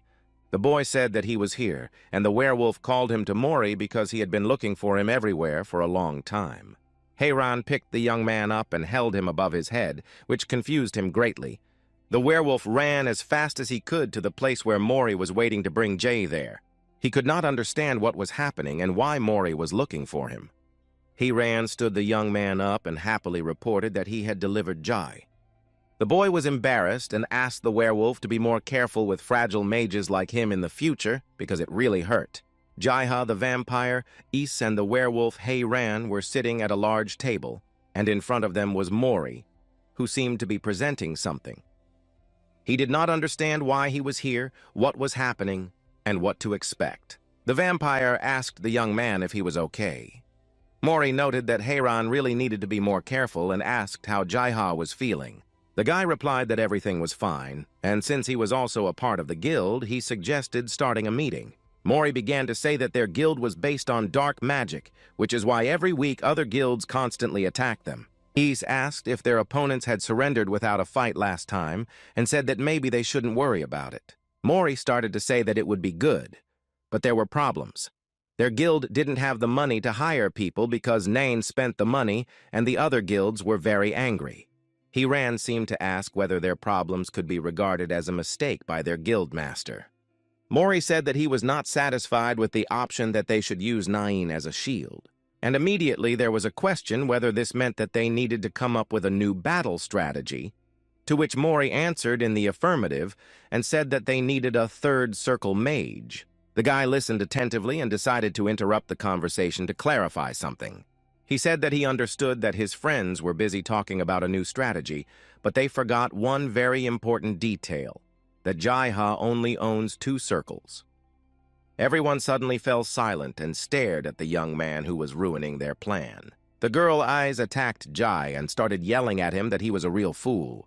She asked the young man what he had been doing all this time instead of raising his circle and wondered how he could be so lazy. Mori began to explain that they would use the boy as a shield, and if he lost his life, Nain would resurrect him and use him to the last. He went on to say that Heiran would be a tank in his group, and he should remember that players who lost their lives would be used as zombies. The vampire asked what about the money they had saved. Could it be used to hire soldiers? Mori reminded that the guild rules prohibit the use of player funds, and Eyes asked what he would do if he lost the castle. Mori was thinking about all the possible risks that could occur during the battle. He replied that he would rather lose the castle than use the money of the guild members, and added that he would ask his people for help. The werewolf did not like this plan at all because he did not like the dark elves whose help he wanted to ask Mori. But Mori said that they were very determined and would do anything to achieve their goal, and corrected Heiran, noting that they were not dark elves but drow. He said that the drow would help if the guild gave them what they wanted, and that Nain would help if he felt even a drop of guilt. But when his friends heard about Nain, they were sure that he was simply incapable of feeling guilt and had no conscience. On this note, the meeting ended and the friends began to leave. Suddenly, someone grabbed Jay by the collar, and the young man did not expect it. It was Mori who leaned over to the boy and told him that he had to reach the third circle. He emphasized that it was very important, and that Jaiha was not sure if he could do it, but said he would do it. Mori advised him to go to the training room where other mages had left their training tools, and told him to train as if his life depended on it. He realized that if he failed to reach the third circle, he would be used as a shield. Kim Ji-ha exited the virtual game and found himself in his room. The guy woke up in his room and stretched to put his body in order. The young man stood in the middle of his room and tried to regain consciousness after sleeping. Kim Ji-ha began to realize that he was becoming addicted to the virtual game he was constantly playing. He noticed that his hands were shaking from his worries about the situation in the game. The guy noticed that he had never devoted so much time and effort to this game except for the entrance exams. The young man took a bottle of water and drank it to calm his worries. When suddenly his cell phone rang, it was a call from his girlfriend, Yoon-hee. The guy picked up the phone and said hello to his girlfriend, who said she had been trying to reach him for a long time. The girl asked him what he was doing all the time and why it was impossible to reach him, to which Kim Ji-ha replied that he was doing well. The young man realized that he had not been in touch with anyone since he started playing. His friend said that she also wanted to try playing the game. But Kim Ji-ha said that an excellent student like her shouldn't play such a game, and if he had the opportunity to study, he wouldn't play either. She smiled and asked if the young man had lost his willpower and how his social phobia was, and he replied that it seemed to have gotten worse. The boy's girlfriend told Kim Ji-ha that she was calling him to remind him of his high school reunion. She said that he hadn't been there for the last 2 years, and the teacher and the president of the alumni insisted that she bring him. Kim Ji-ha asked who Yoon-hee meant by alumni president Kim Shin-yul or someone else. She replied that it was him. He sighed because he knew the guy well. He was notorious at school. He liked to take care of everything, but nothing good came of it. And there were also rumors that he got a girl from the neighboring class pregnant. Of course, these gossips died down when his mother started dating one of his teachers, but even before Kim Ji-ha graduated, he did not return to school.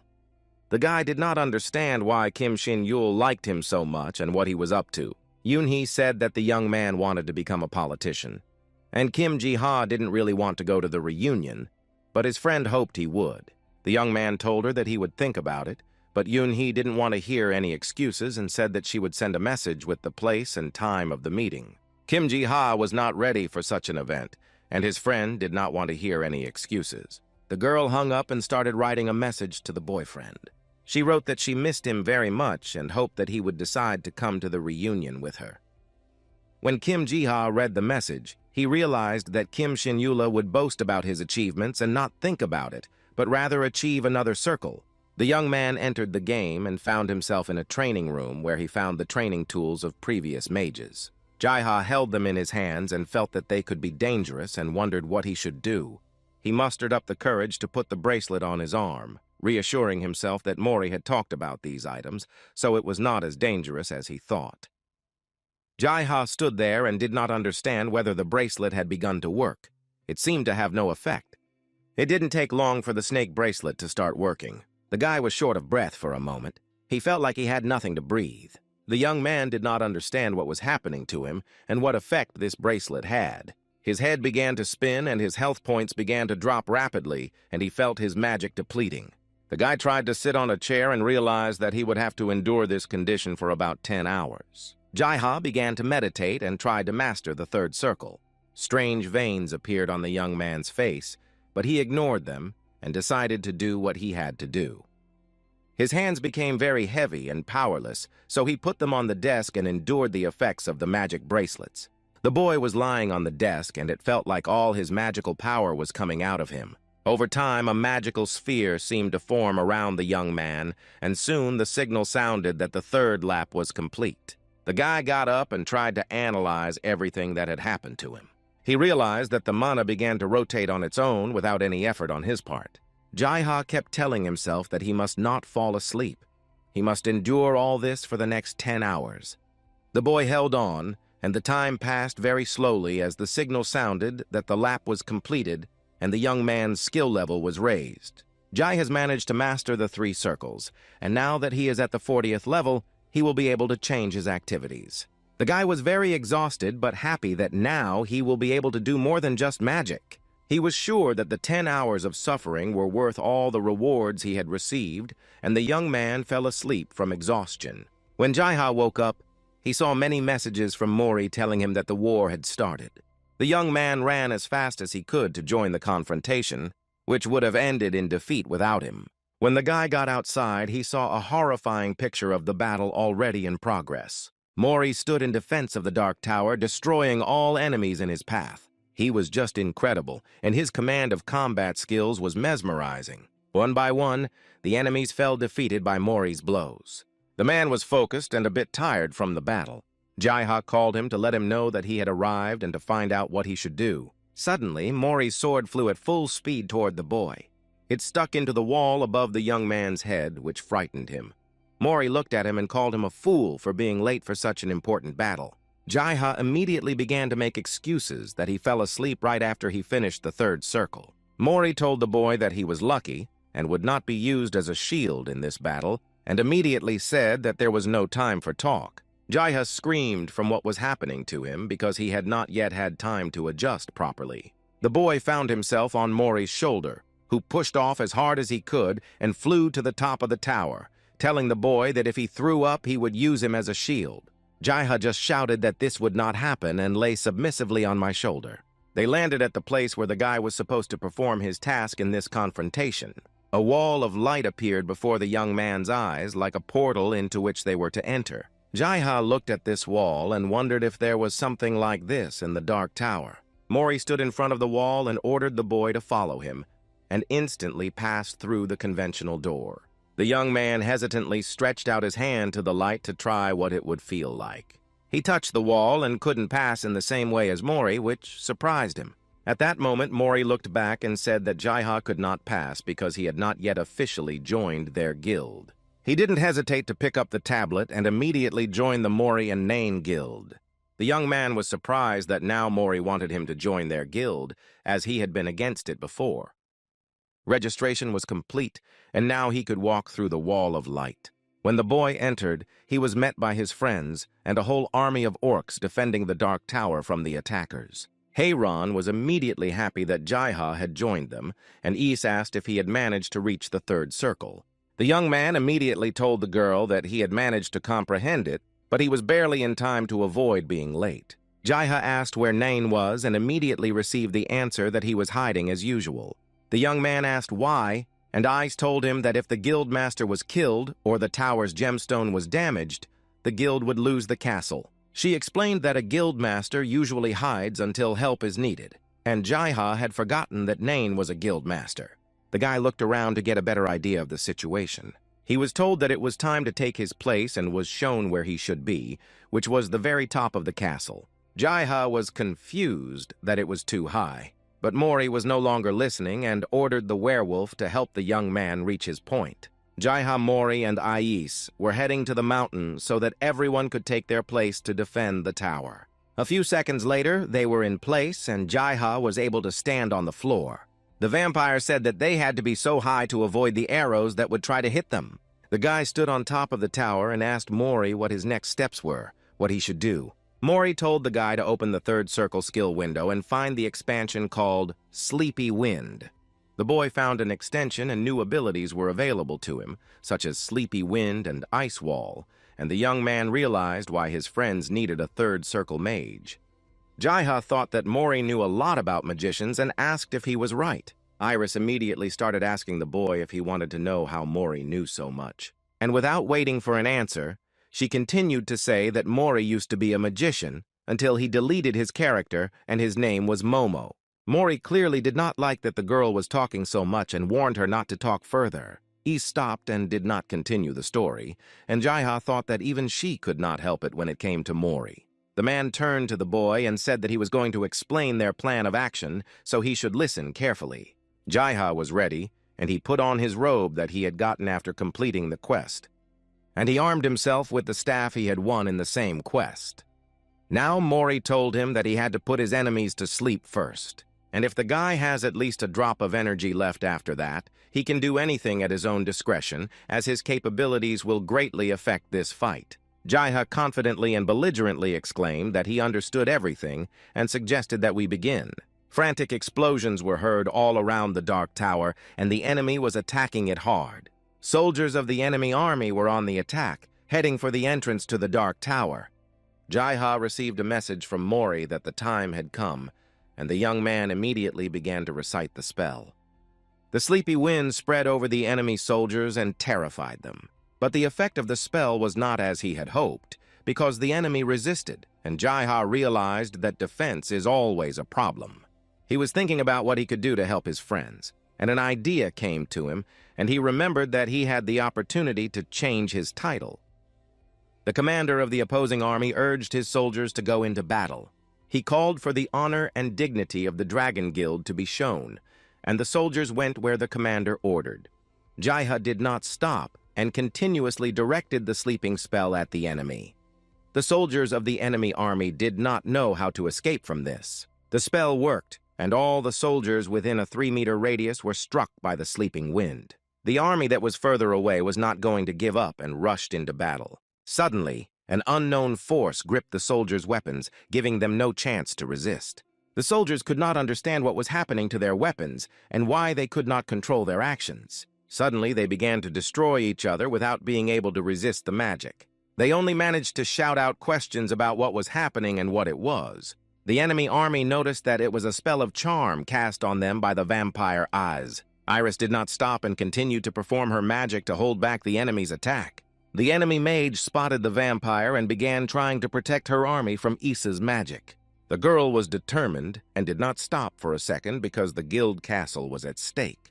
The magic of Ayas and the enemy mage clashed in a confrontation that felt like two oceans crashing into each other. At that moment, something went wrong for the enemies, and the magician was very frightened. She noticed that a large number of arrows flew from the walls of the tower to stop the enemy. The arrows were steadily shooting at the offenders, leaving no chance of survival.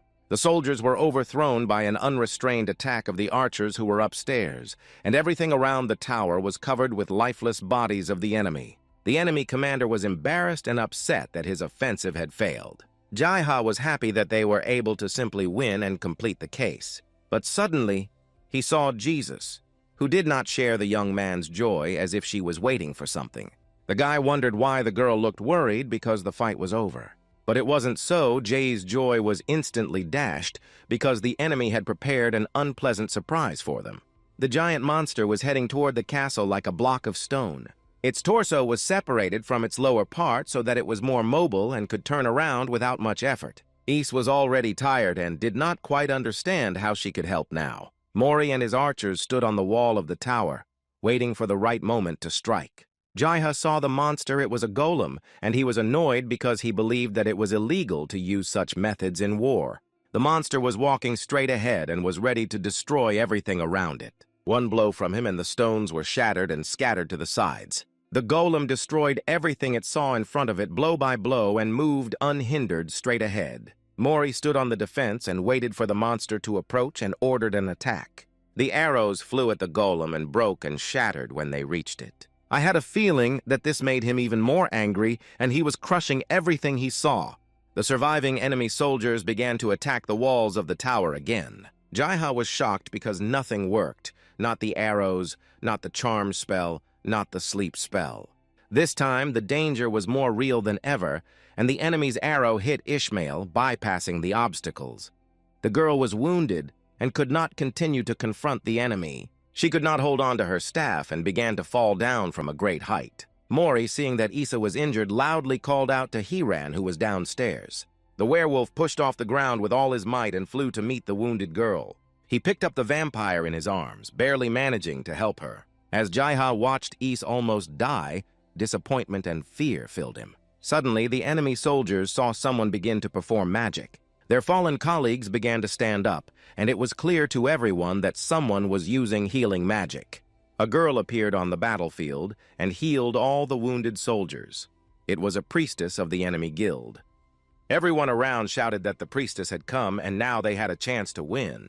Jaiha wanted to believe that their guild would cope and they would win, but the appearance of the priestess still scared him. The enemy commander shouted loudly that their main target was a mage on top of the tower. When he heard this, Jaiha was very scared, but he was still not going to give up and say goodbye to his life. The Dark Tower has withstood horrific attacks and explosions time and time again. Jaiha pulled himself together and began to recite the next spell because he had no other choice. There was a huge explosion which the boy called out, and huge stones flew down. The young man's attack was aimed at the golem, but unfortunately he managed to dodge the blow. The boy did not wait for him to recover and attack back, and the next blow of the young man was decisive for the monster, and he lost his life. The shockwave threw Jai backwards, and now he could not feel the ground under his feet. He realized that he was falling for his luck, but Hayran noticed that the boy was in danger and went to help him. The werewolf caught the young man in the air and told him to hold on tight. Hiran said that Jaiha was unbeatable when he destroyed the golem, and the young man was only surprised that his friend managed to save him. The werewolf pushed back hard to leave the boy somewhere higher so that no one could get him. The army of enemy soldiers was confidently moving toward the entrance to the tower, and there was no one to stop them. Jaiha noticed the enemy group approaching and instantly thought of his plan of action. The boy asked Hiran to throw him on the roof of the tower, but the werewolf did not immediately hear what the boy was asking and asked him what he wanted. Jaiha asked to be thrown onto the roof again, and Hiran, clearly understanding the boy's desire, pushed him in the direction he had indicated. The young man was flying to the place where he was supposed to hold back the enemy's advance and keep the tower from falling. It flew over the heads of the soldiers who were on their way to attack the castle. The guy successfully landed on the roof of the tower and was ready to hold the line. The soldiers did not expect anything to go wrong and for someone to stand in their way. Jaiha was very pleased that he managed to land successfully and confuse the enemy. The guy closed his eyes and started whispering spells to hit his opponent. The young man decided to use a second new spell to prevent the soldiers from entering the castle. A pile of ice blocks began to gather together to form an impenetrable ice wall. The ice magic that the young man managed to master was needed here and now more than ever. All the soldiers were frightened when they saw a wall of ice grow in front of their eyes. They began to echo each other, passing back that the magician was using ice magic. The enemy priestess was walking with the soldiers and immediately saw the ice magic and began to strike and destroy the obstacle. The wall was covered with explosions, which Jaiha did not expect, but he hoped that the wall would survive. Jaiha finally decided that he should stay and delay the enemy to buy more time. The guy used the ice wall spell once again, rebuilding the one that the priestess had destroyed. The guy felt that his strength was already running out, and it was becoming increasingly difficult for him to resist. The ice wall began to fall, and the priestess managed to break the boy's magic. The priestess shouted that the wall had fallen and they could attack the Dark Guild mage. The guy's strength was minimal, and he considered it his duty to strike the last blow for the sake of everyone. He touched the ground in an attempt to freeze the wall once more, but his mana power was no longer sufficient. Jaiha was surrounded by enemy soldiers who pointed their spears at him from all sides, trapping him in one place with no chance to escape. The priestess gradually approached the boy, bypassing the soldiers one by one. When the young man saw her, he realized that these were his last moments, and that it was unlikely that his strength would be able to recover so quickly. She drew her sword and prepared to take Jay's life with a confident swing. The guy closed his eyes from the fear that gripped him. He was already mentally saying goodbye to everyone. An unknown magic began to swirl around. Something incomprehensible began to happen. The title of Misty Knight was removed from the young man. He felt that something had changed in him that could hardly be comforting. The enemies began to fly in different directions from the powerful blows as the Dark Lord Guildmaster Nain appeared on the battlefield. When Jaiha saw his friend, he got some hope that he would survive. Nain turned to the young man and apologized for having to defend himself for so long. The boy was surprised that his teacher had managed to hide for so long, and Nain called Dumbo, who took the young man away. The soldiers finally realized that the Guildmaster was in front of them and knew that if they could capture him, victory would be in their hands. The soldiers rushed to the attack to capture Nain, and they were very determined. But the Dark Master was full of confidence and ready to defend his guild. He took out his staff and invited the enemy to start the duel with today's heroes who were no longer alive. Nain recited the spell several times, calling on all the fallen soldiers to stand up to defend the Dark Tower. The enemy soldiers who had been lying lifeless a minute ago began to stand up as one and were ready to resist as the necromancer ordered. The enemies, led by the commander and the priestess, watched in horror at what Nain was doing. The soldiers who recently defended the Dragon Guild have risen from the dead and sided with the dark forces. The living dead were marching toward the enemy soldiers, not noticing any obstacles on their way. The commander of the Dragon Guild army was confused that the Lord of Chaos had turned his men into zombies. The priestess did not wait until she was attacked and began to recite a spell. It said that dirt should return to the earth, light to the sky, and death to the underworld. Her magic began to work on the living dead, who were resurrected by the Dark Lord. The magic penetrated their bodies, and they seemed to vanish into thin air. Nain stood there and calmly watched this action from the top of the tower. He realized that he could not just stand there and still have to fight the Lord of Chaos, clutched his spear tightly in his hand. The face of the Dark Lord silently said that he was ready to destroy everyone who tried to destroy the castle. The Guildmaster jumped up high to make his blow even stronger, and the spear was heading down with incredible speed. Nain was sure that this time the priestess would not be lucky enough to block his attack. The soldiers put themselves under the attack of the Dark Lord just to protect their priestess. Their eyes were filled with fear because they realized that not everyone would survive this battle. Nain stood there calmly watching his enemies die and waiting for the right moment to strike again. The enemy soldiers were caught in a whirlwind of explosions and fire and simply burned alive. The priestess was very frightened when she saw this because she did not quite understand how strong the master of the Dark Tower Guild was. The commander and the priestess stood near the line of fire, and behind them were frightened soldiers who had no chance of survival. The enemy commander ordered his men to attack and destroy the Dark Lord. And on his orders, the soldiers went into battle, trying to harm Nain without sacrificing their own lives. Nain looked at all this action and realized that right now he needed help, so he called Mori. Jaiha sat on top of the mammoth and worried about his friends. He knew they needed his help, but he had no strength left.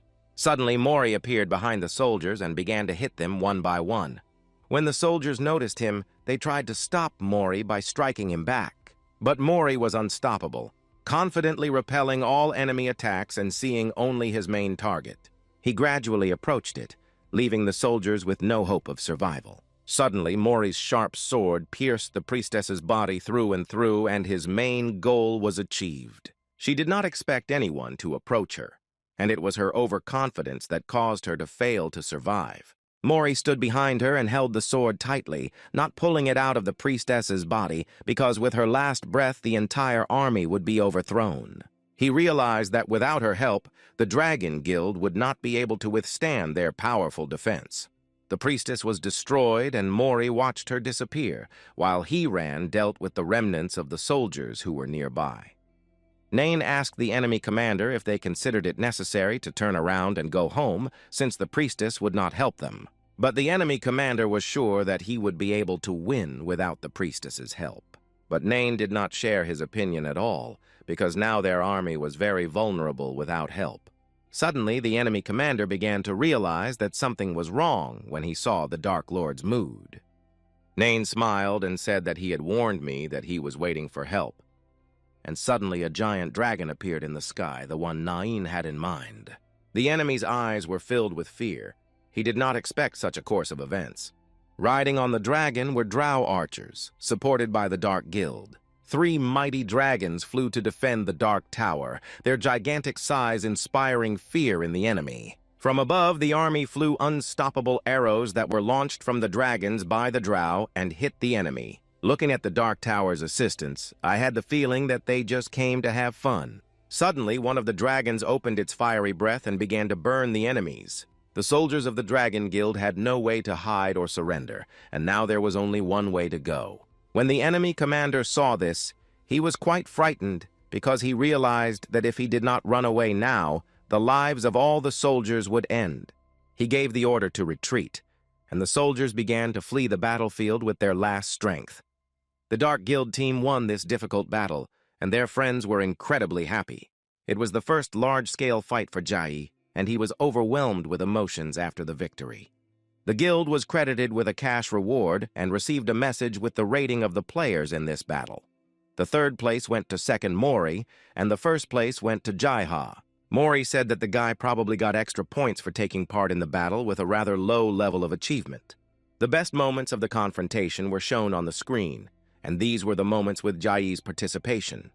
Mori congratulated the young man on his new achievement, and said that he was a hero of today. The young man began to rethink his actions during the fight and recall the details. He began to feel anxious because everyone was now looking at him, which made him uncomfortable because of his social phobia. The guy started to panic. He wanted to run away, somewhere far away. He did not hear anything that was said around him because he closed himself up. Mori saw that something was going on with Jai and decided to support him. He put his hand on his shoulder and turned the boy to face him. When Jaiha felt someone's touch, he exhaled and was able to pull himself together to see who had approached him. Mori once again told the young man that he was the hero of today's battle so that he could realize his contribution to their victory. Jaiha looked at his friend and could only smile uncertainly because of the huge amount of emotions he was experiencing. Mori told the boy that he had done a good job, and Nain added that it was true and that he shouldn't even think about running away. But Jaiha could only squeeze out a tentative thank you after all he had been through. All his friends sincerely supported him and were happy that he managed to become the best in this battle. Everyone immediately began to complain that Mori had only recognized Jai's efforts. Nain was offended that he even lost his chance to win the title. But Mori certainly wasn't going to praise the Dark Lord because of the pranks he had pulled earlier. Someone was knocking on the boy's front door, making it impossible for him not to hear the knocking. The guy was lying in bed in his room and had to wake up because of a knock. He got out of bed and went to the door and asked who was there. Kim Ji-ha opened the door and saw his teacher Nain standing on his doorstep. The Dark Master stood all bloody and asked the young man for help. The boy was very surprised to see his teacher on his doorstep, especially in such a state. He took Nain under his arm and led him to his room to provide him with the necessary assistance. The Dark Master was lying unconscious on the young man's bed, bleeding. Kim Ji-ha couldn't understand how Nan managed to find his home in the real world. He did not understand what could have happened in the virtual world and why there was so much blood. The guy started shouting, demanding that Nain get up, and they called the hospital and the police. The young man shouted for the Dark Master to get up, but he told him to wait. Nain abruptly opened his eyes and said that he was still in the virtual game. He smiled sarcastically and asked Kim Ji-ha if he had succeeded in deceiving the young man. The guy opened his eyes, was covered in cold sweat, and was very scared. The young man immediately realized that it was just a dream, and that he shouldn't worry so much now. Kim Ji-ha tried to understand why he saw Nain in his dream and whether it meant that the young man spent a lot of his time playing games. Suddenly, he noticed the sound of approaching footsteps behind the door.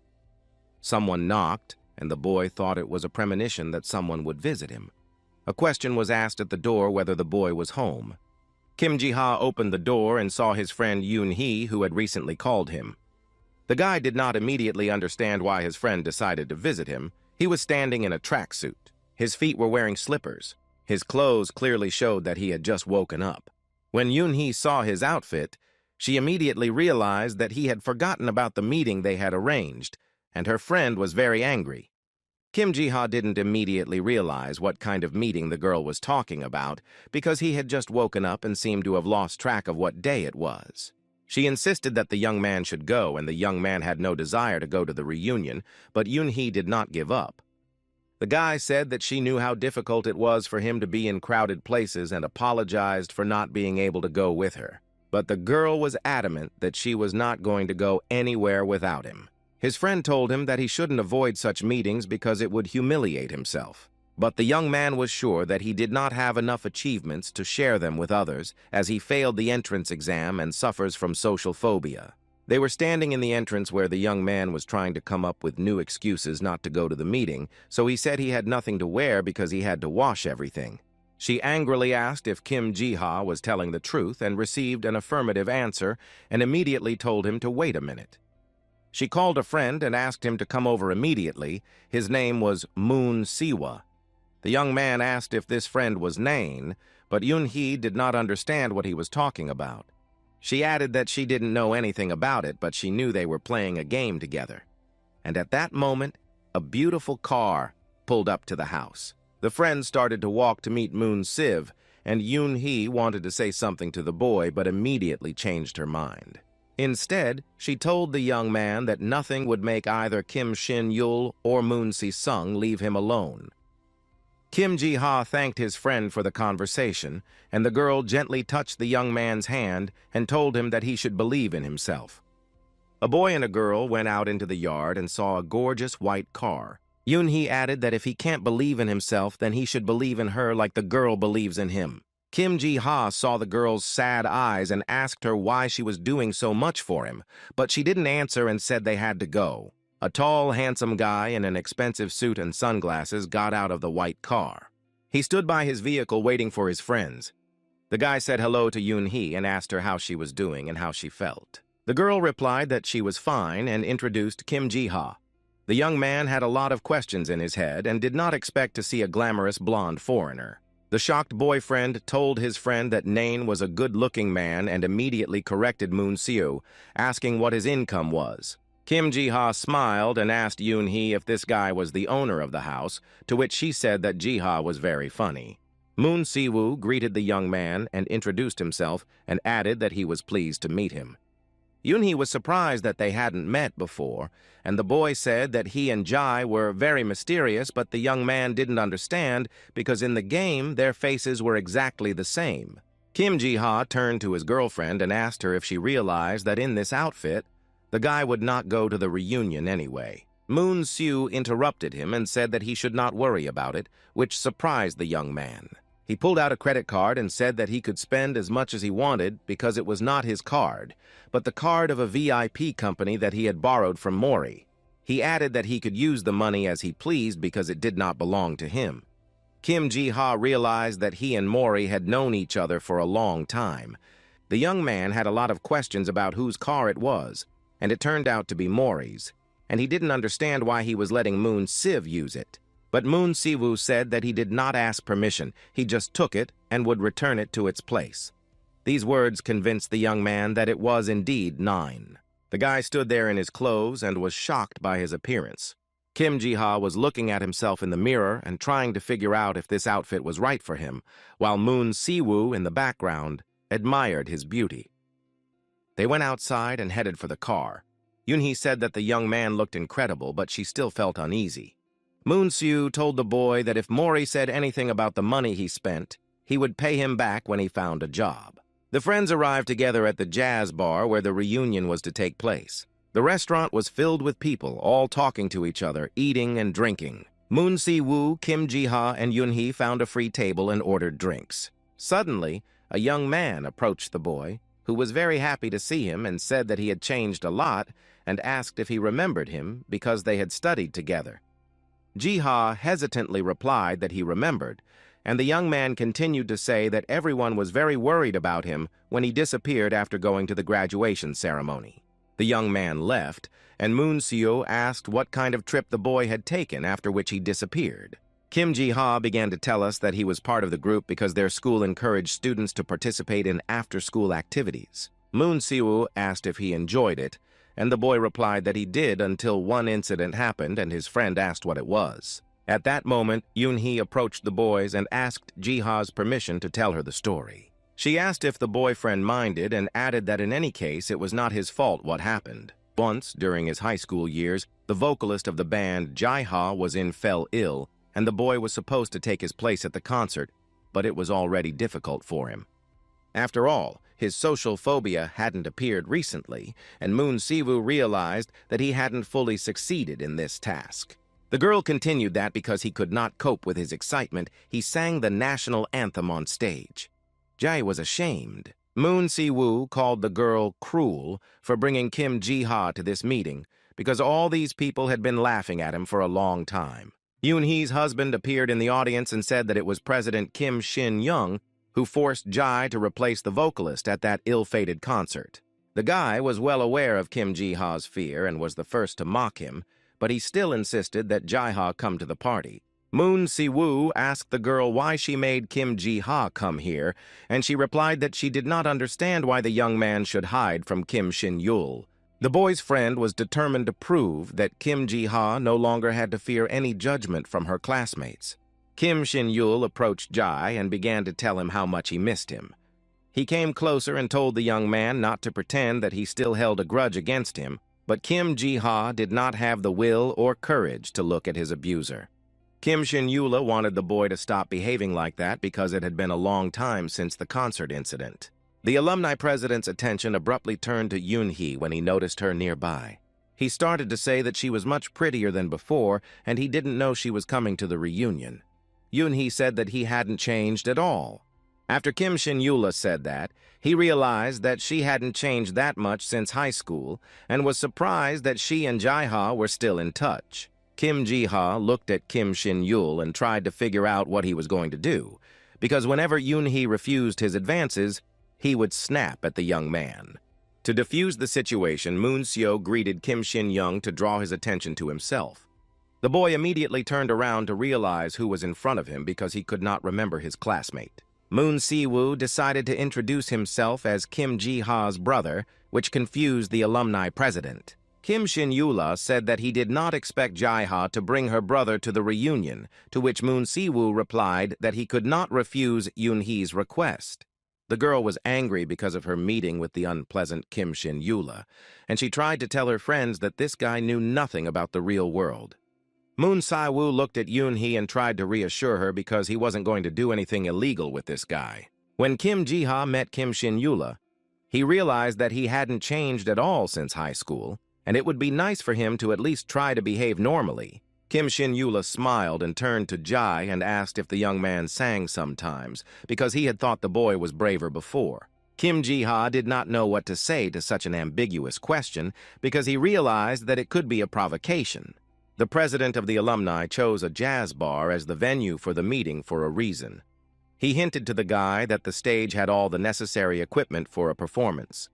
And suddenly he announced to the whole room that as a punishment for missing the alumni meetings, Ji-ha would sing a song today. All the classmates were incredibly excited to be able to listen to Kim Ji-ha because the degree of alcohol they had drunk was already warming them up from the inside. Kim Shin-yul deliberately warmed up the audience so that Kim Ji-ha would not be able to avoid such humiliation.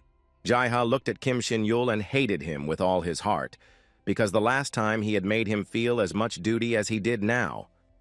Someone put a hand on the young man's shoulder to restrain him from a rash outburst of emotion. It was Moon Si-woo who offered to accompany his friend. He wanted to support the guy and calm him down a bit with his presence. Moon-soo stood there expecting that no one would object to his initiative. But Jae-ha didn't share his friend's confidence because he couldn't sing in front of an audience because of his fear. Moon-soo decided to encourage the boy and said that they could do it and called him a battle hero, which confused the young man. He really didn't understand why Kim Ji-ha couldn't overcome her fear and go on stage. So he supported the guy, saying that whether it was a game or real life, they could put on a good show together.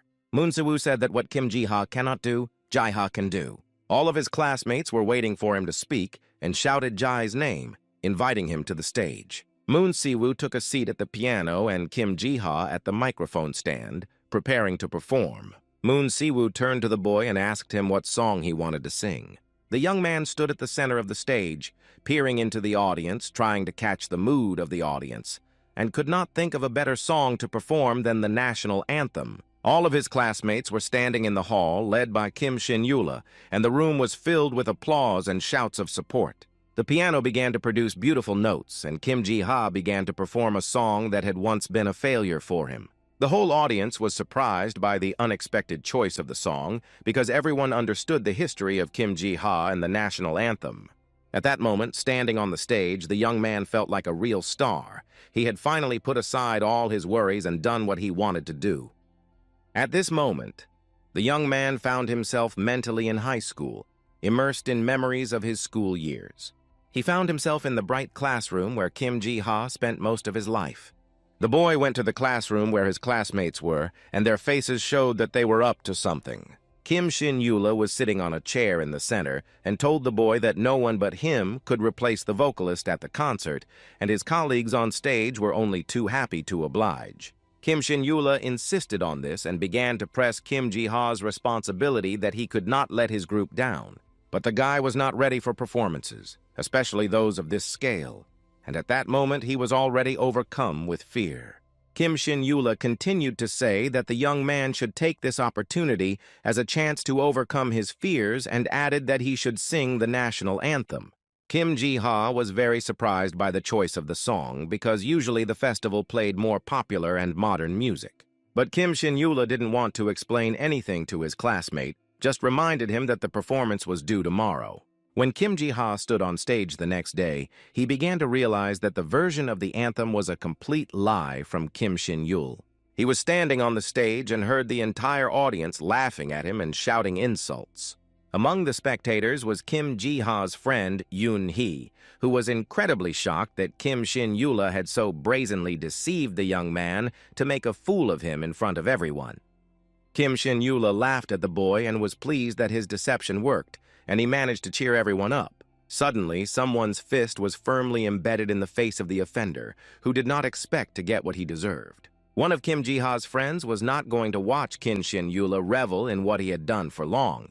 He decided to take revenge for his friend right then and there. The crowd quickly picked up the mood and everyone rushed into the fight, creating chaos and complete disorder. Kim Ji-ha has not yet recovered from the fact that everyone was making fun of him and how he had to pull himself together and somehow stop the fight that happened because of him. Kim Shin-yula was lying on the floor with a battered face, asking only one question about why he was hit, pretending that he had nothing to do with what happened. But the guy, Kim Ji-ha's best friend, didn't want to hear any excuses because he knew who had caused the situation.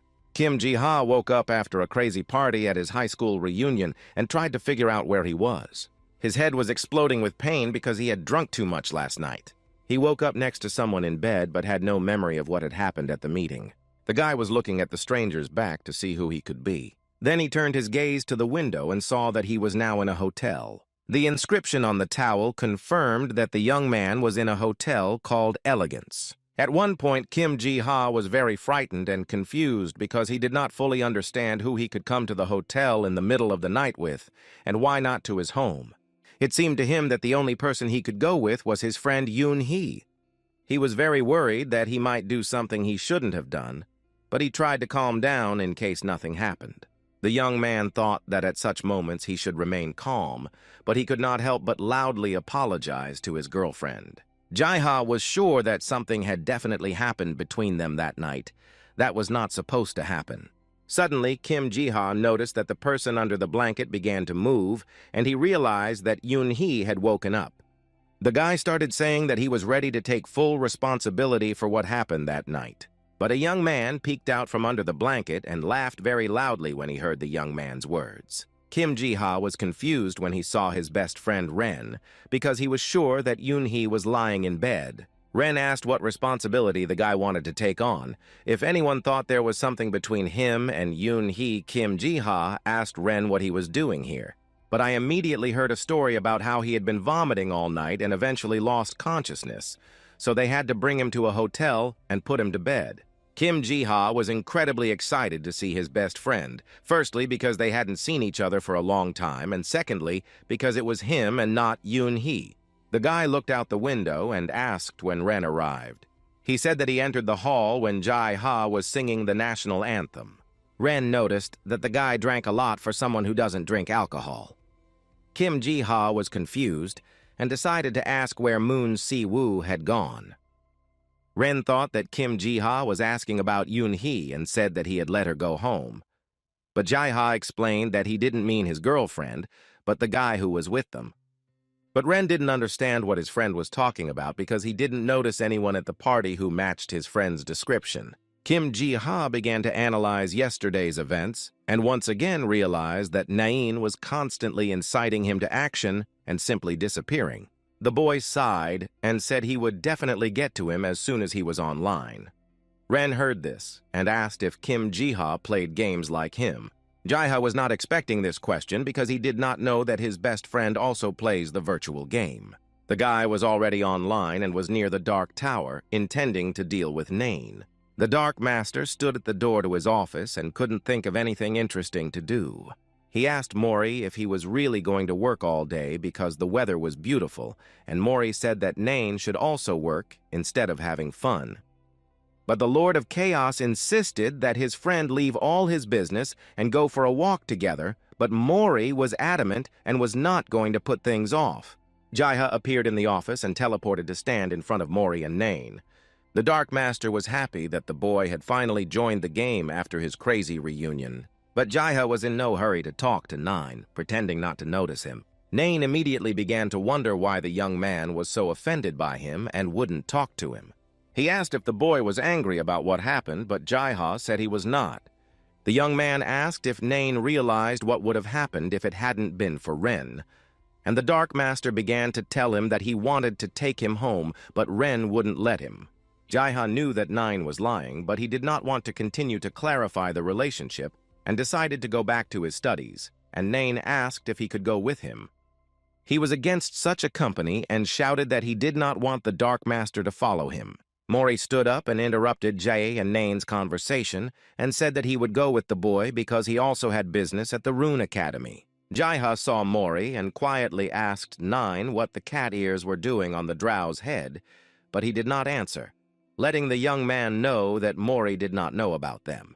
Mori said that the academy had not paid taxes for the last 4 months, and he intends to take the money. Mori and Ji-ha headed to the Rune Academy, where they each had their own business. The guy came to the exam to improve his skills and was met by a vampire girl.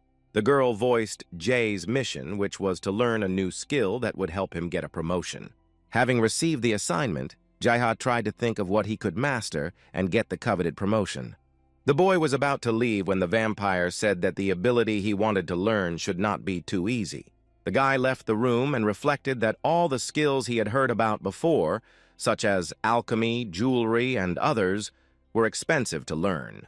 But he didn't have enough money, so he had to come up with something else. Ji-ha went out into the corridor and met Mori, who was talking to the rector of the academy.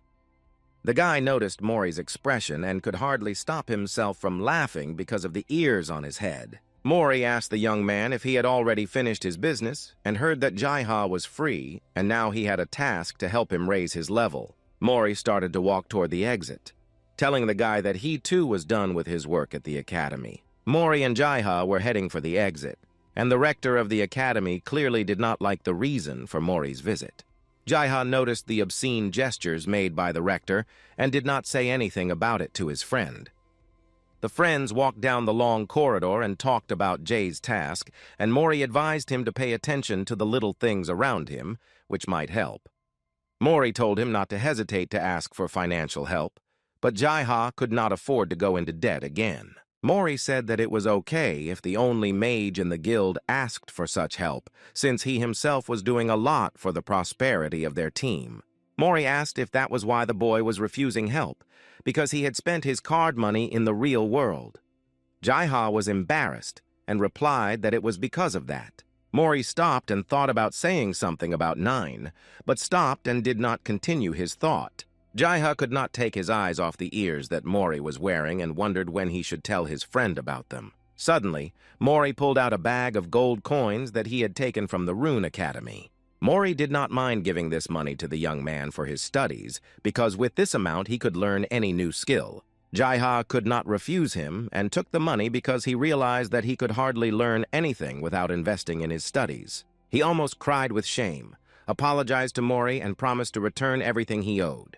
Jai-ha reread the ads, trying to find exactly what he might need in the future. The boy found the ad he was interested in and went in search of the teacher's location. He was in a neighboring town. On the way, he wondered why he couldn't just take what he already knew and improve a little. But without finding an answer for himself whether it was possible to do so, he simply walked down the street of the foggy city. He was passing by many different buildings when he suddenly noticed one of the signs. This sign read Retere's Wardrobe, and the young man was interested in it. Jai-ha rang the bell, but no one answered. So he decided that he hadn't been heard and decided to go in to call the owner of the building. The guy was inside and saw old clothes hanging on hangers. Everything was covered in cobwebs, and it was unclear whether the business was still open. Suddenly, a man who was most likely the owner of the wardrobe began to descend the stairs. He stumbled and started to fall down the stairs, and Jai-ha did not know what he could do to help in such a situation. A man in a black tailcoat ended up on the floor after his enchanting fall. He raised his head and apologized to the boy for his ambiguous appearance, and Jai-ha only had time to wonder if the owner of the wardrobe was bruised. The man stood up and introduced himself, saying that his name was Raider, the owner and teacher of the place. Raider began to offer the young man the clothes hanging on the hangers and told him that the assortment included not only men's suits but also robes for magicians. He smiled and invited me in to see what the young man would like. Rather could not contain his happiness at seeing in person the robe worn by the witch from the north, which Jai-ha was now wearing. Suddenly, the man began to conjure something, and the magical threads he created began to surround Jai. The guy did not understand what the wardrobe owner was trying to do, and at the same time was amazed by such skills. Raider finished his work and began to bring the magic threads back and said that the young man had a rather delicate waist and was about 1.75 meters. The guy was a little embarrassed and asked if Raider didn't notice that he looked human. The man was picking through the threads in his hands and asked if the boy wanted to tell him that he not only looked like a human being, but was one. Suddenly, Jai-ha threw Retera into a stupor by asking if the man was going to attack him, because the boy realized that people are not loved here. Retera replied that it didn't matter to him whether you were from the dark or the light world. He was a client, and on top of that, he was also a hero of the last battle. Hearing this, the guy seemed to be able to breathe again. Jai-ha began to bow and thank Retera and immediately admitted that he had not come to buy clothes for himself. He told the man that he came to learn how to sew from him. Jai-ha asked Retera if it would be difficult to learn this, and the man said that it was not difficult, but it had been a long time since he had taught. He pointed to the things in the assortment so that the young man could understand that a lot of time had passed, and added that sewing was not popular among the players. Retera continued, saying that it would not be difficult to teach him, but the only question is whether the boy will be able to master this knowledge. The man said that first he would need to learn the basics of making bandages, without which he simply would not be able to progress in learning the skill of sewing. Jai-ha happily handed the teacher the bandages he already knew how to make. Retera looked at the boy who was eager to learn from him, and he said that now he really sees that he is a human being because this skill is only available to a human character. Retera told the boy that if he really wanted to study, he would take it up, but only for a fee. And the boy must remember that his success will depend on him. Jai-ha listened to the teacher and confirmed his intention to learn the art of sewing. Retera took out a bouquet of flowers and told the boy to look closely. The man held the flowers in his hand and began to conjure up a thin magic thread that began to wrap around the bouquet. Jaiha watched without looking away for a moment so as not to miss a single detail. A magical green thread began to stretch from each stem of the flower. There was more and more of this yarn every second. The yarns were spinning around Retare as if he were controlling them. This went on until the fresh flowers suddenly turned wilted and yellow. Jaiha watched this action in silence and did not know whether he would be able to repeat it. Retare began to explain to the boy that this technique is called magical extraction, and it is used to remove magic from a living form into a thread. The man continued that he would teach the young man combat forms after he had mastered the basics, and said that first, Jaiha needed to get some cloth for his clothes. Jaiha received his assignment and instructions from Retare and headed to the Dark Tower. On the way home, he was thinking about why this ad was not on the list, and how sewing is related to martial arts in general. Jaiha was passing by a local bar and witnessed an orc fighting with a guy. He came closer to the crowd to see what was happening. A group of orcs were holding the young man and asking if he was really offering them to give up their guild funds, and it was clear that the orcs were annoyed. The guy explained that sometimes it happens when you bet and lose, and he remained absolutely calm. But the orcs were not satisfied with the situation in which they had to say goodbye to the money, so they wanted to solve the problem with their fists. One of them suggested that he try to take the money from him and was ready to hit the young man.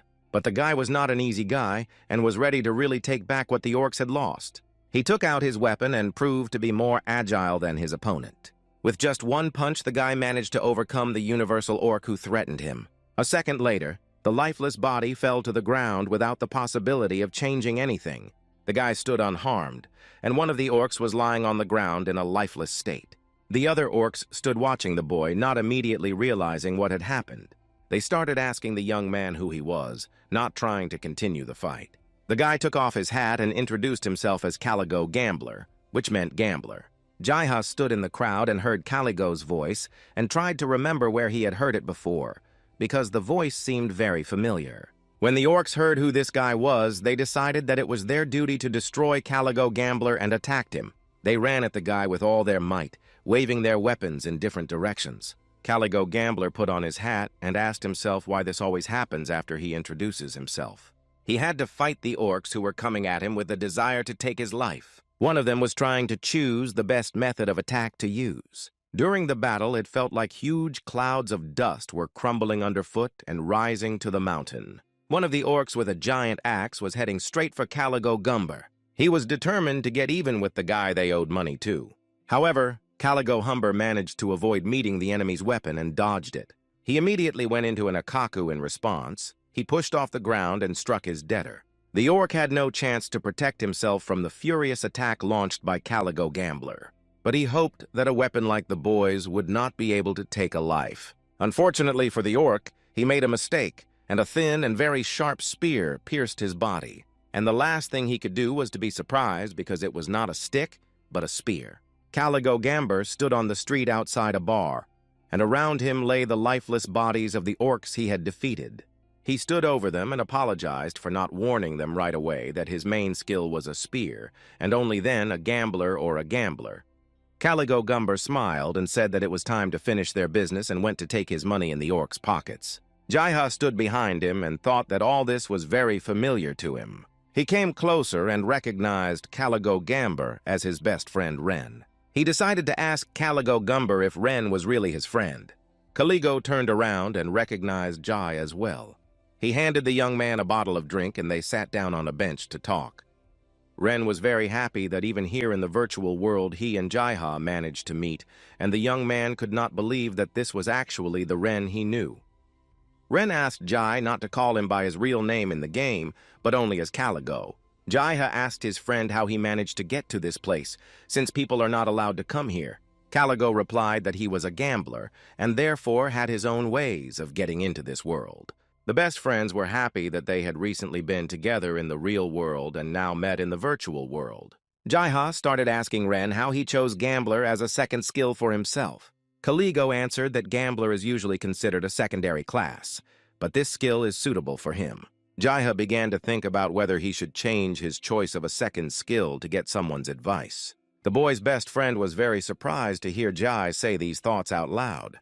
Caligo laughed out loud, and Jaiha asked what he had said that was so funny. And Caligo replied that he never in his life would have thought that he would ever hear such a thing from Jai. Caligo continued and said that the young man was currently studying something that was completely useless and would not help him in future battles. But he shouldn't worry about it now, said Jaiha's best friend. But the guy didn't understand how he could not worry about learning a skill he didn't need. And Caligo said that usually learning what doesn't work for others is rewarded later. And figuring out such features is the most interesting thing about this game. Jai was angry with Caligo's behavior, who put his hand on the boy's head. But his friend handed the key to Jai and said it was a gift from him. He did not immediately realize what it was and was even afraid to pick it up. Caligo reassured Jai and said that they were just keys to his house. Jaiha had heard that high-level players usually spend money to buy their own house and not spend money on cheap motels. The boys said goodbye, and Jaiha returned to the Dark Tower after his studies. Jaiha came to the training room to try to learn what Retera had shown him. At first, the young man wondered if it was a waste of time and if this skill would be of any use.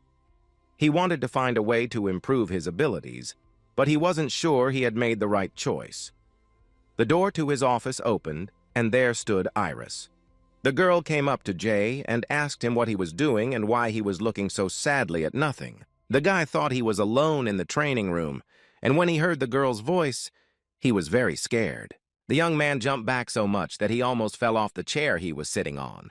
He shouted at Ys, asking her not to sneak up on him so quietly, but she didn't think to stop because his reaction amused her so much. She noticed that none of their guild members reacted as well as Jaiha. The guy asked me not to do it anyway because his heart almost jumped out of his chest. Ys asked what Jaiha was thinking and said that she thought she could help the young man. Jaiha said that he was tired of wearing a hood all the time, so he really wants to try to become like a vampire or something like that. The girl said she knew something about ways to change her appearance and could even help him. Ys handed Jai a flower and told him that it was a blood flower for the NPC. He was very happy because he never thought he could do it. The girl asked him why he was looking for flowers, and he replied that he wanted to make a magic thread out of them, which he learned to make from Retter. Ys was surprised that the young man could hide his appearance, and she watched as Jaiha extracted the magical yarn from the flowers.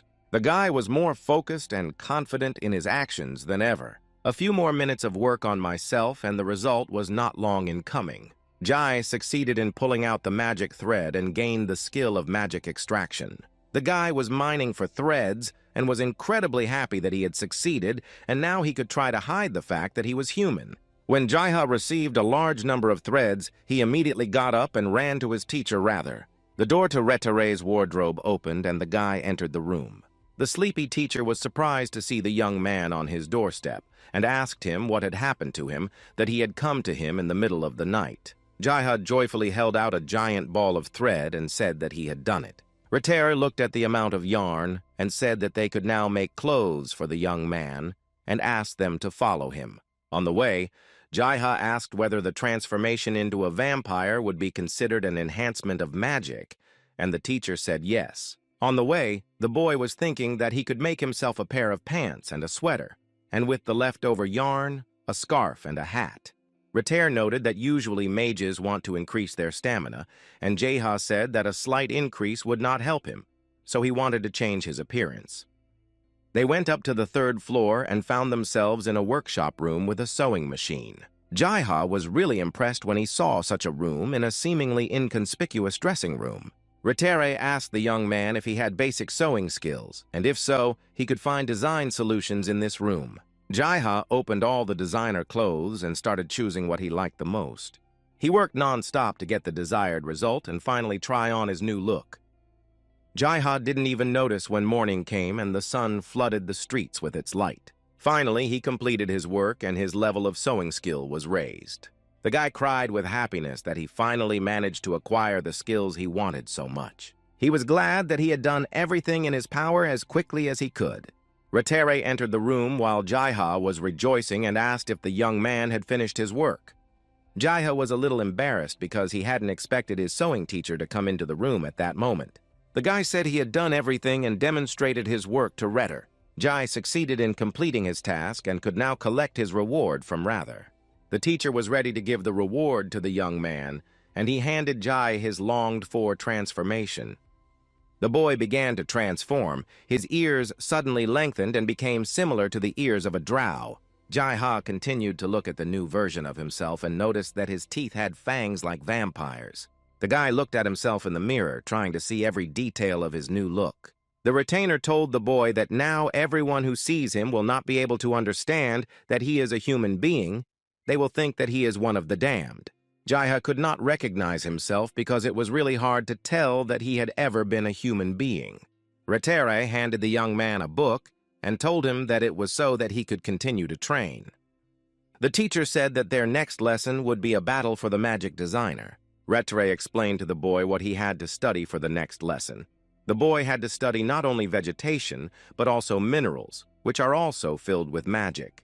And he decided to immediately demonstrate to the young man how he should use the minerals. Retere began to conjure and show what Jai should do in the future. The table in front of them immediately shattered into pieces right above the guy's head. And the teacher did all this with just one magic thread. The principle of this method was to extract the magic thread with the ring and then use it to attack. Jai was surprised that his ring could be useful in the study of this science. The boy did not understand how his teacher could have known about Ellen's ring that the young man owned. Retere suggested that Jai should try to attack the young man, as he and the young man had doubts that his teacher was a normal NPC. On the first attempt, Jai's thread broke, and rather supported him and said that it was normal for no one to succeed in the first attempt. The boy was interested in how quickly he could master this technique, and Retere replied that it took him about a year to fully master this skill. Jai wondered if he could extract magic from people if he could extract it from vegetation, since both are alive.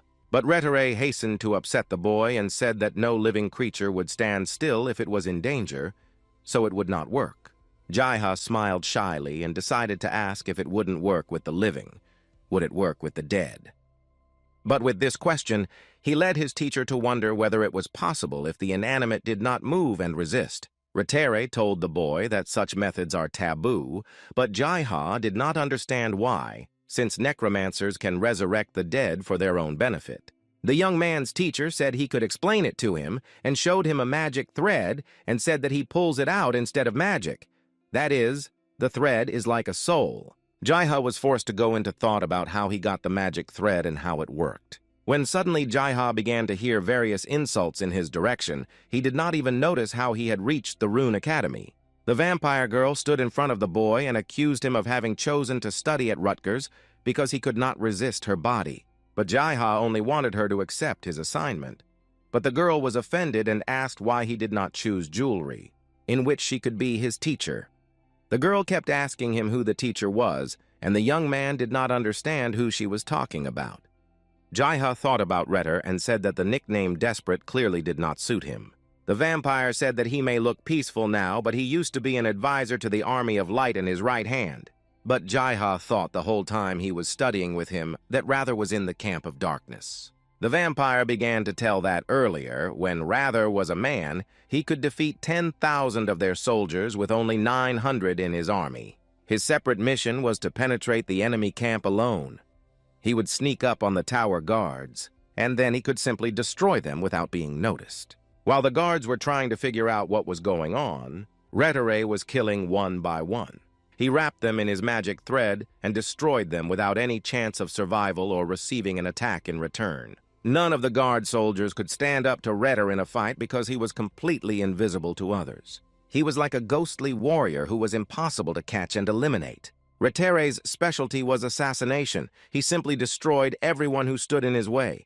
And the way the thread soaked in blood glistened in the moonlight and gave him the nickname the Beginning of Despair meant that everyone who met him despaired. After another successful battle, the king called Retere to him and asked him what his wish was. He replied that he was madly in love with a princess. Retere wanted to marry the beautiful daughter of the king, but she did not want to go down the aisle with a warrior.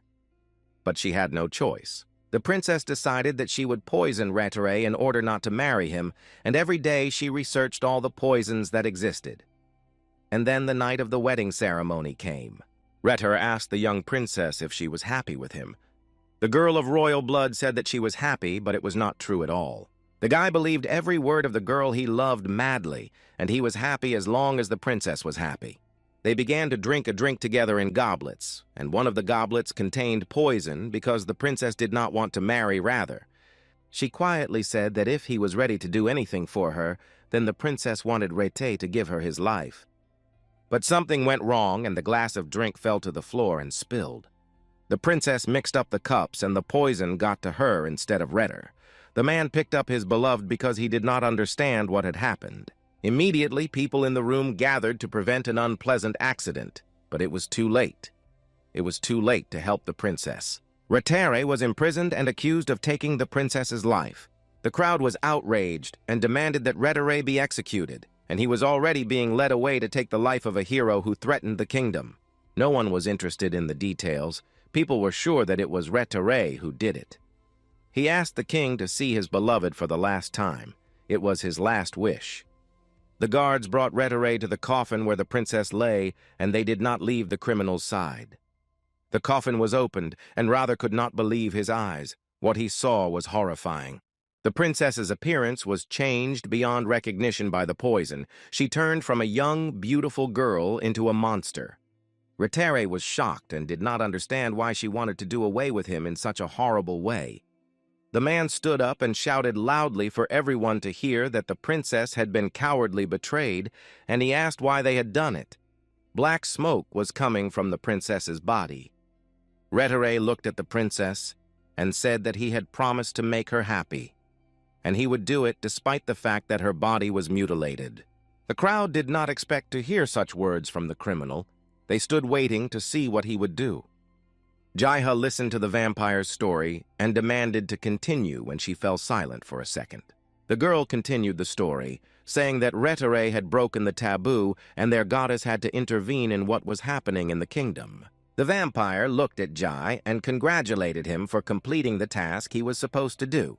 She asked him if he regretted choosing design and sewing as his second major. Jaiha replied that he was happy with everything. The vampire began to perform a ritual to improve Jai's skill level. He was sitting in the middle of the hall, and the girl began to call the goddess Thetis to greet the young man. The goddess had to show Jai the boundaries of this world, and the boy sat concentrating on waiting for Thetis to appear. Suddenly, he heard a voice saying that the boy had grown a lot. Jaiha opened his eyes and saw the beautiful goddess Thetis in front of him. The guy did not expect to see her and hear such words. He was very surprised that he was lucky enough to see the goddess with his own eyes again. Thetis said that she blesses Jai to those who bend the boundaries and tip the scales. The goddess Thetis conferred on Jai the title of Dawn Magus and kissed the young man as a sign of her blessing. After meeting the goddess, the boy went to the Dark Tower. The young man sat and wondered if he would ever learn to fight like Mori or Caligo. Mentally, he recalled the moments of the battles and the skills of his friends, but almost immediately tried to push away all unnecessary thoughts. So Jaiha decided to put his new knowledge to use and take up sewing. He opened his work and was horrified by the volume of unread messages. He was flipping through the pages and couldn't decide who he needed to respond to first. Is wrote to the young man asking him to make a dress with a ribbon for her, but Jaiha did not yet have the skill to fulfill this request. Suddenly, an envelope lying between his books caught the boy's attention. He took it and opened it to read his message from an unknown person. The letter said that tonight a player named Quato K would take Jaiha's ring, which sounded like a threat. The young man was very surprised by the content of the letter and found the name Quato K. He tried to calm down and summarize what he had written. Jaiha thought that if someone wanted to break into the Dark Tower to steal his ring, the young man would need someone's help to resist. Arriving at the hall, Jaiha saw his friend Heiran. He trained to improve his physical fitness because a lot depended on it during the battles. Jaiha asked his friend if he was busy now, and he replied that he was very busy because his training helps to improve his skills. The boy asked Heiran if he knew why the Dark Tower was so quiet, and was told that it was because Nain was now free and had gone out. Jaiha thought about how Nain is never around when he is needed, just like the police in real life. The young man walked down a long corridor in search of someone who could help him in case of an attempted attack. Jaiha could think of nothing better than to go to Mori and ask him to protect him. Mori listened to the guy and asked what he was offering, or if he just wanted to use the guild to his advantage to catch the kidnapper. But Jaiha didn't mean it that way. He was nervous because he realized that hardly anyone else could help him. The young man was very excited and realized that Mori did not want to deal with this issue and said that he would be fine anyway. But Mori realized that it was unlikely that the boy would be able to prevent the attack on himself alone.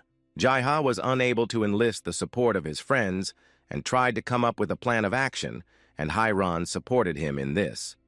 The boy realized that he was alone in this situation, so he put his hand in his pocket and remembered that his best friend Caligo had given him the keys to his house. Jaiha was hesitant to ask for help from him, given that his friends from his own guild had refused him. He decided to visit Caligo and arrived at his estate, which was a huge house with many rooms. Caligo saw Jai and opened the window and greeted him joyfully.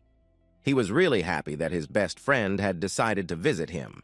The guy was standing near a high fence and waved back a little shyly. Caligo invited the young man to enter the house, and they were already inside the manor together. Jaiha was sincerely surprised because both the fence and the front door were magical. He did not understand why Caligo was spending a lot of money on his house. Caligo said that because he is a gambler, he has many enemies, and they sometimes try to break into his house, so he needs to defend himself. The guy asked Jay if today was the day the robber was supposed to return. Jaiha said that today was the day and wondered why Caligo was wearing gloves in his own home. The friends moved to a large, bright room with a nice, soft sofa. Caligo asked Jay if he had a plan to catch the criminal. The young man smiled and said that of course he had already thought of a way to resist the attack. It was already getting dark outside, and the darkness of night was falling to the ground. The best friends had been sitting together for a very long time and were getting bored and didn't know what to do. Caligo was waiting for the robber, and he told Jai that he would be very upset if this Quato K did not come, because he should have already found out Jai's whereabouts. Suddenly, they heard a sound and turned around together to see what had happened. The room began to fill with some strange white smoke. Caligo and Jaiha started coughing from the lack of oxygen in the room, and their eyes filled with tears. Jaiha suggested opening the window to let the smoke escape because he had no other options. But Caligo said that it was just a smoke screen and that we shouldn't open the windows because that's what the robber was expecting. He told the young man that he needed to activate the trap they had prepared in advance, and Jaiha started to activate it. He had to stretch a net of threads he had recently learned to make across the room. The guy tried to do everything quickly so as not to miss the chance to detain the criminal who had entered the premises. The net was ready and was already descending from above to fulfill its task. A ginger cat was trapped under the net, trapped by her best friends. Now the only thing left to do was to find out who she was and what her purpose was. Caligo was surprised by this guest and asked if it was their mysterious Quato K, because if it was, the letter K means cat. The guy looked at her and told her how pathetic she was, but the pussy immediately denied that she was pathetic and didn't like it. Jaiha and Caligo stood over the criminal and marveled at the cat that could talk. But Caligo continued that this is probably not a very surprising fact, given that she is also a robber. While the guys were thinking, the cat managed to get out of the trap and run away. They started looking around to see where she had run to. Caligo and Jaiha tried to catch it, but its speed was too much for the boys. The boys shouted at each other to grab her, but it was no use. Jaiha and Caligo were extremely surprised to see a cat girl in front of them when suddenly she turned back into an animal in an attempt to deceive the boys. Jaiha realized that they would not be able to catch up with her and decided to use magic. The guy decided to freeze the cat so that he could catch it, but he failed, and Quato K resisted Jai's attack. Then Caligo came into play, pulled out his magic playing cards and attacked the cat. But she skillfully avoided every card, dodging the attacks that Caligo made. The guy finished his attack and was unable to harm the criminal because she was extremely agile. She turned around and said they would see each other later and ran away. But Caligo was not in the mood to let the thief go so easily. The cat was almost at the exit of Caligo's yard and had only a few steps to go to hide in the darkness of the night. But it wasn't so simple. There were men behind the fence. Jaiha shouted to them to help him catch a cat that was about to escape from the yard. One of the men was the Dark Master, teacher Jaiha Nain. He heard his student's voice and turned to make sure it was him. The Dark Master struck one unexpected blow to the cat and it was defeated. K definitely did not expect anyone to stand in the way of her escape. Instantly, she was in Nain's hands and had no more chance to escape. Caligo approached Nine, glad to have finally captured the thief, and thanked the Dark Master for that. Nain looked at him calmly and said he could always help. Jaiha, who was standing in the courtyard of Caligo's house, heard that his teacher was outside, whom he had not expected to see in this place. The boy approached the Dark Master and asked what he was doing here. The administrator with whom Nain spoke was surprised at how this man constantly manages to get into various scrapes. The administrator did not interfere with them and said goodbye to his interlocutor. Caligo, Jaiha, and Nine went to the house to deal with the cat. She was screaming with all her might to be released, but these persuasions were unsuccessful. The cat screamed that she would not allow Jai to have this ring because he was from the dirty camp of darkness. To prevent K from escaping again, Caligo locked all the doors and windows in the house. Jaiha realized that his appearance was now changed, and changed it to human, so that the cat would understand that he did not belong to the world of darkness. But K was still not satisfied with the fact that the ring was owned by a guy. Jaiha smiled and asked who she thought should own it. But no one heard an answer, so Nain decided to take the situation into his own hands. He took the cat by the collar to find out all the information he needed. The Dark Master said that they had to punish K because she was unwilling to tell them the information she had. K looked at Nain with unhappy eyes and asked if he was really going to punish a cute cat like her. But as always, Nain was unwavering and was not going to give up his plans. He pulled out a water sprayer that terrified the cat. She screamed that she did not like water and asked not to do what the Dark Master had planned. Jaiha and Caligo stood there, bewildered, watching Nine's methods of obtaining information. He started spraying water on K, but she shouted that she could withstand such torture and was not going to give up. Nain kept on torturing the cat to make it talk. K was enduring water torture with the last of her strength, but she was not going to give up. Jaiha watched from the sidelines. Nine was spraying water and the cat was calling him names without choosing words. Caligo decided to ask Jai if the Lord of Chaos always behaves like this, to which the guy said that sometimes he just loses control and goes a little crazy. Nain, like a real torturer, continued to mock the cat, which was silent as if it had taken a mouthful of water. The Dark Master continued to interrogate K and indeed recognized that she was strong enough and strong-willed, but he still wanted to get information.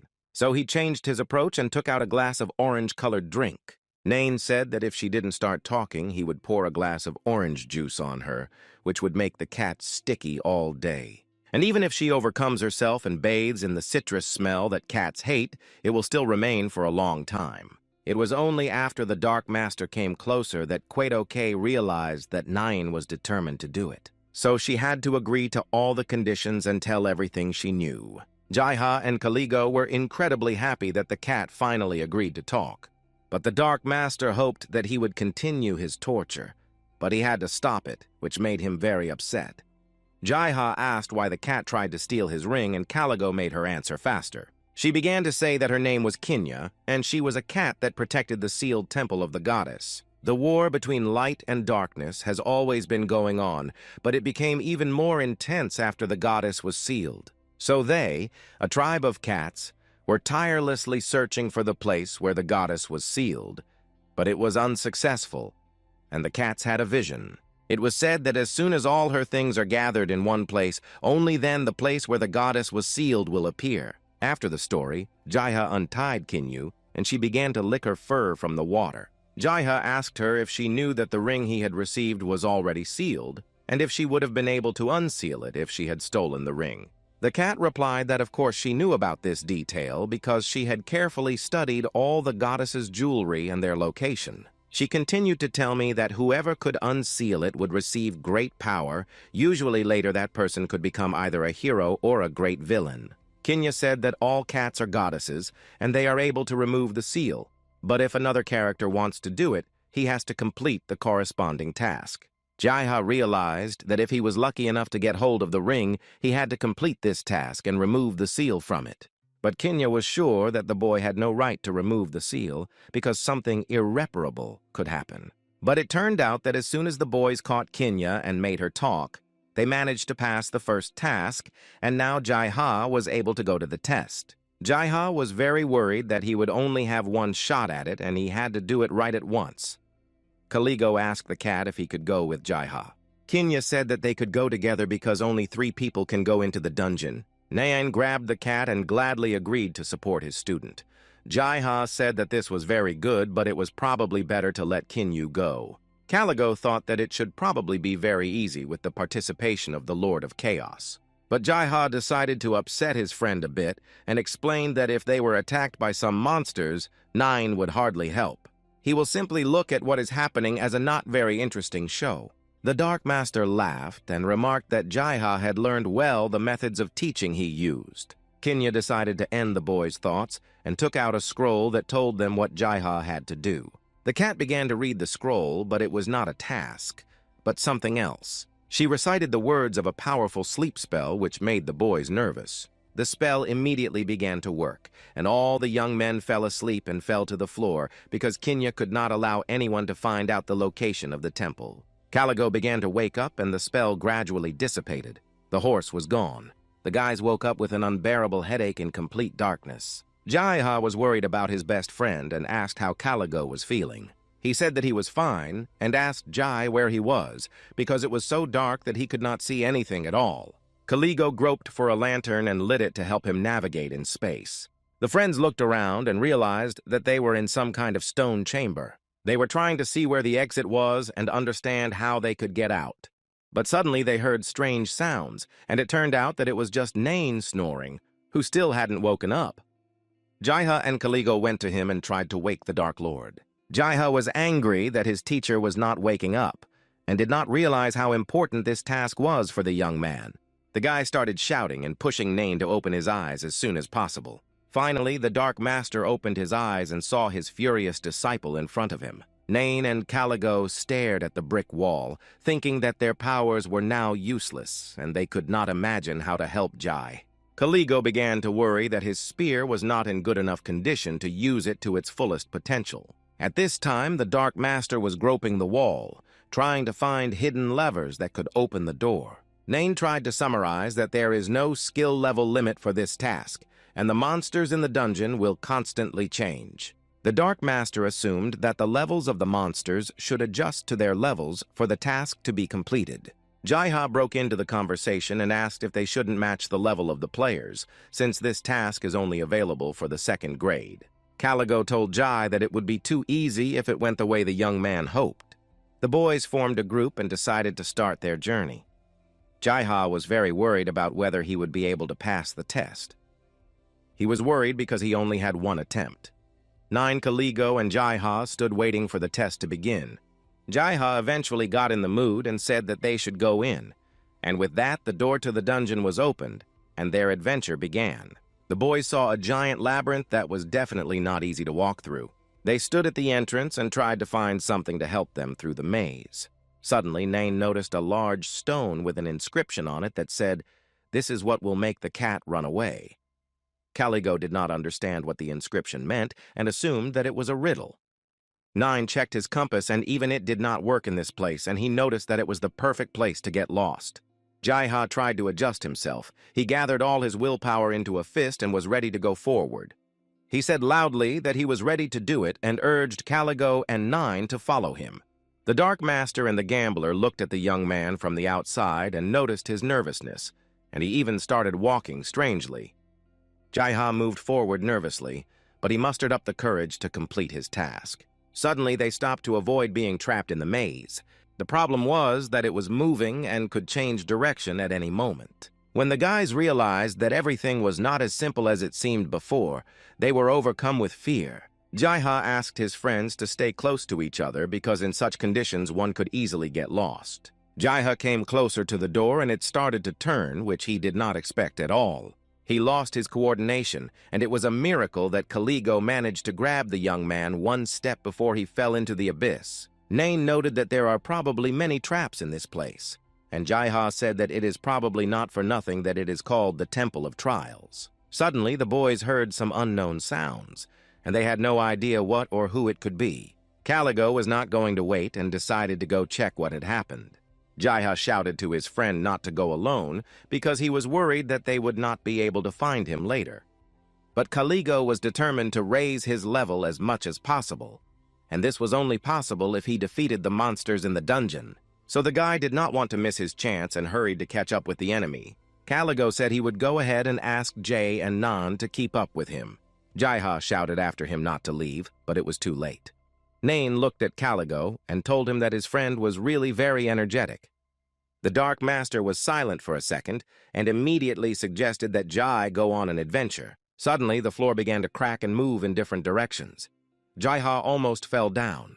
He could not understand what he should do next because he was not prepared for so many traps in this dungeon. Jaiha and Nine stood on the edge of a cliff, each on their own side, unable to reach each other. Nain began to realize that now he would not be able to help his student in case of danger. He tried to think of a way to get over the abyss, but there was no way. Jaiha was heartbroken because he did not know when he would be able to see his friends again if he lost them in this giant maze. The guy tried to control his emotions, but it was not very successful. Suddenly, he heard strange sounds behind him, someone approaching him. He turned around to see who it was and saw a big, scary monster with one body and 3 heads. This monster looked very much like a dog or a wolf that wanted to attack Jai. It was a Cerberus, and its power struck the fur as if it were burning with a bright flame. Jaiha decided to try to freeze the enemy in order to gain some time for himself. But it didn't work, because the Cerberus put up a lot of resistance. Jaiha was incredibly scared and confused when his spell didn't work, but he realized he had no choice. There was an abyss behind him, a Cerberus ahead, and only one question remained: he or Jaiha.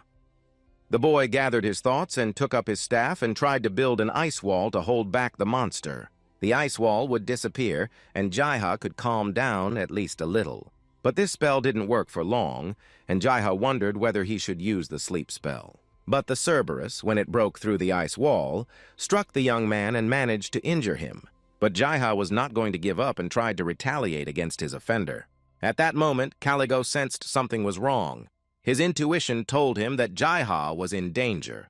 Jaiha stood wounded in front of a giant monster that wanted to take his life. The eyes of the Cerberus were filled with hatred, and each of the 3 heads wanted to destroy the boy. The young man realized that he had to run to have at least a chance of being saved. Jaiha remembered his secret title and decided to activate it. He succeeded, and now he was a master of magic and a hero of battle. He turned around and saw the monster heading straight for him, and he had to act immediately. He decided to use the knowledge he had recently acquired at a sewing course. Jaiha tried to tie up his opponent with steel wire. His hands were filled with magic, and the wires going to the Cerberus bound every part of his body. Finally, he managed to find the right technique that worked and gave him time to think. Now he was able to attack his opponent without interference from Cerberus attacks. First, he froze his enemy. The monster's paws were covered with ice, and he could not move. Jaiha was choosing how to attack next, and he remembered that monsters with fire attributes are quite resistant to flames, so fire arrows will not work on him. Because of this, he chose an ice arrow to finally deal with the enemy. The boy watched the effect of his arrows. They were not ordinary, and perhaps the title enhanced the effect of his spells. But even if we take into account this amplification, the forces of the Cerberus and Jaiha were still not equal. The boy defeated the monster, but the battle was not over yet, and the young man used a grab spell and managed to get a new magic union enhancement. But the Cerberus did not give up and attacked again and again despite his injuries. The enemy's paws kept moving toward Jai as if the monster was not tired at all during the battle. Jaiha decided not to wait and used his new magical power, the ice cutter. The guy turned the staff around and formed a magic wave that moved toward the enemy. The magic worked as well as ever, and the spell struck the Cerberus, making it whimper in pain. Jaiha stood still to see if the fight was over and if he was still in danger. This time, the guy managed to defeat the enemy and could exhale after a hard fight. His skill level began to rise, and the young man realized what a magician's battle was and how it worked. Suddenly, a piece of paper appeared on the floor with a clue on it that said that there are a lot of them in early summer. Jaiha thought that he needed to compare the clue at the beginning with the one he received now. Some answers appeared in his head as to what these clues meant, but he did not have time to complete his thoughts and come to a conclusion. Behind Jai, another Cerberus appeared. exactly like the one he had just destroyed. From the very beginning, the guy guessed that the monster could not be alone and he would have to work hard. Jaiha put the riddle aside and decided to return to it after he defeated his enemy. The second time he was lucky enough to win a fight with a giant Cerberus. He sat down on the floor to rest for a while. Jaiha was slowly getting used to one-on-one combat, and he assumed that real combat was better than training to improve his skills. The guy jumped up and hurried forward. He did not want to waste his time in this place. Jaiha unexpectedly received a message from Caligo, who was not far from the young man, and Jaiha began to look for his friend. The boy heard the voice of his best friend approaching Caligo, who came over and called out to Jai, telling him that he had already found him. Caligo stood in front of the boy, unharmed, waiting for good news from Jai. Ren said that all the time since they broke up, he had been looking for Jaiha, but Jaiha told him that he had to meet with a Cerberus. Caligo immediately asked where Nine was because he was from Jaiha, and the boy said he had lost him and sent him a message, but he had not yet received a response. Jaiha's best friend reasoned that Nain could either find a way out or get lost like them. Caligo dismissed his thoughts and said that they should go, but Jaiha was not sure that everything would be fine. But Ren said that the boy had to have the courage to move forward. Otherwise, he might just get lost and be left behind. He assured Jai that he should go because he could find a way out of this maze, but the young man was still worried about Nain. In the end, the boys went on and went through a door that led them to a hill with a rope bridge on it. Jaiha looked around in surprise and asked his friend what kind of place it could be. The guy noticed something on the opposite side. There was a door that clearly led somewhere. Along the bridge, there were giant stone statues of cats holding axes, and at the very end, there was a door that led to a tunnel. Jaiha looked at them in horror and asked Caligo if he thought they were just statues without any traps. They looked to see if there was any way to get around them, but there was no other way. Jaiha said that if they fell from that height, they would immediately say goodbye to their lives. The boys were standing in front of a deep ditch that scared Jai. Suddenly, another clue appeared on the sand with the words fast and quick, like a cat catching a mouse. Jaiha said that with all these cat riddles, it's really a cat temple. Caligo decided to check whether it would be safe to cross the bridge and whether there were any traps. The boy took out his magic cards to try to check.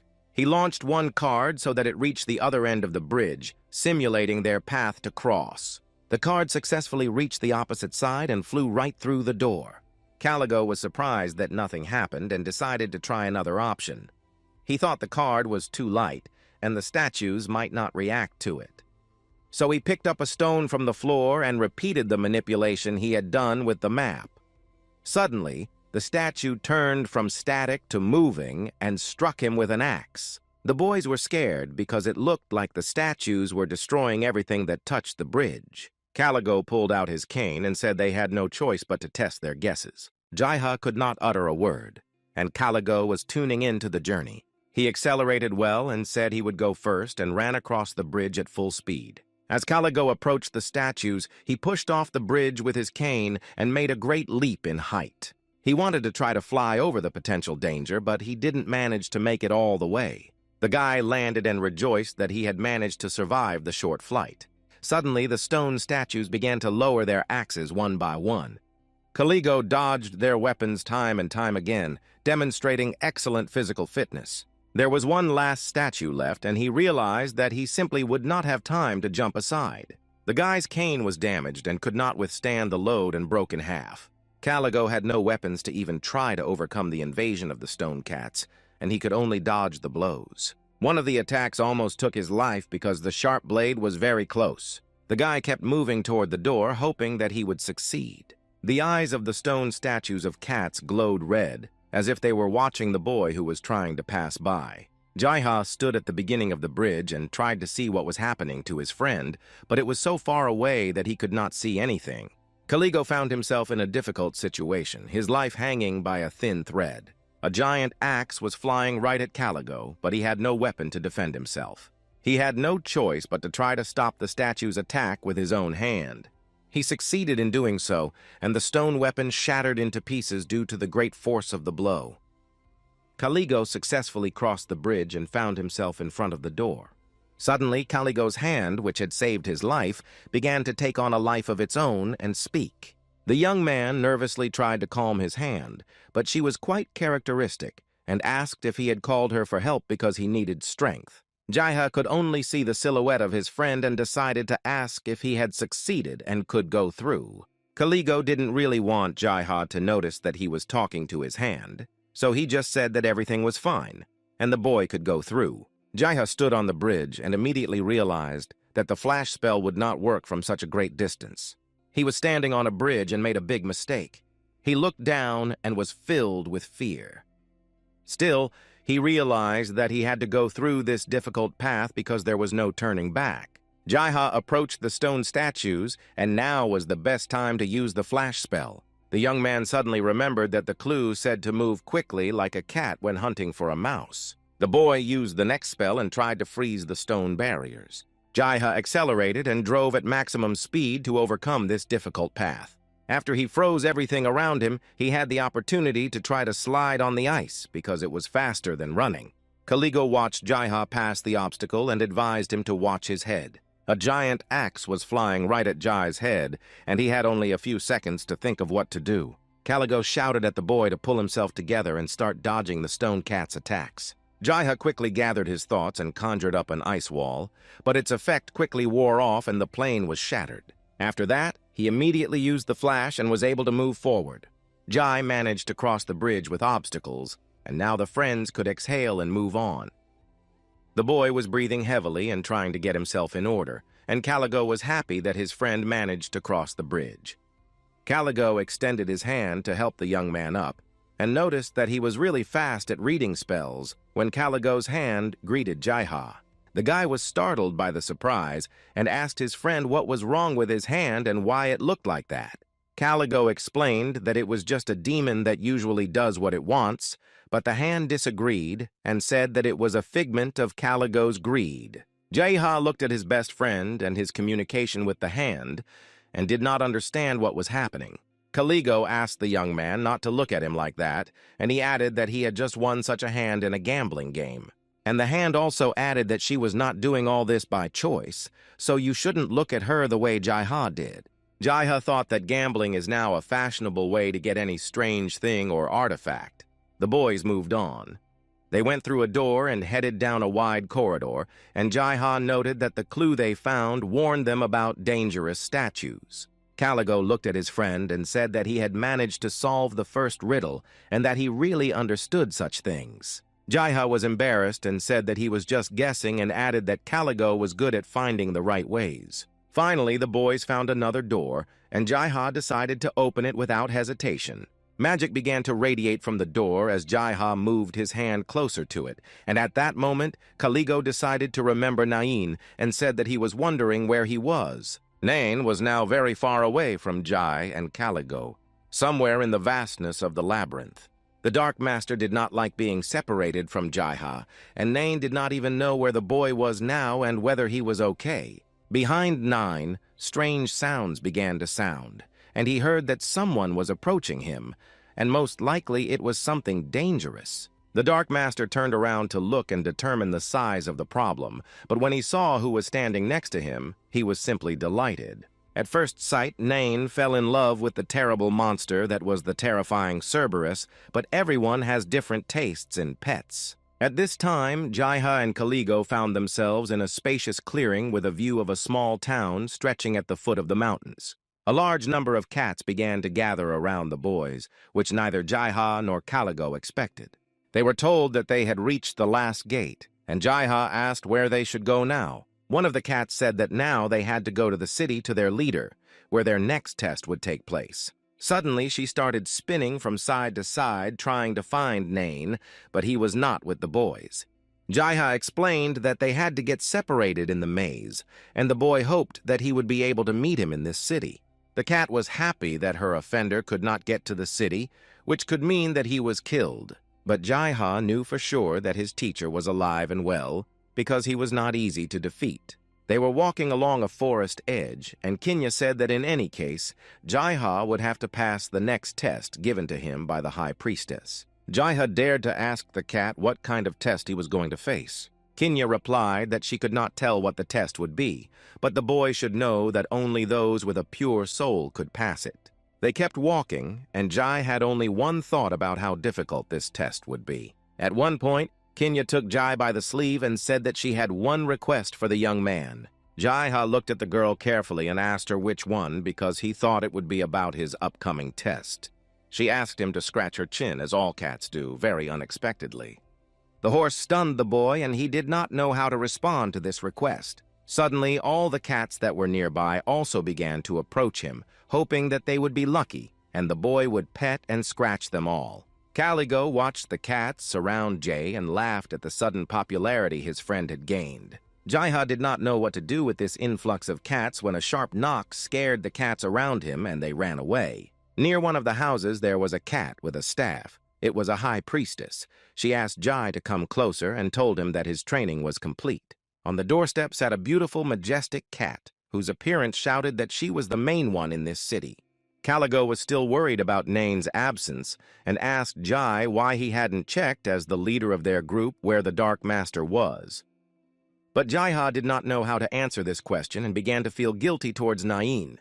Caligo was confused that the guy had never heard of this feature and didn't know that he could see where each member of the group was. Jaiha said that he would definitely learn everything, but Caligo interrupted him and said that they would finish their conversation later because the High Priestess was waiting for them.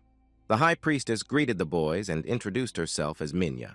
She waved her magic staff, which she had been holding the whole time, and she turned into a beautiful, charming cat girl in a beautiful green dress. Caligo was immediately happy to see a beautiful girl standing in front of him, and he liked her very much. Minya began to walk from side to side and summon the goddess who was supposed to give Jai a task. The High Priestess had to receive special powers to be able to test the boys. 2 symbols appeared on the floor in front of the boys, a 0 and a cross. Minya explained that the 0 stands for what you think is right, and the cross stands for everything you think is wrong. At this point, Caligo and Jaiha started to get nervous because honesty was not their strong suit, and they had to make an effort to pass the test. Their test began, and Minya asked the first question, which sounded like a statement that cats are more powerful than dogs, and they had to choose yes or no. After the High Priestess asked the question, the boys had only 10 seconds to think. Caligo thought it was a joke because everyone knows that cats are smaller than dogs. And he chose the answer no and took the appropriate place on the cross and noted that he would be honest in the future. The priestess was not satisfied with the young man's answer and said that he was a bad person because he really thought that dogs were bigger than cats. Caligo had to be punished. He was very surprised that his answer was wrong because he sincerely thought that the main thing in this task was to be honest. But the High Priestess said that the boy was mistaken if he really thought that his answer about the dogs was correct. Minya said that if Caligo loves dogs so much, why not become a dog himself? Jaiha was shocked that his friend would be punished and turned into a dog, but the punishment could not be canceled, and Minya turned Caligo into a Cerberus like the one that defeated Jaiha in the maze. At this point, Jaiha realized that he had taken the lives of at least 2 players who had tried to complete this task but failed. Caligo was gone, and the boy did not understand how he was to get his best friend back. The High Priestess was ready to ask the second question, which was intended for Jai. The question was yes or no to the question of whether a cat is the most adorable animal in the world, and Jaiha began to think that he thought rabbits were the most adorable. Time was running out, and the boy had to choose which answer he should give to the question. Jaiha realized that if he chose the answer no, he would lose, and if someone realized that he was lying, he would lose too. So he stood on the cross and convinced himself is that the cat is more charming than the rabbit, and he managed to make the right choice in the opinion of the High Priestess Mina. She was very happy that Jaiha had answered correctly and said that there were 2 questions left for him. Jaiha calmed down and said that it was not a problem because his love for cats was nothing but the truth. The guy didn't even seem to listen to the next question, and when he heard the word cat, he immediately knew what to choose to make Minya happy. He stood on the cross and waited for the High Priestess to give her verdict. And this time, Jay managed to answer correctly because he realized that the main thing is to answer in the way cats would like. Jaiha flattered the cats by saying that he was only a human compared to the almighty cats he loved so much. Suddenly, the boy passed the task and received the rank of B, which angered the priestess because she wanted the young man to be assigned the rank of A. Minya said that she rejected the goddess's decision with the power she had as a high priestess. This scared Jai very much. She stood over the boy and said that someone with a soul as pure as his should have the rank of A and assigned it to the young man. Minya said that if it turned out that Jaiha was worthy of the rank, she could bring his friend back to normal. Caligo and Nain, who was sitting on a Cerberus, seemed to move in space. And we found ourselves in the city of Cats where Jaiha had just been tested. Kinya stood and watched this action from the outside and was clearly not happy that Nain was alive. When the boy saw his teacher, he immediately asked where the Dark Master had been for so long. Nain asked if the boy had managed to clear the dungeon, and Caligo was offended that his friend hadn't even noticed his return. Jaiha was frightened and asked why the Cerberus was in the city with Nain. The Dark Master said that now it was an inanimate Cerberus, and he called it Sharik and asked his friends if they thought this monster was magical. Jaiha and Caligo looked at Nain like he was crazy and didn't know what to say to him. From that moment on, Jaiha became the favorite of all the cats because they heard and got what they wanted. The High Priestess Minya said that now that they had a winner, they could have a party. Everyone gathered in the forest around a big fire. Music was played everywhere, and everyone danced and had fun celebrating Jai's victory. The boy was leaning on a large stone and watching his friends and new acquaintances. Jaiha looked at Nain, who was dancing with the cats incessantly and was as happy as a little child. It was the first time he had ever seen his teacher enjoy the moment so much without thinking about anything else. Caligo was not far behind and decided to court the High Priestess Mina. Suddenly, Kinya approached the boy and asked if Jaiha was going to dance. The guy did not expect such a proposal and could not immediately find the words to answer.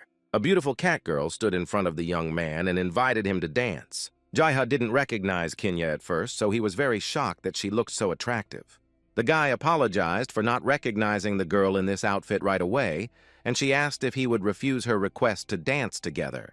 The boy was confused and did not know what to say because he had been robbed of the gift of speech by the appearance of the horse. The girl got tired of waiting for an answer and abruptly asked if the guy was going to dance with her. Jaiha said he was unfortunately unable to dance and did not know if he would be able to do it. But Kinya was not interested in hearing about it. She grabbed the young man's sleeve and forced him to stand up to dance. Jaiha did not understand what was happening and why the girl insisted on spending time with him.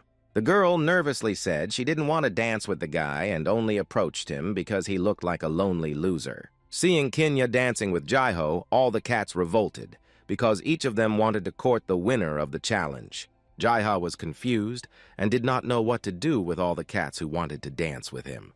Kinya was offended because all her friends shouted shameful nicknames at her out of envy. Jaiha wanted to support her and extended his hand to invite her to dance with him. He looked her in the eye in a kind way and told her that he knew he wasn't very good at it, but for her sake he was ready to try.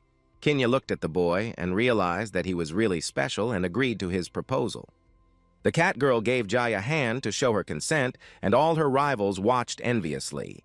The girl began to tell the young man that her friends did not know anything about how terrible people can really be. Jaiha was surprised and asked why, and Kinya said that they didn't know everything because they had never been out of the city. But Kinya had to meet people outside their city often, and she had seen a lot in her life. The cat girl clearly did not like Nine, as if she felt that he could not be trusted. Kinya told Jai that tomorrow she wanted to go to the sacred silver vine. The guy did not know what kind of vine it was or where it was, so he asked the girl. Kinya explained that it is a kind of channel through which the sealed goddess is able to transfer power to them, and without this tree, they would be just cats. Jaiha realized that it was really important for all the residents of the city. They continued to dance and talk about various topics while enjoying the party. Suddenly, Jaiha stepped on Kinya's foot because he did not know how to dance well. It made her very angry. She didn't understand how she could not learn something as simple as dancing. The guy was very upset by Kilia's reaction, and now he was sure that he would never be able to find a girlfriend and would be alone forever. But the girl did not understand why Jaiha immediately gave up, because everyone always has a chance. They continued to dance, and it seemed that Jaiha was slowly starting to fall in love with Kilia. The girl suddenly asked the young man why he didn't kill her when he caught her. She added that people usually don't leave scouts alive and then take cards from the dead to pass the test. After his story, it was clear that Kilia began to worry. and Jaiha said that neither he nor anyone else was going to take anyone's life that day. She said that she had to make a fuss because Jaiha caught her, but even if the young man had taken her life, he could have passed the test. This would mean that he could defend himself, but the guy said that even in that case, he would have left the cat alive. But she asked why he had set the trap, and whether it meant that he wanted to catch her. Jaiha looked carefully into Kinya's eyes and said that he just didn't like to take someone's life. The girl exploded because she did not understand how Jaiha ended up in a game in which you have to constantly fight for your own life. The guy explained that he sees no problem in destroying some monster that has no consciousness, but it's a different matter with those with whom you can talk.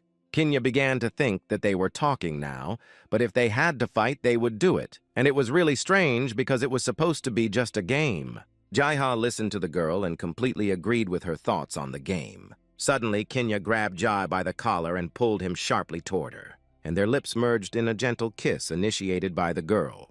The guy was embarrassed because he did not expect Kinya to kiss him, and was clearly not ready for this. She wanted to say something important, but she also couldn't find the right words. Because of her excitement, the girl started to be rude to Jai, saying that she didn't really want to kiss him because women don't like guys like him. Jaiha realized that the girl actually had feelings for him, but she resisted it with all her might. And she decided to say that she kissed the young man for letting her live. Jaiha smiled sweetly and said that he understood everything and that he didn't need to explain anything to him. The girl was angry with the young man and kept repeating that he did not understand anything. But because Jaiha caused strong emotions in Kinya, she simply ran away. The guy wanted to stop the girl, but she had already disappeared from the horizon. Jaiha noticed his teacher, the Dark Master, sitting on a bench with a girl. The young man was embarrassed because Nain could see everything, including the kiss and Kinya's escape. Nain jokingly told the guy that he was a terrible person because he was courting female cats. The next morning, everyone gathered at the temple to receive Jaiha's reward. Jaiha climbed the long staircase, followed by Caligo and Nain. When the boys got to the top, they had a view of the church from the inside. In the center of the hall, the high priestess Minya stood waiting for the boys. Minya asked Jai if he was ready to move on and receive the coveted award. The high priestess addressed all those present and asked them to take off their shoes, because one cannot enter a sacred place with shoes on. Kinya stood next to her friends and insisted that they fulfill Minya's order as soon as possible. The high priestess raised her hand to the wall with strange symbols on it. It was a kind of lock that could be opened only by those chosen by the goddess. The door opened and the boys walked down the corridor. Caligo looked around and noted that the place was smaller than he thought. He added that he had already imagined how the award ceremony should go. They came to a giant magic tree, and the high priestess was standing by the trunk waiting. This tree was simply amazing in size, and it was immediately clear that it was filled with magic. Minya said it was time to start and asked Jai to sit down next to her. She walked around him and said some spells, and the boy sat submissively with his eyes closed, waiting for his reward. It was as if the tree began to wake up, and the magical glow penetrated closer and closer to the young man. All those present watched the magical action in awe without saying a word. The ring that Jaiha owned began to drink in the magic of the tree. Suddenly, bright rays began to emanate from it, blinding everyone around. Jaiha felt that something was changing and was overjoyed with everything that was happening to him. The high priestess Minya noted that the ring's abilities were increasingly high, and Jaiha began to understand why they said that it made heroes. He felt an incredible surge of energy. Something suddenly started happening, and he did not immediately realize what it was. Jaiha stopped for a second to figure out what it was, but he had no answer. Caligo shouted at Jai to be careful and tried to cover him with his body. But the boys still couldn't understand what was going on and why Caligo was behaving like that. Jai's best friend pointed to Nain and told him that his teacher had attacked him. Nain was on high alert and decided to ask what Caligo had said. The high priestess was wounded, and Kinya stood by Mina to protect her from the Dark Lord. Jaiha turned around and saw Minya standing there bleeding. The boy asked his friend what was going on and was told that Nain wanted to destroy them, but Jaiha did not believe it. The Dark Master asked why he would attack his favorite student, refuting Caligo's claims. Jaiha looked at Nain and asked who he was trying to attack, if not him. Nain replied that he was aiming at the monster behind Jai, alluding to the high priestess. Kinya and Minya were shocked that they could be attacked in such a sacred place. Kinya said that the high priestess was not a monster trying to convince Jai. But the boy did not believe the girl's words and asked why Nain thought Minya was a monster. But immediately, the memories of seeing his teacher outside Caligo's house with the administrator began to come to light. The Dark Master slowly took out his weapon and prepared to use it. He told Jai to move away and not to interfere with his work. But the boy was in no hurry to leave and began to ask his teacher why he was doing this. Nain realized that Jaiha had guessed that Nain had been tasked by the administrator to get rid of the high priestess. He said that in any case nothing could change and he had to fulfill his task. But Jaiha sincerely did not understand why, because they were all so happy at the party. The boy clearly decided that he had to save Kinya and Mingyu and asked Nain if it was the same as what he did in the Banshee Tower or not. Nain looked at Jai and said that he could not even think that the guy would eavesdrop on his conversation with the administrator. Jaiha began to think that maybe the time had come when he would have to fight his teacher Nain. The boy demanded an explanation from the Dark Master as to why he had to do this right now. But Nain was in no hurry to explain anything, instead asking Jai why he was so worried and adding that he was emotionally attached to the players. The boy could not believe that Nan was just hunting. The boy was not going to give up and insisted that Nan tell him everything. He wanted to know why he was really doing it and what was driving him. The Dark Master explained to the young man that they were just codes that could be deleted and were different from real players. Nain said that if a virus appears, it needs to be removed, and that's what he's doing now. Jaiha couldn't understand why the developers would give the NPCs consciousness just to take their lives. But Nain stood his ground and tried to convey that everyone wanted the war to end. So it was in their own interest to get rid of unnecessary things. But Jaiha remembered Rowan Minyu Kinyu and how real they were, just like him in this game. He could not understand his feelings and what he should do to do the right thing. And in the end, I decided to believe that if the PKK have a heart, he will consider them alive and who should be responsible for their destruction if they are really alive. But Nain stood there listening to Jay and was not going to change his plans. The boy asked Nain if he really didn't believe that they were alive because they could think and feel on their own. He did not understand the cruelty of his teacher. Minya realized that the Dark Master wanted to take her life right now. She told the boy that this was not a problem because she, as a high priestess, had the power to heal. Jaiha pointed his finger at Nain and said that he actually wanted to kill not Minya but the sacred tree, so that the goddess would be sealed forever. The Dark Master smiled and said that Jaiha was exaggerating his intentions. He looked at all those present and asked if he was the strongest in the company, and so Nain suggested that he should finish what he had started.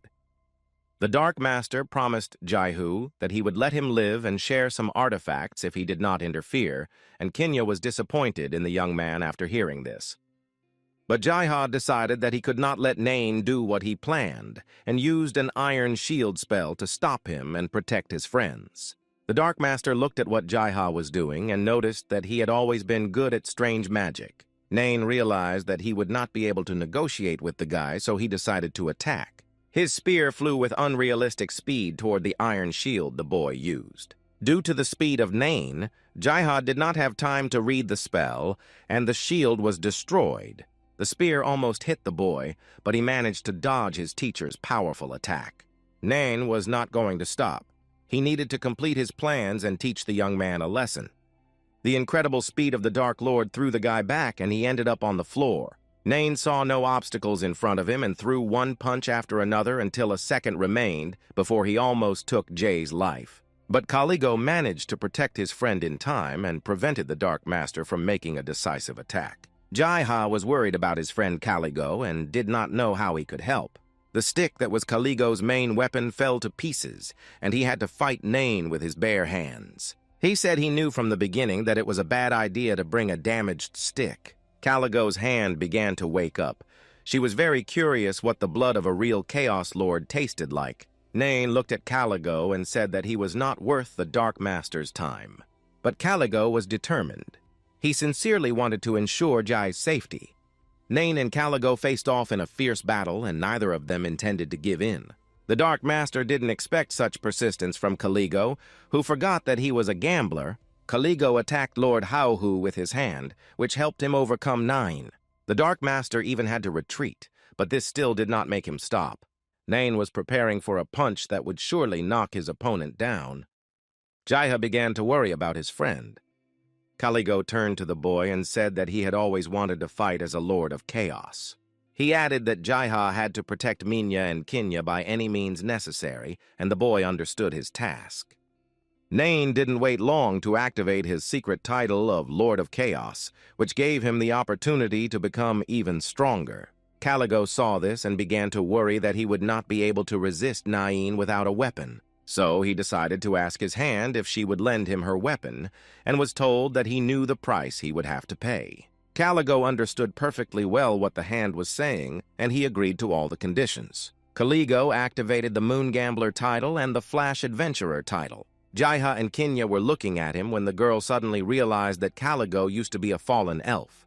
Ruka noticed that even the elves were turning to the dark side. Kaligo received his weapon, the Spear of Baal. Now he was ready to fight the Lord of Chaos. The hand told the guy that his capabilities tasted great. Jaiha heard this and asked if it was true that Kaligo's capabilities were permanently deleted and if they could be returned.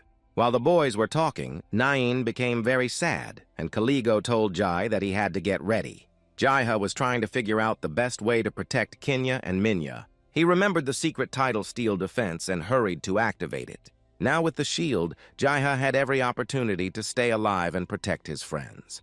The girls noticed that the boys began to use their secret titles as ordinary titles, and Kaligo advised them not to look and rush to attack. Nain and Kaligo's weapons crossed, and both fighters were ready to do anything to win. Kaligo was confident and didn't even think about giving in to the Lord of Chaos. Nain held his own, repelling all of Kaligo's attacks and not even showing signs of being in pain. The Dark Master summoned the Hands of the Dead to help him stop Kaligo, and they began to crawl out of the ground and hold the boy tightly. Kaligo realized that he could not resist such magic alone. Jaiha noticed that his friend was in trouble and rushed to help. He cast a spell of cold and succeeded without any problems. Kaligo thanked Jai for backing him up in such a timely manner. And now that his legs were free, the guy didn't hesitate to strike the Lord of Chaos again. Jaiha watched the fight from the sidelines and realized that even a necromancer would not be able to do anything with his legs chained. The sounds of clashing weapons were loud and powerful. Nain and Kaligo fought each other with fierce persistence, and Kaligo's next strike was successful. Jaiha, Minya, and Kinya watched in horror as Nain's arm fell to the ground and he had to fight with only one hand. But it seemed that this trouble did not stop him at all, and he called on the call of death for help. Kaligo was attacked by a crowd of skeletons who kept biting into his body and hurting him. Jaiha wondered what kind of magic he should use to get all these skeletons off his best friend. The young man tried a sleep spell, but it did not work on the undead, as Kaligo reported to him, who was suffering from their attacks. Kinya shouted loudly for Jaiha to think faster, because now they were in danger. Jaiha confidently began to cast spells and used an ice wall to protect himself from Nain. The wall was created, and it was clearly seen how the Dark Master was trying to damage it, and he succeeded. Jaiha began to realize that it was difficult for him to resist his teacher. The guy was glad that he managed to block the attack, although only once the guy concluded that he had used a good shield. Suddenly, the ice wall collapsed and Nain was very close to the boy. He punched him in the face and told Jaiha not to be so confident. The guy was thrown far away from the powerful blow of the Lord of Chaos. Nain was not going to play with the young man for long and decided to end his life. Kaligo watched his best friend being killed right now and was horrified by this fact. He looked at the skeletons that were preventing him from moving on and decided to end them. The boy skillfully destroyed them one by one in the hope that he would have time to help Jai. But it was too late. Jaiha was already wounded and his health was rapidly declining. Nain pierced Jai with his giant spear without any compassion. The boy was critically injured. Kinya and Minya could not believe that their victor had been killed right there by the sacred tree. The horse was thirsty for revenge and took out his weapon and wanted to get even with Nain for all the trouble he had caused. But Jaiha, realizing that he could say goodbye to his life right now, activated a special skill of Iron Will. The Dark Master did not even suspect that his student had such skills. Jaiha cast a spell with the last of his strength and caused a whirlpool. Nain was dealt a critical blow. The guy knew that the whirlpool spell could only attack someone who was hit by the cold spell. Now the Dark Master had lost his other arm, but he was still alive. The Lord of Chaos stood in front of everyone and said that he was only slightly wounded. Jaiha was terrified and shocked when he saw his teacher's hands. But Caligo was determined to say goodbye to the Lord of Chaos today and stabbed him from the back, piercing his body through and through. Jaiha didn't want any of his friends to lose their lives, and he didn't want to lose Caligo or Nain. But Caligo was determined to finish off the Lord of Chaos right here and now. After he pulled his spear out of Nain's body, Caligo was overjoyed that he had won. But it was not so easy to finish with Nain. He turned to the guy and said that he could not rejoice until he had won completely. Jaiha shouted at Caligo to run away right now, because he realized that Nain would not let this go. The Dark Lord activated the Devil's Chest skill, and his dark magic began to spread to take the lives of everyone he could. Ropes of dark magic wrapped around Caligo and squeezed him, depriving him of any movement. Jaiha was very worried about Caligo and realized that he could hardly help him. Nain switched to Jai, and the magic ropes wrapped around the boy's neck, gradually depriving him of oxygen. The Dark Master looked at Jai's suffering and decided to ask if the boy was ready to surrender now, and added that if he left now, Nain would finish everything. But Jaiha did not want to surrender to the Lord of Chaos because he realized that it could never end, and he would take out everyone who interfered with him. Jaiha said that after today he could not trust Nain, and the Dark Master offered to make a deal. The guy was interested and asked what kind of deal he was offering. Nain said that everything was quite simple, and the boy would have to fulfill one wish of the Lord of Chaos when the time came. Jaiha immediately asked what his wish was. Nain could not say until the time came. But if the young man refused to do it, he would face the worst horror. Jaiha tried to weigh the pros and cons, and he realized that if he refused, Caligo, Minya, and Kinya would also die. The boy recalled that the fate of any of Nain's students was unknown, but he could still try to save the lives of his friends. Jaiha looked at Kinya and Minya and couldn't imagine how he could consciously refuse to try to save them. The boy told his teacher that he would agree to the deal if all his friends survived. Nain looked at his student and said that then they could consider it an agreement. Jaiha, Caligo, Minya, and Kinya were free, and the boy realized that he and Nain had not made any official agreement, not even pinned it on their little fingers. The vast, endless desert opened up its secret world as a three-headed Cerberus flew overhead. Riding on it was the central head of Nain. With Jaiha on his left and Caligo on his right, they finally flew home. Jaiha held on to the beast tightly and was pleasantly surprised that the Cerberus was faster than he expected. The three of them were flying in completely different moods. While Jaiha was happy that they had managed to settle the conflict and save everyone's lives, Caligo was in a completely different mood. He was angry with himself all the way and did not understand how he could lose this difficult battle. Jaiha said that Nain always fights his battles like this, so he was not surprised at all, and the Dark Lord was overjoyed to have a new favorite. Nain said that Jaiha had really changed. The guys were flying and talking and didn't realize they had become someone's target. They were attacked by 3 arrows that hit the Cerberus's head and instantly killed it. Behind them, the boys heard someone's footsteps and turned around to find out who had attacked them, and Jaiha saw his old friend Cecil. Jaiha was very surprised by this unexpected meeting in the middle of the desert. The girl told the young man that he should check his messages sometimes because she had written to him and had not received a response. When Caligo saw the girl, he demanded that Jaiha explain who she was and where they had met. Jaiha replied that she was an elf and her name was Cecil. Suddenly, Kinya appeared and started shouting, "Who was this girl?" The cat girl became jealous of the boy. Jaiha was very surprised to see Kinya because he sincerely believed that she had stayed in her city with the High Priestess. Kinya said that she followed him to pay off the debt she owed to Jai, and she owed him her life. Cecil saw Kinyu and decided to ask where this little girl came from. But Kinya clearly didn't like being called little and said that she was not little, and Cecil didn't understand what she said was wrong. At that time, Nain was saying goodbye to his favorite dog, a Cerberus who had been taken from Cecil. Caligo decided to intervene in the girls' argument and asked them to calm down. He said that he understood the reason for Kinya's appearance, but why Cecil found them was interesting to him, and the girl said that she had heard about how Jai-ha had opened the legendary seal. So she is very interested in learning about the details related to this. Jai was afraid that many people already knew that he had broken the seal. The girl insisted that Jai-ha tell her everything, which confused him because he hadn't figured it out yet. Due to a conflict with Nain, Jai did not even have the opportunity to look at his ring after the seal was removed. Jai-ha began to explore his new abilities, among which was the ability to develop his craft. Caligo started to mock the boy, asking if Jai-ha had already decided to develop his own craft business. Cecil was upset at this point because she thought that such a legendary seal would give the young man new opportunities for combat. But the seal was mainly about trade.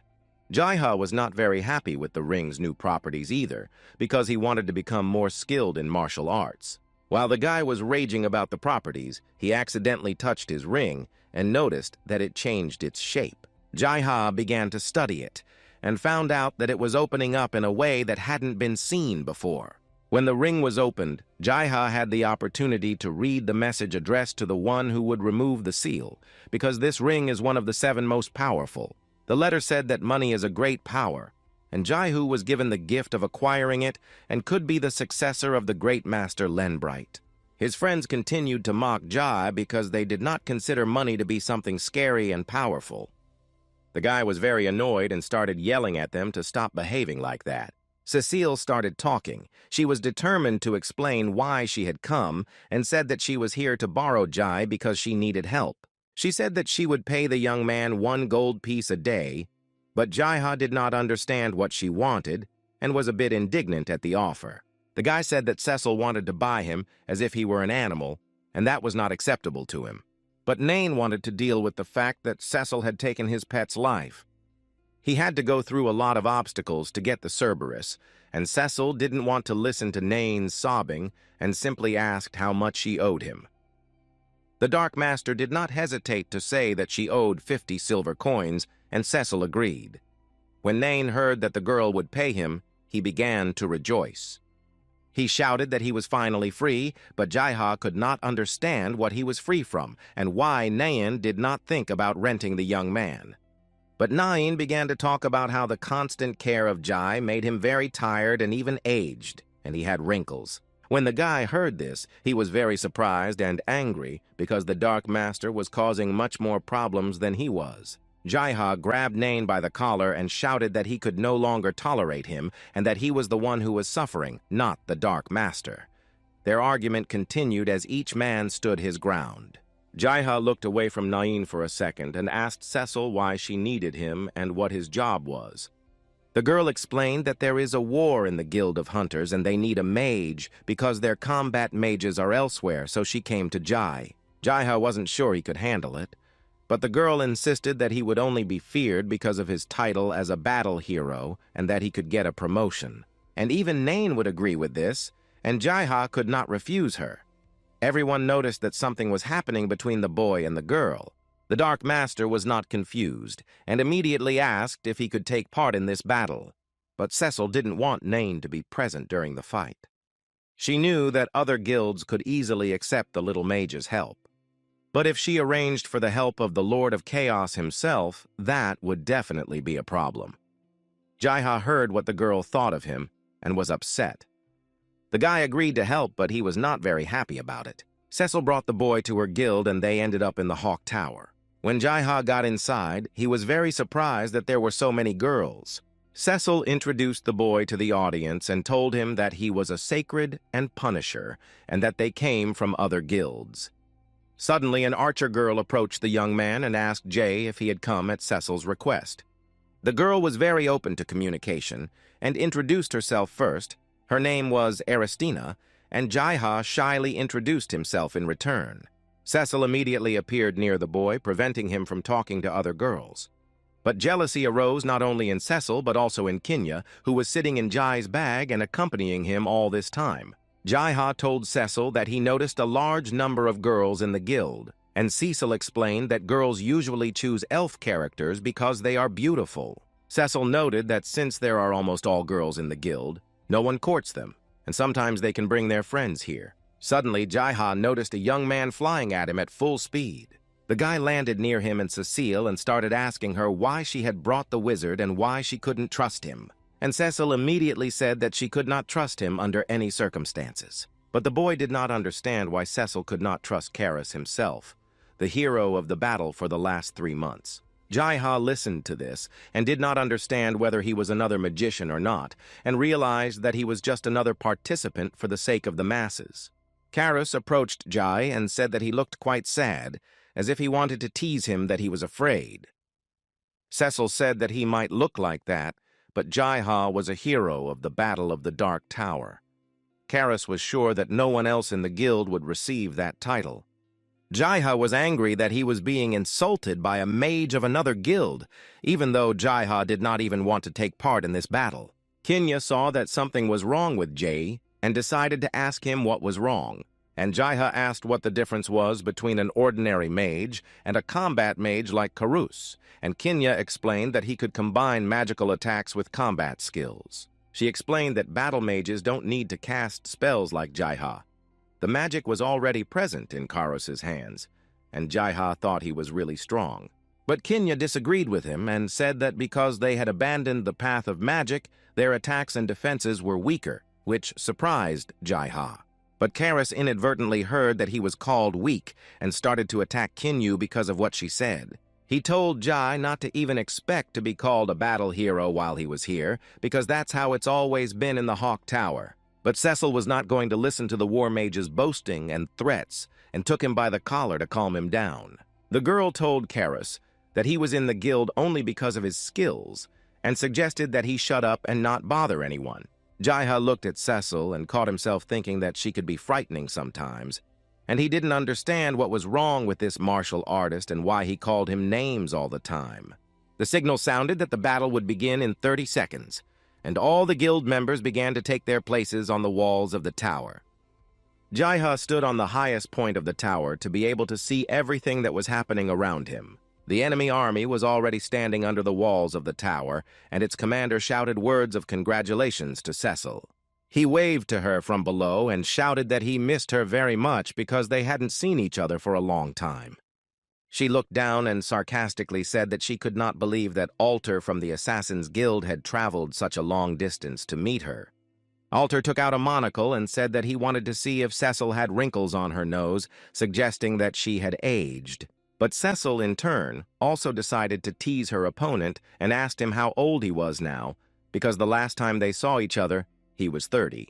They echoed each other, throwing insulting phrases about age and marital status. Cecil stood on a high wall assessing the size of the enemy army, while the commander of the army of assassins wanted to wait for the right time to attack. Suddenly, the signal to start the battle sounded and the cannons of the killer army began to attack the Hawk Tower. Cecil immediately ordered the first squad to prepare for a confrontation. All the members of the first squad pulled their arrows, waiting to shoot. Cecil gave the command to fire, and countless arrows flew from the walls of the tower at their opponents. They hit the target, taking the lives of every enemy who tried to harm their guild. The opponents did not stop in their attempts to capture the Hawk Tower and began to climb the walls with sharp knives. Jai-Ha immediately noticed the approaching danger and realized that it was time for him to join the fight. The magician began to cast his spell and put his enemies to sleep. A giant sleeping cloud began to descend, preventing the enemy from evading it. The enemy army was terrified by this development because they did not know that the Hunters Guild would be helped by mages from other guilds. But Jai did not succeed in putting everyone to sleep at once, but he was ready for it and immediately began to summon the sleepy wind again. The enemy army was attacked not only by Jai-Ha, but also by archers who were constantly shooting arrows one after another. The commander of the army of murderers was furious that his soldiers were acting wrongly and shouted that they had to eliminate the magician first. One of the enemies unnoticed the wall and managed to get to Jai. He immediately attacked the guy before he was ready to defend himself. A metal star was flying at Jai and was about to take his life. Unexpectedly, Kinya came to the young man's aid and successfully repelled the star with her sword. Jai-Ha and Kinya stood opposite the enemy, realizing that it would not be easy to resist. Suddenly, another attacker jumped out from behind the boy, and Kinya managed to warn Jai about the danger in time. Jai-Ha used a thread to grab the attacker, wrapping his arm with magic threads. He held the enemy without giving them a chance to escape or attack. Less than a minute later, Kinya appeared next to him, and in one move, killed the enemy. Jaiha told the cat girl to hurry up and beware of the enemy. After all, the gates to the tower were open, and the enemy rushed inside with the whole army. Cecil was standing downstairs and shouting for Jaiha to save himself. She told him to jump down, and Karis was shouting that she herself had to be saved immediately. Jaiha tried to assess all the risks and find another way to escape, as he was sure that he would not have enough endurance to survive the jump. The boy gathered his thoughts and was ready to jump, so he shouted to Kinyi to turn into a cat and sit in his bag. The boy jumped out and realized in flight that he could not reach the rope that Cecil was holding out to him. Jaiha began to fall and mentally said goodbye to his life, and Cecil managed to pick him up with a rope. She quickly pulled him out, saving him from falling from the incredible height of the tower. Jaiha was dizzy from the heavy fall and thanked Cecil for saving him, and the girl asked if he could stand up.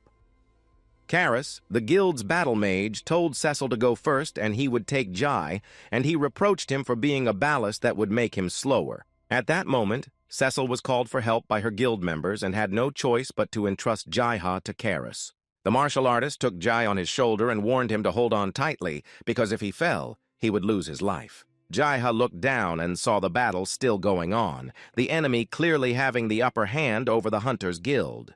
He saw the enemy pushing them back and had to do something to avoid losing this battle. Karis landed right in the epicenter of the battle, with many enemies surrounding him and Jai. The soldiers of the army of murderers saw them and shouted that they had to grab the magician so that he would not interfere with them. One of the soldiers took out his weapon and attacked the guys who had just landed. But thanks to the speed of a martial artist, he and Jaiha managed to dodge the enemy's attack.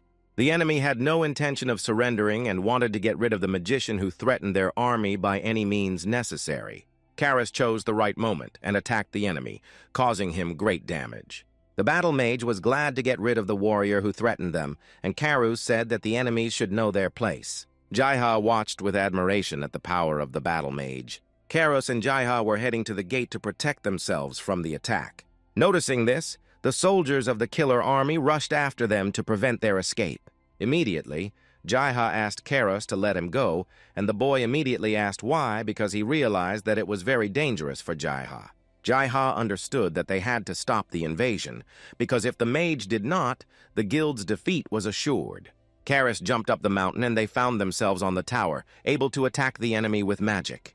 Jaiha concentrated and began to cast spells and used an ice wall against the attackers. But the spell's effect quickly expired, and the enemy had the opportunity to retaliate. One of the warriors of the army of killers was heading for Jai, saying that a simple wall of ice could not stop him. He was fighting his way through a block of ice to deal an irreparable blow to the mage. But everything did not happen as the soldier who wanted to take Jai's life had imagined. Jaiha did not wait for the wall to be completely destroyed and immediately went to the magic threads for help. He used them to make a giant net that could hold back the enemy. The soldier of the enemy army immediately realized that it was a trap, but it was too late, and he found himself under a net that cut through the body of everyone who fell under it. Immediately, Jaiha began to recite the next spell and cast sleeping magic on all the enemies. Jaiha was able to finally breathe out for a few minutes, while Karus was shouting at the young man, asking what he was doing. Without turning around, Jaiha told Karis that he too had to run to save his life, and said that they still had a chance if Cecil managed to hide behind the walls of the tower. Karis did not understand Jai's confidence and asked if he was afraid of dying here. The enemy began to wake up and move forward again, attacking the Hawk Tower. Jaiha shouted to Karis that he had to hurry up and go to protect Cecil. The wall instantly collapsed, and Jaiha prepared to take on the fight alone, telling Karus to leave once again. But Karis was not going to give up the title of the battle hero to Jai, and was sure that he had to fight here and now to win the victory.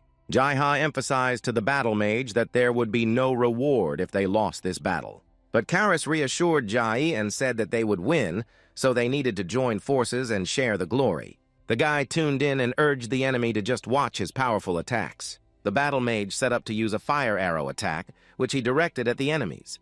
The young man continued to summon his power to burn the enemy army. Jaiha just watched him in silence, waiting to see what would happen next and how Karis worked in general. Suddenly, giant phoenix wings appeared above the boys' heads, made entirely of fire. The magical power seemed to protect the entire castle with its flame, which Karas summoned. The enemy army was very frightened when they saw the fire, and they shouted to each other to dodge because it was very dangerous. Jaiha and Karas realized that it was time to attack the enemy while they were disoriented and scared.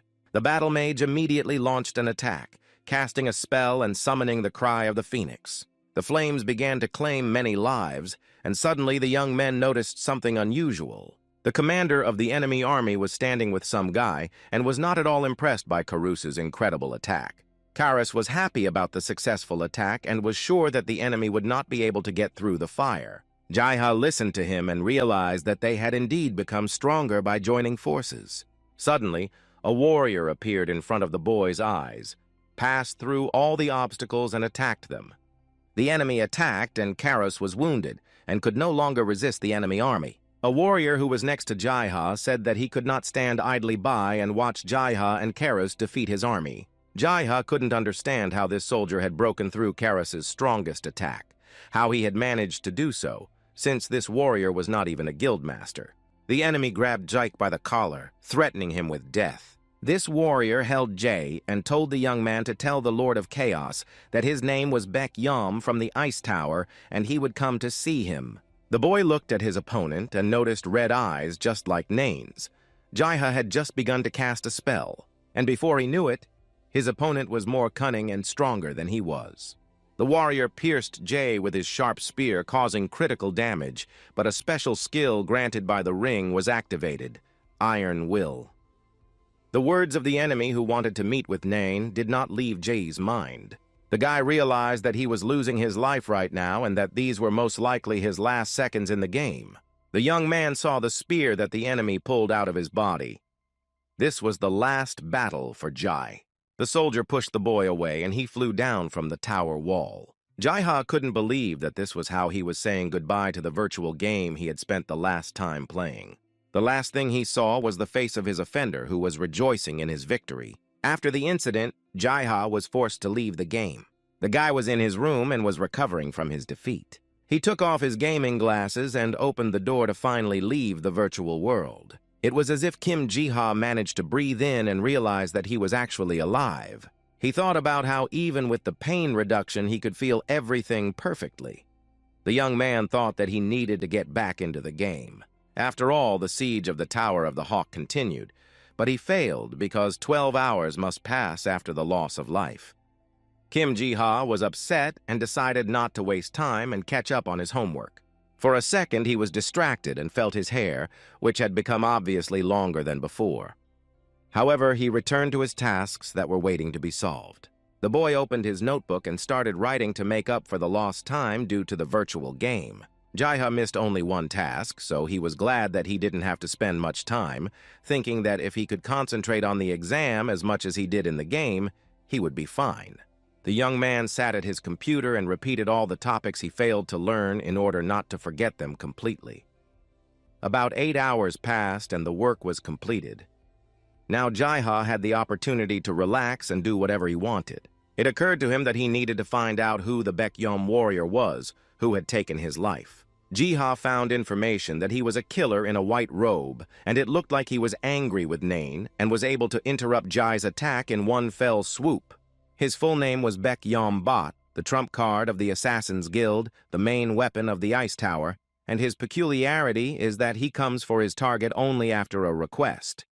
Jiha read that Baek Yom had been hunting the Lord of Chaos for a long time, and during their last meeting, Nain took his life, so Jaiha decided to watch the video of the battle. The Dark Master managed to deprive Baek Yom of his weapon, so he was unarmed and it was clear that he would not be able to resist the Lord of Chaos. After Nain's last attacks, the guy could not get up and continue fighting.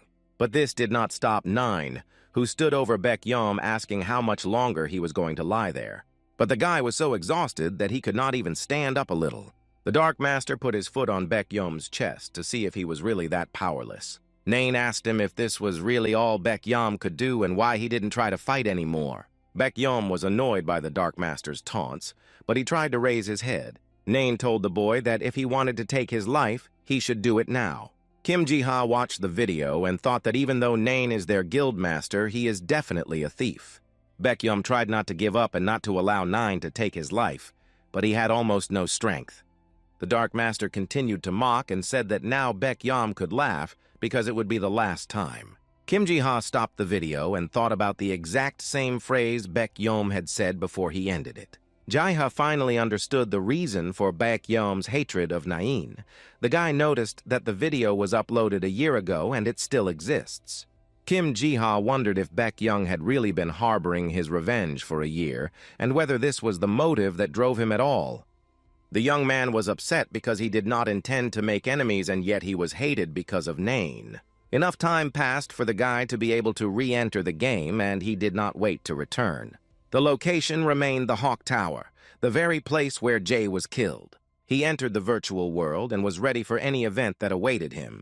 Jae-ha looked around and realized that he was in the same place as the last time he had been. The guy was standing on the wall of the tower and looking around, and there was no one there, when suddenly he heard someone calling him. It was Cecil and Karis who were coming up to him on the wall. Cecil smiled and congratulated Jay on his title. Jae-ha was overjoyed that Cecil managed to keep the tower, and she said that it was only because of him. The girl continued to say that they were saved by the boy's magic, and that she and Caruso had been protecting them for the last 6 minutes. Karis greeted Jae-ha and asked him if he was really going to take the title away from him, and the young man apologized and said he knew nothing about it. Karis told Jae that he shouldn't be so timid. He should be confident, and added that this is why he always looks like a bad guy. Cecil smiled and asked Karis if he would have to find another sediment to feel the way he does now. But Karis replied that all the sieges of the towers had already been completed, and only the sieges of the castles remained, and they usually involve many players, and he was not sure that he could do it alone. Jae-ha listened to all this, and did not immediately understand what Karis meant. Jae-ha looked at Cecil and Karis, waiting for one of them to tell him more so that he could complete the puzzle. Cecil saw a mute question in Jay's eyes, and said that she would explain everything to him. The guy smiled in embarrassment and thanked Cecil for her help. Cecil began to explain using the example of their towers so that the young man could understand. All towers have their own specialization, usually in the tower from 100 to 1,000 users, and castles are occupied by those guilds in which there are at least 10,000, and the commander of the castle is called the king. Jae-ha was delighted with the new information, and Cecil continued to tell him that the one who captured the tower would be called the Rook. And one castle will collect tax from the 5 towers around it, and as for the Dark Tower, it is also a castle, but it does not have high taxes because the owner has never been defeated. But Mori, who is a vice guild master, would rather seize the place than give the money away. For some reason, Karis was sure that the Dark Tower would not be able to capture the Hawk Tower, but Cecil was not as confident as the young man.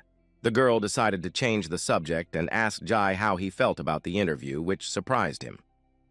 But Jae-ha, because of his social phobia, could not agree to this, and Cecil began to ask why, since he was the mage who changed the course of the battle. Jae-ha politely refused, but Cecil insisted that it was a great chance for the guy, and Karis said that Jae-ha was a fool for refusing. Cecil accepted Jae's refusal and offered to open the guild's dungeon so that he could raise his skill level to 150. Jae-ha was intrigued, but he had to decline this offer as well because he had much more important things to do than increase his level. Cecil noted that the guy was always strange because anyone in his place would give an arm or a leg to get that high in his achievements. Jae-ha said he had to complete his assignment urgently and asked if the girl knew where he could learn to sew magical engineering and blacksmithing. Cecil saw Aristina nearby and called her over. The girl heard what they were talking about, and Cecil asked if she could help with Jae's task. Aristina said that the young man would be able to learn blacksmithing and magical engineering in the city of dwarves, but that he would have to go all the way to learn sewing. Cecil added that since dwarves and gnomes live in the same city, the boy would be able to master 2 fields in one place, and asked what else he wanted to know. But Jae-ha didn't quite understand, and Cecil said that for help in the battle, they could tell him about anyone he was interested in. If he doesn't want information, they can retaliate with weapons or something else. Jaiha thought about Cecil's offer and wondered what he might actually need. The girl asked if Jai might need a cart like all the other vendors. Jaiha was embarrassed, but thought that he would probably start selling things because he would need a lot of money for his studies. The guy looked at Cecil and finally agreed to take the wheelchair. The girl came to the edge of the wall and said that it would really help if the guy had a wheelchair, so he just needed to take it. Cecil appeared on the horizon riding a giant dragon. When Jaiha heard something happening behind him, he cautiously turned around to see what was going on. When the boy saw the dragon next to him, he was quite frightened and did not immediately realize what he had to do. The only decision he could make at that moment was to run away. The dragon landed on the tower and Cecil descended to talk to the young man. The girl looked at Jai and began to tell him that he was the only Drake left in the Rest Desert. And the guy won't be able to buy a white albino anywhere even if he wants to, and the Drake's color is gray. Cecil said that white Drakes are stronger and smarter than gray ones and asked Jai to take care of him. But the guy was completely shocked by what he saw, and even more so, he did not even realize that he would have to make friends with this beast. Jaiha was riding his new friend and flying on business. Kenya was with the boy and said that he was incredibly lucky to become the owner of Drake the albino from the Rest Desert. She said that if he sold it, he would have the money to live comfortably for the rest of his life. Jaiha was really grateful to Cecil for this gift, although he did not understand why he was so lucky, because he believed that he had not done anything specific during the battle. The boy asked the cat girl if she thought Drake was a boy or a girl. Kenya said that boys are called Yang and girls are called Nya, and she suggested calling him Al Yang. And suddenly Drake started to fall down, and Jaiha said that he probably didn't like the name.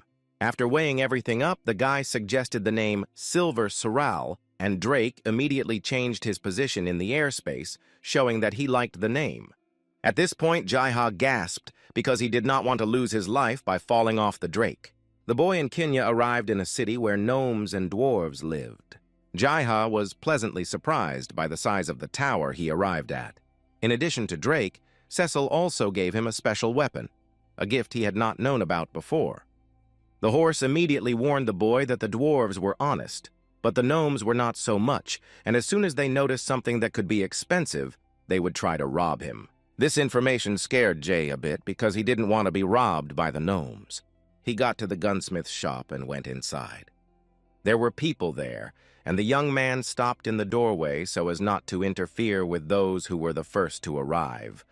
These people resented the fact that the owner of the armory sold his goods not only to their guild, even though they promised to pay well if they were the only customers. Jaiha watched this conflict and did not understand what was wrong with these dwarves. The dwarves continued to threaten the elder dwarf not to sell his weapons to anyone else but them, because it could end badly. One of the gnomes could not stand the tension and began to throw himself at the owner of the workshop and suggested that his friends get rid of the old man right now.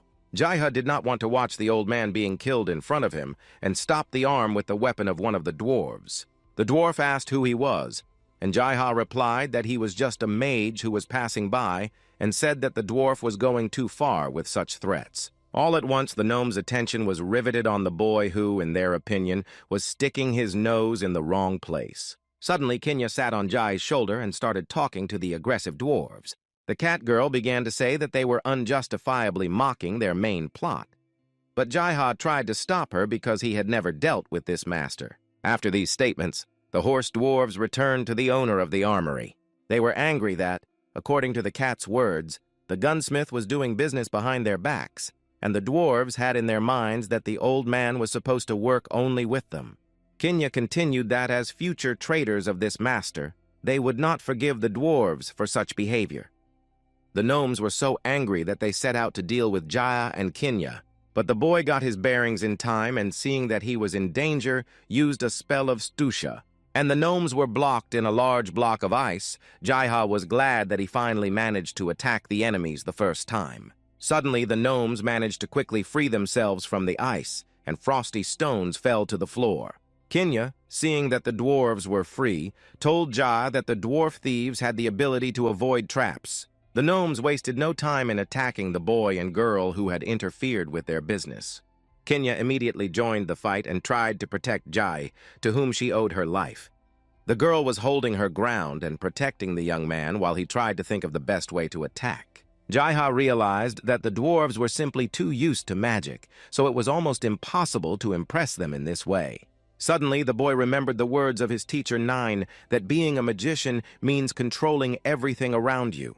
He concentrated and mentally agreed with the Dark Master and was sure that he had to control everything around him. Jaiha cast a shield spell, and its magic began to spread throughout the room. Immediately after the first appointment, he started using his ring and released the sealed wire. The gnomes were confused and couldn't get rid of the wire right away. And Jaiha, realizing that he had little time, said the next spell and used the water gate. The guy managed to deal a critical blow to the offenders, and they were forced to accept the fact that they were facing a worthy opponent. But one of the dwarves had no intention of giving up and was quite angry with the magician. He rushed to attack Jai because he could not accept the fact that they had lost the argument. But Jaiha was not at a loss, and immediately put ice on his opponent, and he was immobilized by the ice. The dwarf managed to get out of the trap almost immediately and left the young man no choice, so Jaiha used an attack with his ice spear. The ice spears were aimed directly at the dwarves, who did not expect the wizard to be able to read spells so quickly. The dwarves were finally defeated by Jai's attack and had no more opportunity to defy him. The horse looked at the gnomes who were lying on the floor and could not get up and asked if they wanted to continue the fight. They began to slowly get up, gathering their last strength, and did not answer Kinya, but instead asked him what guild he belonged to. But Jaiha did not want to answer and suggested that they find out for themselves where he came from. The dwarves realized that nothing good awaited them and began to run away, threatening the boy with revenge. Now only Jaiha, Kinya, and the owner of the armory are left in the workshop. The guy decided to ask the man if he was okay after the situation they all got into. But the old man was angry with the young man for meddling in his own business, and the man said that he should have just waited until the dwarves left, but Jaiha intervened. The boy and the girl looked at the owner of the armory and did not understand why he was angry with them, since they had helped him. Kinya decided to ask the man how he could afford to yell at them after Jaiha had saved his life. The old man exhaled and thanked them for saving him, saying that he was screaming because he was afraid to even imagine what it could mean for him. Jaiha did not understand all the consequences that could be, so he decided to ask his husband about everything.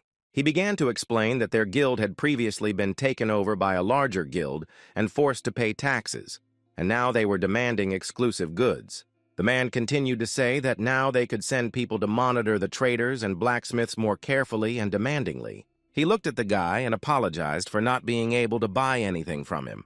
The owner of the armory explained that the tower has its own rules that they have to follow, and large guilds have to control the entire turnover of funds because they have to hire fighters during siege battles. And then these guilds begin to take almost everything to recover from the battle, and Jaiha and Kinya witnessed such a takeover. The man said that craftsmen used to be responsible for this, and it was easier then. But when the dwarves took over these duties, life became simply unbearable. Jaiha stood and analyzed all the information he had just heard from the owner of the armory, and I came to the conclusion that this game really feels like a miniature version of real life. Jaiha was upset and asked if all the shops in this place would refuse to cooperate with him, and the man replied that unfortunately it was true. The owner of the armory immediately warned the young man that even if he found buyers, he should be careful because he might meet with thugs. The guy was a little confused because he did not know how to act in the future, because he realized that he could get into trouble. Suddenly, he was silent for a second and then stood up and exclaimed that it was a great idea. But Kinya and the owner of the armory did not understand what the boy meant or what he had come up with. Immediately after he said that, Jaiha began to doubt whether the traders would agree to his proposal. The man began to ask what exactly Jaiha meant and what guild he was from, and the fact that the young man was in no hurry to answer confused the owner of the armory. The boy remembered what they said about his guild and realized that the master probably thought the same as everyone else, so he hesitantly said that he was from the Dark Guild. The man was delighted that the boy was from this guild and said that craftsmen and artisans from this guild are usually lucky, which surprised the young man. Jaiha didn't understand what was going on because he knew that their guild had a pretty bad reputation in the virtual world. The man said that those who managed to get into the Dark Guild immediately acquire the same rights as others, and the owner of the armory sometimes even regrets that he can join. Jae-ha wondered why the Dark Guild shouldn't take over this tower. Mori certainly wouldn't treat these people like slaves. Kinya noticed that Jae-ha was thinking. She asked what he had already thought of. Jae-ha petted the cat girl and began to tell her his plan. The young man said that the first thing to start with is to talk directly to Mori. Jae-ha wrote a message and it instantly went to the Dark Tower. Mori was sitting in his office when he suddenly received an email from Jae asking what he thought of his idea. But Mori said he could not afford such a great loss, but Jae-ha saw not only losses but also great opportunities. Mori wrote to Jae that these are really good opportunities, but the Camp of Light will not give up this guild and will form an alliance to confront them. Suddenly, Nine joined Jae and Mori's conversation and began to wonder what they were discussing in their private messages. Eventually, Mori explained everything Jae-ha was proposing and asked the Dark Lord what he thought about the boy's proposal. But Nain was sure that they should not take patronage of this guild because it belonged to the Camp of Light. Mori shut Nain up and wrote to Jae that he would come and check what was going on there personally and then make a final decision. The giant tower stretched out in front of Mori, even though Nain was against making any decisions without him. Jae-ha had seen Mori from afar and was glad that he had finally come to see his plan. The boy was happy and attracted his friend's attention so that he would notice him faster. Jae-ha handed Mori a gold bracelet and asked him to wear it to change his appearance to the Light faction. Kinya began to say that conflicts should be avoided in this place because it is easy to fall for someone you cannot overcome. Jae-ha shyly said that it would be better for Mori's health to be careful because the boy was worried about him. Mori listened to all of Jae and Kinya's instructions and put the bracelet on his arm. Mori's appearance changed overnight, and now it was impossible to tell that he was a member of the Dark Guild. Jae-ha noted that Mori now looked like an elf, and that the man was not happy with the bracelet because it was in his way. Suddenly, someone behind Mori called out to them, and the friends turned to see who was calling them. In front of them stood men with one of the dwarves Jae-ha had trained in the armory. They asked if they were seeing Jae-ha and Mori. One of the men did not wait for an answer and continued to say that he had been looking for Jae everywhere because the young man had dared to come from the Camp of Darkness to the Camp of Light. Jae-ha immediately said that they did not want to fight and were against violence in general. The man said that they were leaving the boy alone because Gilma ordered them to do so and warned that if the boy did something wrong, they would not stand aside. He looked at Mori and said that if they dared to attack them, they would be defeated and advised them to behave. Mori was silent and the man was annoyed that he did not answer him. He decided that Mori was looking down on him and went on the attack.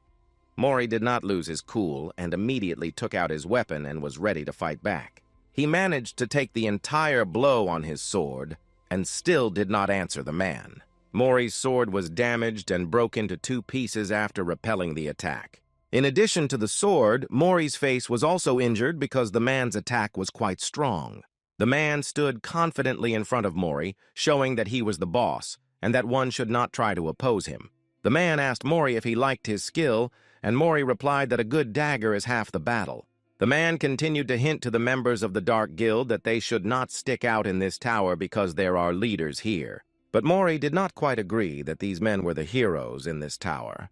Jae-ha tried to calm Mori down to avoid a conflict that could have escalated into something worse.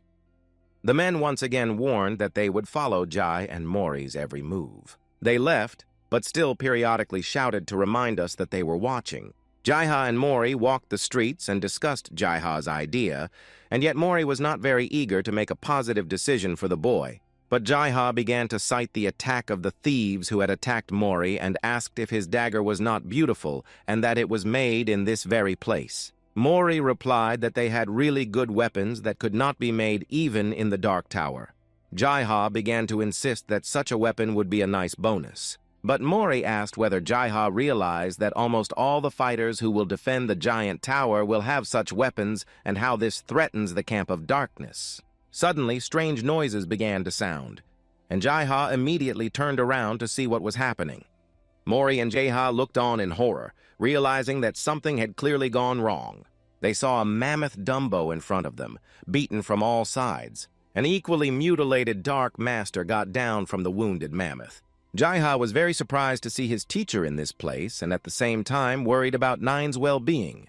He came up to Jay and Mori covered in wounds and said that he was cursing the young man for leaving him alone to play.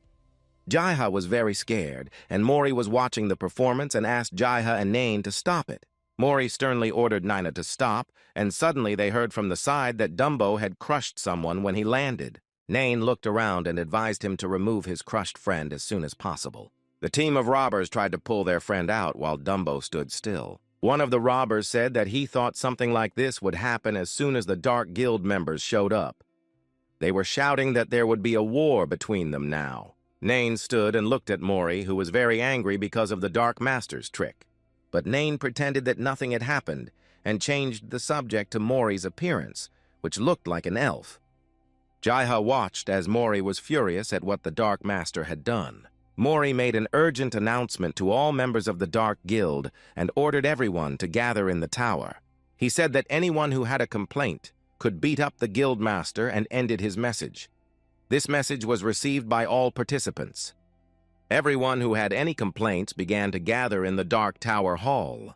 Heiran and Ayas were the first to arrive at Mori's, and the werewolf was very angry about the message. He asked what was so urgent and what was the reason for the meeting because he had barely managed to get rid of his pile of cases. Mori said that it was not easy for him to arrive at the site so soon either, but it was really urgent. East joked that she had heard rumors that Mori wanted to join the Camp of Light and she wanted to personally. In addition to the urgent meeting, Jaiha also brought a rare and priceless albino drake, and no one could understand what to expect from such a meeting.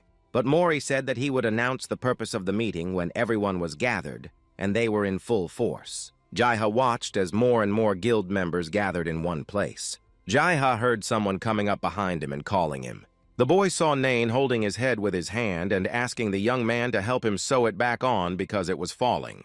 Jaiha was shocked by this request and wasn't quite ready to start sewing in this way. The Dark Master annoyed Mori so much that he went over and just threw his head away to avoid hearing his voice. Mori said that Nain should pay attention to what name he calls him because otherwise his head will never be on his shoulders. The meeting started with 48 people in attendance, which was more than Mori had expected, and he thanked everyone for taking the time to come. He began his speech by saying that he understood that everyone had questions about the reason for such an urgent meeting. Jaiha realized that now Mori would start talking about things that not everyone might like. Mori announced that they were going to attack the giant tower, which stunned all the guild members. Heiran pointed out that it wasn't even the season for siege wars. Mori replied that he did not intend to capture the giant tower by siege and asked Jai how they should proceed with other methods. Jaiha replied anxiously that they could win if they subdued all the people in the fortress. The guild members remained silent, not understanding the exact plan and task and whether they would be able to conquer the giant tower at all, because it would not be easy. Heiran said that there were only 48 people and whether it was possible to do it with such a small number of participants. But Mori was determined and said that this was more than possible and decided to decipher his thought. He said that it was true that the enemy had more people, but based on his experience, Mori was sure that wars are not won by numbers. Mori raised the morale of his team by saying that they were very strong and that tonight they would work together to demolish the giant tower to their heart's content. The excitement of Mori's speech did not leave any player aside. Everyone was following him into battle. They chanted that they were ready to fight and would do it all together. After the meeting, Jaiha took his teacher Nain to his room to help him with his head. Jaiha was sewing his head back on and asked the Dark Lord if it hurt and was told that it did not, and the boy thought that it must be because he was an undead. The young man had the opportunity to see Nain without a shirt and noticed that his entire body was covered with scars and scars. Jaiha asked Nain if the undead were a separate species, since he didn't see them in the selection at the beginning of the game. And the Dark Master answered that it appears when you meet certain requirements, and in fact, there are many of them in the selection menu. The Dark Master abruptly changed the subject and asked the boy whether it was a wide or a backstitch. Nain said that he was really interested, but Jaiha was very nervous about sewing someone's head on, and he asked Nain not to ask such questions because the young man was already struggling. Finally, Jaiha finished sewing and was able to breathe a sigh of relief. Nain gently touched the seam as if to check his work, and suddenly he was pleased that the young man had done even better than he had hoped. The Dark Master was overjoyed to have his head back in place, and suddenly someone entered the room. It was Mori. He told the boys that the time had come and they had to go. Late at night, the Dark Guild team went to the giant tower. They stood nearby and watched from above to figure out the best ways to get inside. In his mind, Mori was running through the entire plan according to which all members of the Dark Guild should act. All the players were confident of victory and were determined to have a positive outcome for them. Mori said that today Ice would be working in a team with Kinya. The girls accepted the task and had no objections. Jaiha was on a team with Hiran. Mori ordered to prepare Is Chakram, which meant a magic circle. Is wasted no time in preparing what Mori had asked her to do, circling around the place where the Dark Tower team was standing. She kept going and casting a spell that was supposed to help in the fight. When Iris had done what she had to do, she exclaimed that everything was ready and they could begin. The members of the Dark Guild went on the attack without any obstacles. Heiran emphasized to Jai that they were a team today and asked him to treat him well. The boy, of course, understood the werewolf's joke and told him to do the same. Heiran held the young man and told him to hold on better now because they would be landing. When the guys landed, they saw the fighters of the giant tower ready to resist. One of the soldiers loudly shouted that the enemies were already there and the confrontation could begin. The guys looked at each other and realized that being a decoy was fun, but now they were in direct danger. The giant tower warrior attacked Jai and Heiran with a dagger that could scatter into several. Heiran instantly turned into a wolf and caught daggers with his teeth. He howled loudly, frightening Jai, who had never seen his friend in such a state before. Heiran shouted at the boy to get on top of him and not to stand there. The werewolf asked the young man if he could use magic, and Jaiha replied that it could be difficult while moving, but the enemy soldiers were chasing them. Jaiha realized that they were in danger, so he tried to use his skills. He cast a shield spell, and the guys found themselves as if in a transparent ball that protected them from enemy attacks. But the giant tower soldiers did not give up hope of catching them and harming them, and relentlessly pursued Jai and Heiran. But suddenly they started attacking the guys, throwing many daggers at them. They struck such a blow that the shield could not withstand it, and was completely destroyed. Heiran asked why the boy's shield was so weak, and Jaiha didn't even want to answer that question because he didn't like the fact that this skill was weak. The fighters of the giant tower were growing in number and were determined to destroy Jai and Heiran. He realized that all this time he had been able to survive and win only because of his control. Jaiha noticed that all their enemies were gathering in one place and chasing him and Heiran. The werewolf was already getting tired, and Jaiha spotted a place where they could land. Jaiha closed his eyes and stood silently, and the enemies saw that the boys had stopped and attacked them. Jaiha did not just remain silent. He cast spells and wove a trap of magical threads that successfully caught his opponents. The warriors of the giant tower did not expect to fall into the trap of a magician. Jaiha was glad that it worked, and he and Heiran managed to get away, but the werewolf decided to ask the young man if the wire could be used as a trap. Jaiha replied that it was the first time he had ever used magic wire in this way. Suddenly, the boys stopped and saw an explosion accompanied by a beam of light. Jaiha noted that it looks like the other side has already started its attack, and Heiran suggested that the boy hurry up to get to the meeting place. All the members of the Dark Guild were inside a large circle that Iris conjured to strengthen her people. Jaiha and Heiran barely managed to join their guild and stood a little behind everyone else. The boy saw a large number of pairs of eyes sparkling in the darkness of the night, and the young man asked Mori if they were gnomes or not. He was very scared because he realized that they had much fewer people and it could end badly. The Dark Tower players were surrounded by the enemy on all sides and seemed to have no chance of winning.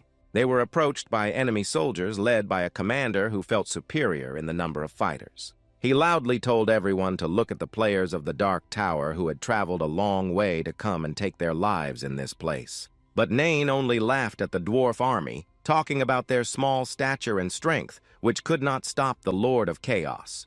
The commander of the dwarf army was angry with the Dark Lord because he allowed himself to make such jokes in a position that was not very convenient for him. But Nain did not stop and continued to provoke the enemy to attack, and Jaiha did not quite understand why his teacher was doing this.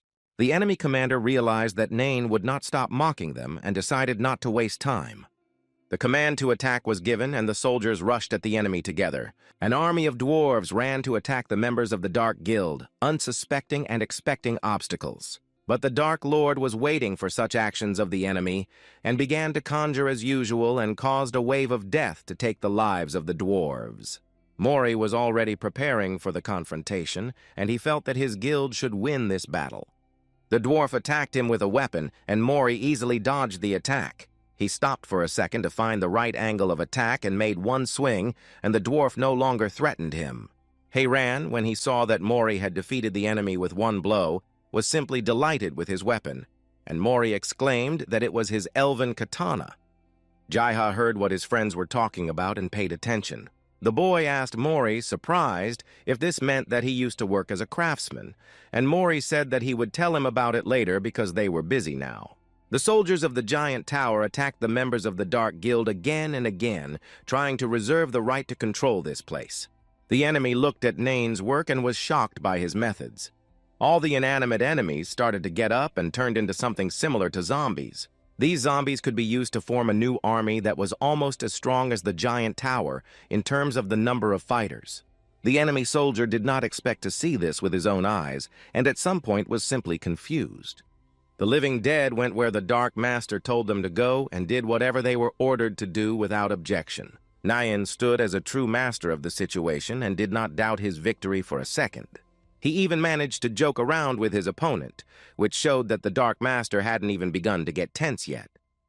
The commander of the giant tower's army shouted, asking what the priests were doing to prevent Nain from bringing life back to the undead. The priests at that moment were sitting in a circle and constantly reciting prayers, but it did not seem to help at all. Jaiha was waiting for the next attack of his opponents and was ready to resist further. He waited for the right moment and struck using the ice spears. Heiran also didn't wait and fought as a team with Jaiha and repelled every attack of the giant tower soldiers. They stood back to back, not allowing the enemy to strike unexpectedly. Suddenly, they received a message from Mori. Heiran told Jai that Mori had ordered everyone to return to the site and that they had to act now. Jaiha looked at the werewolf in horror, realizing that something had gone wrong. Heiran was wounded, and the enemy managed to pierce his body with a sharp spear. Jaiha immediately sat down next to his friend, trying to help him, and seemed to have completely forgotten that they were being attacked right now. The guy could not believe that he could lose his life and their guild would lose this confrontation. The enemy army, led by the commander, was rapidly approaching Jai and the wounded Heiran. Instantly, Jaiha realized that they were in great trouble because the magician could not resist the onslaught that was coming at him alone. The army commander approached the guy and asked how he felt when he realized he was being beaten. But Jaiha was not confused and answered the question with a question. The young man asked if not attacking means that you get hit. But the commander laughed and said that of course he could not attack until they attacked him. He added that Jaiha should realize that he is now attacking his own race. The commander said that the boy's black pupils were proof that he was not marked as a killer, and Jaiha really thought about the man's words. The boy looked at his friend and realized that unless he belonged to the assassin clan, he would not be able to really help his guild. Jaiha stood up and gathered the courage to tell the truth. He had just started to say that this was the case, and immediately stopped. The guy felt someone come up behind him and put a hand on his shoulder, stopping him. It was Nain, who looked very tired. The young man looked at him and could not understand anything.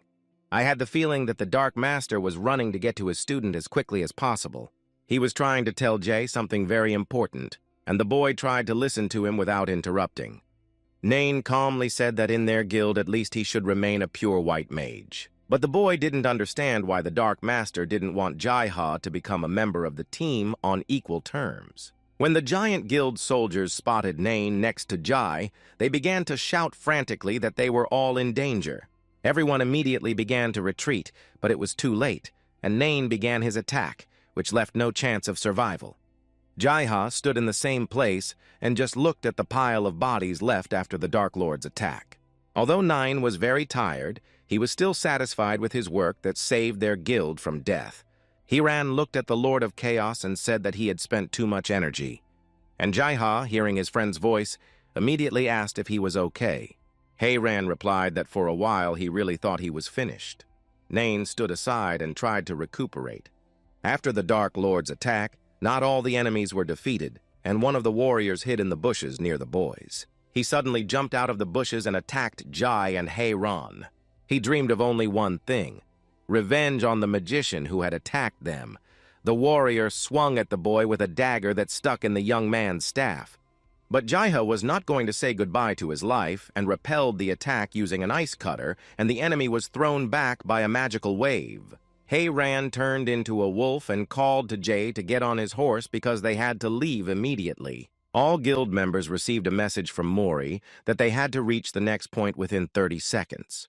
The boys were in a hurry to meet, and Hayran asked why Jaiha did not bring his Drake with him, and the young man replied that he did not want to lose it in this war. Ias received a message that she had to start, and she had to block the next area of the city. She understood her task and started working. Jaiha and Hayran arrived at the site, and Jaiha had unresolved questions for Mori. He approached him and asked what the wording meant that they were blocking the next part. Mori immediately replied that they would not be able to cover the entire piece at once and needed to separate the parts to be worked on. Iris began to implement her part of the plan and went to her seat. The girl was heading towards the enemy soldiers and loudly talking about her approach, shouting the phrase, "Check." When she arrived, she asked everyone present if they were ready to hear her new song. Without waiting for an answer, she began to cast magic and sang a song that would neutralize the soldiers and allow others to go into battle. The opponents began shouting for everyone to close their ears and not hear the girls singing. But this did not help them much, and suddenly the soldiers saw someone they should have been wary of. The Lord of Chaos stood in front of the enemy and asked if they were ready for what was going to happen next. The soldiers were scared to death because they realized that something very terrible was waiting for them. They saw all the members of the Dark Guild coming to attack them. Nain asked Mori what he thought about the slow start of the spell's release, as it would be difficult to control the enemies. It was at this time that Iris wrote a message that the barrier she was holding was reaching its limit.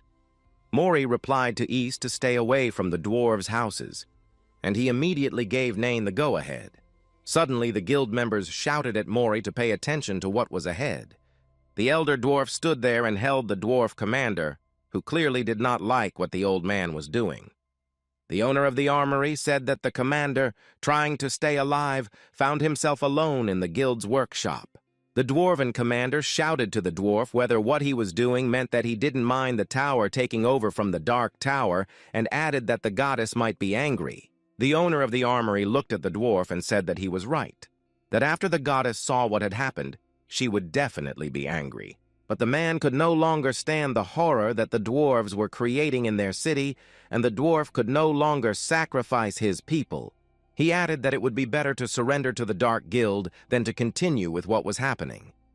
The commander listened to the dwarf's speech and realized that it was over. The man sharply pointed at Jai and tried to blame him for everything that happened. He said that the Dark Guild was a mistake for everyone all along, and that everything could change dramatically if they took over this tower. Jaiha was shocked by these accusations. The commander asked them if they understood what would happen next, and that all the guilds would start going to this place and destroy everything in their path. But Mori got tired of listening to the dwarf commander's long speeches and his groundless musings, and struck out and took his life. Mori summarized that this happened because the commander talked a lot off topic.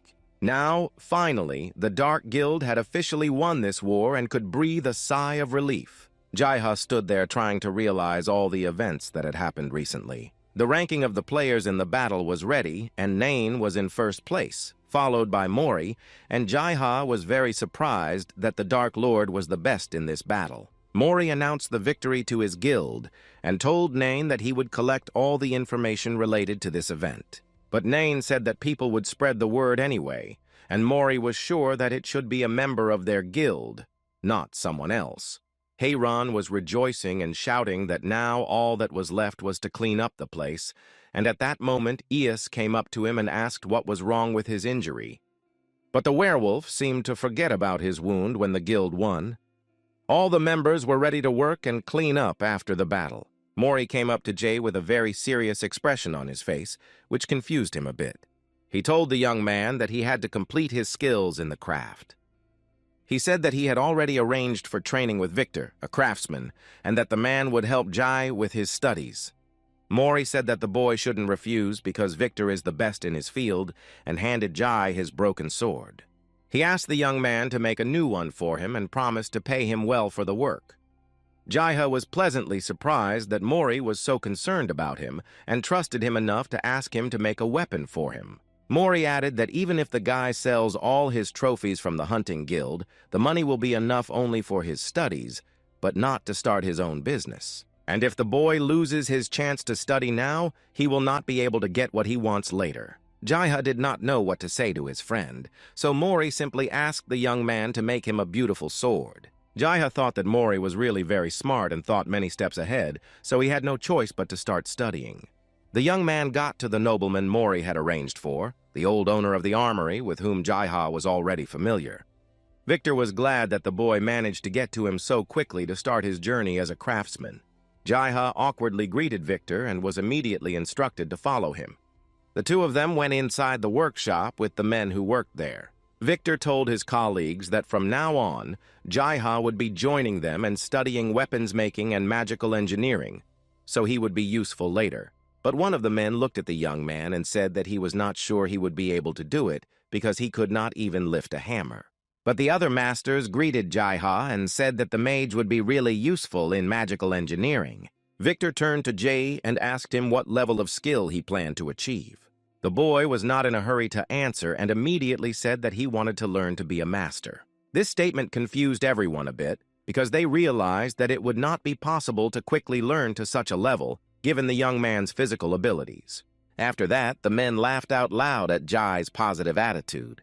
One of the masters said that it was impossible because it is very difficult to master one profession, let alone two at once. However, one man came up to the boy and said he liked his mood and called him with him, adding that he should change his clothes. Jaiha changed into a work uniform and began to master a hammer he had never held before. The boy worked tirelessly every day and finally managed to achieve a positive result. He created the sword that Mori asked for, although it was not easy. Suddenly, Kinya, who was constantly supporting Jai, noticed that something had happened to him and asked if he was okay, and the young man said that his hands were numb. The guy noticed that he managed to develop his physical fitness and pump up the muscles in his arms. One of the craftsmen came up to Jai and advised him to stop because the next day it might be very difficult for him to continue working. Jaiha held a magic crystal in his hands to quickly restore his energy. He worked in the forge in the morning and studied engineering at night, sleeping only 4 hours. Victor watched the young man work and constantly improve his skills. Jaiha heard someone enter the workshop and turned around to see who it was. The guy asked why Victor was standing there watching him or if he just wanted to say something. Victor realized that the young man had already reached a good level of skill and offered to make the sword himself. But Jaiha said that he was working on it right now, and Victor clarified that the young man had to make one sword for sale. However, Jaiha did not expect to be entrusted with making weapons for sale in such a short period of time. He was worried that he would not be able to cope with such a responsible task and would spoil the expensive materials. But Victor tried to support the young man and said that he could use whatever he needed. And the man joked that if the boy spoiled something, he would say goodbye to his life, which scared Jai a little. Jai came up with a brilliant idea to combine the two skills and use magical engineering to make the sword. Victor said that the boy should make something special that he himself would really like. And Jaiha got to work. He worked tirelessly because he felt all the responsibility that was entrusted to him. Jaiha had to work non-stop for 3 days to produce exactly what he had in mind. The horse saw the sweat dripping from the boy's face and wiped it off with a napkin. Jaiha was so engrossed in his work that he didn't notice, and sweat almost got on his product, which would have ruined it, and he thanked Kinya from the bottom of his heart. The cat girl handed the young man a bottle of drink and told him that he needed to drink it immediately to keep his stamina up. Jaiha did not know what he would have done without Kinya's help. After drinking the drink, he continued to work using his engineering skills. He carefully studied every part of his product so that he wouldn't make a mistake and have to start over. Quite a bit of time had passed, and Kinya decided to ask if Jaiha was finished with his work. The guy replied that he didn't have much time left and continued working.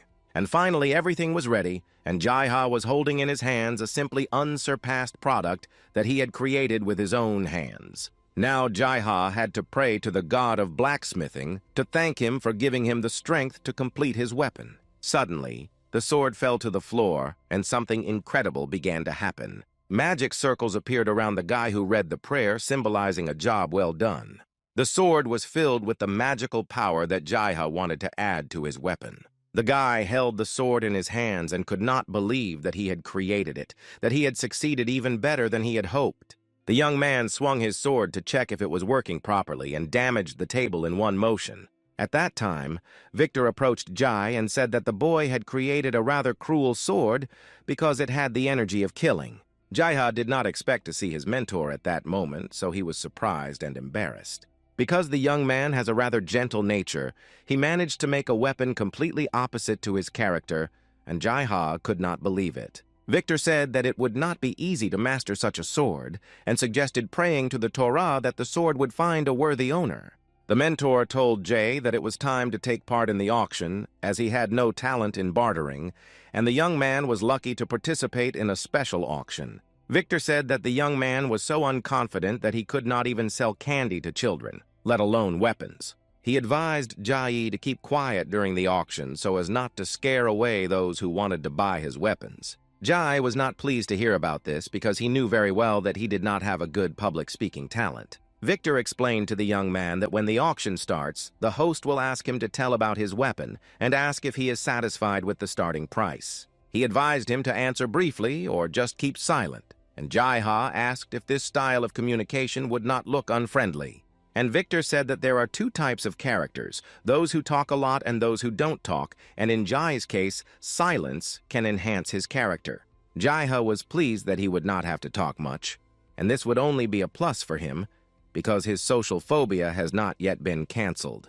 The guy heard that a sword from the Dark Guild Master Jai-Ha was already being auctioned off, and it was time to go sell his product. Jai-Ha entered the hall and saw his sword on the stage. The host called the sword a lunatic and said that it even emanated moonlight. Jai-Ha looked at the people who had gathered in the hall to buy something interesting for themselves and their reactions to his creations. The host noticed that Jai-Ha had entered the hall and invited him to the stage to advertise his sword. Jai-Ha slowly walked up to the stage and felt the excitement that had been bothering him.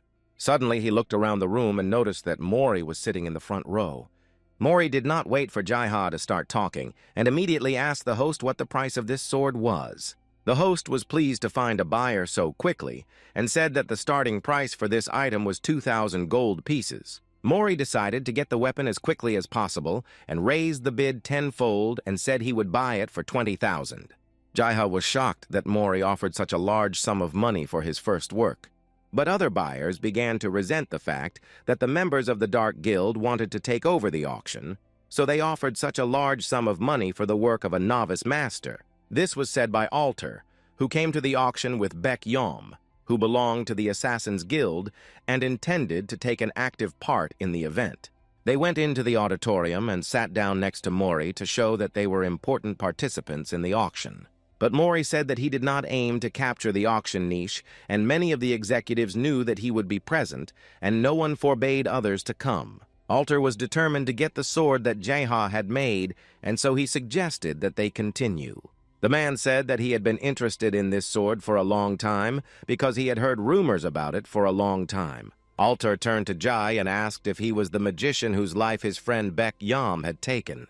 Jai-Ha did not answer anything, and Alter was even a little annoyed that neither Mori nor Jai-Ha would confront him and behaved very restrained. Alter started to ask Mori what kind of weapon he usually uses because Min is a swordsman like Alter.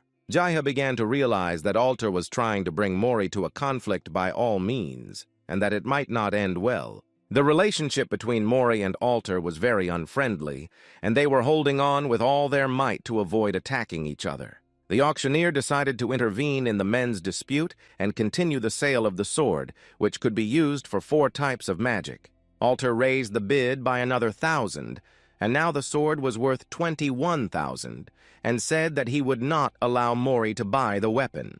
Jai-Ha realized that he did not want his sword to end up in Alter's hands, so he hoped that Mori would be able to acquire the sword. Mori didn't think twice and immediately raised his bet by another 1,000. The men continued to outbid each other, sparing no expense. A girl in the audience was watching the auction and was surprised that a real battle broke out over this sword. The price of the sword rose to 30,000 gold pieces. Jaiha could not believe his ears that the price was not 3,000 but 30. Jaiha knew that Mori didn't like to use the guild's money, which meant that he was willing to use his own money in such a large amount. Alter raised the bet once again and offered to outbid Mori, since he knew that the Dark Guild didn't have much money. The Jaiha also understood this very well, because they had to maintain 2 fortresses, and all the taxes went to restore the giant tower. Mori decided to use the guild's funds and outbid Alter. Another girl joined the fight for Jay's sword, offering even more than the men, and now there were 3 people in the race. Jaiha began to get very nervous that Mori would not be able to win this impromptu battle and take the award for himself. But Alter said that now it gets even more fun, and raised the price he was willing to pay for the weapon again. And then Mori decided to raise the bet so high that it would be hard to beat. Jay was so torn up that he even shouted out to Mori that he had gone crazy. The guy shouted out that if Mori spent that much money, their guild would lose in the next siege, and he instantly realized that he had said the wrong thing. Altak, when he heard that the Dark Guild could be defeated by letting Mori win this sword, immediately stepped aside and surrendered. The host announced that the Assassin's Guild was out of the running and asked if there was anyone else who wanted to fight. Mori won and got the weapon he wanted. He immediately went up on stage and said that from today on, the tax would be 50% of everyone. Every workshop that sells more than 60,000 worth of goods at auction has to pay half the amount. The workshop owners were not very happy with Mori's statement. It was as if Baekhyom had calculated to himself that now Mori would give 60,000 and immediately get 30 back. The girl who was also bidding for the sword was watching everything that was happening in a strange way. Alter just exploded after Mori's announcement, shouting that he was being mean and dishonest about the auctions. The girl who had been watching everyone in the room left the auction almost last to avoid attracting too much attention. Jaiha couldn't believe that his first work had sold for so much, and the members of the Assassin's Guild still couldn't accept that Mori had cheated them. Mori warned the men that from now on the auction house has new rules for profanity. First 2 warnings, and then a ban. Jaiha took his sword and went to the Dark Tower. As he approached the city, he realized how much he missed home. The boy knocked on the door of Mori's office and walked in uncertainly. Jaiha brought the sword he had bought Mori and showed his work to his friend, waiting for his reaction. Mori took the sword in his hands and examined it carefully, noting that the work was of the highest quality and did not know that it was so unmistakable. Jaiha was very happy that Mori liked everything and even started to smile. Mori held the sword, trying it on, and finally said that he would call it Hysteria. Jaiha and Mori came out of the office, and the guy started saying that he shouldn't have argued with Alter during the auction. Mori told the young man that the Hunters' Guild had debts to the Assassins' Guild, and when they began the siege of Cecil, the head of the Hunters would be happy to help the Dark Guild. Jaiha realized that Mori probably knew that he had helped Cecil, which meant that she would not refuse to help him if needed. Mori asked the young man a rather unexpected question about whether he liked robbing abandoned houses, and Jaiha didn't even know what to say. Mori gradually left, and Jaiha was left alone to think about everything his friend had told him. Suddenly, Hayran and Ice appeared and were happy that the boy had managed to sell the weapon for so much, and asked if he wanted to treat his friends to something tasty. Jaiha was surprised that the rumors were spreading so quickly, and that everyone already knew about the auction. He said that he was very busy and wanted to get away from Hayran and Ease as soon as possible, but his friends did not want to let him go. Suddenly, someone fell very hard in front of Jai, causing a cloud of dust to rise, and the friends had to stop to understand what was happening. It was Nain, who liked to appear unexpectedly and not always gracefully. The Dark Lord fell before the feet of Jai, Hayran, and Ice, confusing everyone. Nain immediately began to say that when he learned that Jaiha was now a millionaire, he was sincerely happy for the guy. The Dark Master immediately suggested that he visit the hot springs to relax and unwind. Jaiha did not understand whether Nain was serious and how he could not think that they had problems with the defense of the tower. But the Dark Master tried to calm the young man down, saying that they would not have to go far. Jaiha looked at Nain and wondered where the hot springs could have come from, or if he had dug them on purpose. Jaiha thought that the Dark Lord had dug up the graves of the dwarves and made a lake in the place. Nain began to say that Jai should not ask such questions because he did not know how to answer them. Suddenly, Mori appeared and slapped the Dark Master for speaking again and scaring the young man. Mori said that his tongue lives a separate life and that he should start taming it or Nain will have problems. After Nain unearthed the hot springs, the guild members decided to test them first to make sure everything was in order before tourists came to visit. Jaiha stood on the steps and shivered because it was very cold outside. But suddenly the guy slipped and flew straight into the water, even though he hadn't intended to jump so fast. When the young man was in the water, he felt the temperature contrast because the water was too hot, but there was no way out. The guy immediately told Mori that they should put some kind of railing near the steps so that visitors wouldn't fall like he did. Mori turned around and said that he would definitely take this suggestion into account. The man began to joke about whether all people have such small genitals, which embarrassed Jai. Jaiha blushed and noticed that his towel had fallen off when he fell down the stairs. Heiran came up to the young man and supported him, telling him not to worry because everything was fine, that Mori was just joking. Mori was holding a glass and a bottle with something alcoholic in it. Jaiha noticed that Mori had a wound and asked him if he was in pain, to which his friend replied that he was not, and offered him a drink. Jaiha agreed out of politeness, not to deny his friend, and barely drank the contents of the glass. The three of them were having a rest, but Nain was still worried about where Nain was now. At this point, Mori was a little upset that the young man was even worried about Nain at such a time. Mori said he was only playing so he wouldn't have to be such a close friend to him because they had been talking for a long time, and Jaiha had become close to him in a few months. But Jaiha was trying to say that he wasn't worried about Nain as a friend. He was interested in what happened to the guild master because he was an important character here. The boy tried to prove to Mori that he didn't want to spend time with Nain because he was driving him crazy with his antics. Suddenly, Nain appeared and jumped right into the middle of the spring, spraying water on everyone present. When he emerged, it was clear that he had not jumped, but had fallen just like Jaiha. The Dark Master immediately began to tell Mori that the step should have a slip-resistant guard.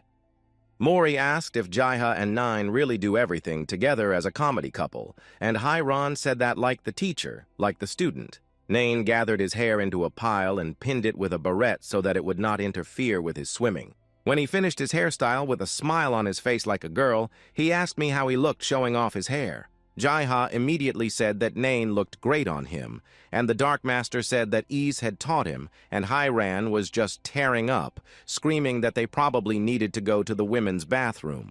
At that moment, Heiran found out that there was actually another hot spring bath, and realized that he could have easily mixed up the places and gotten into an awkward situation.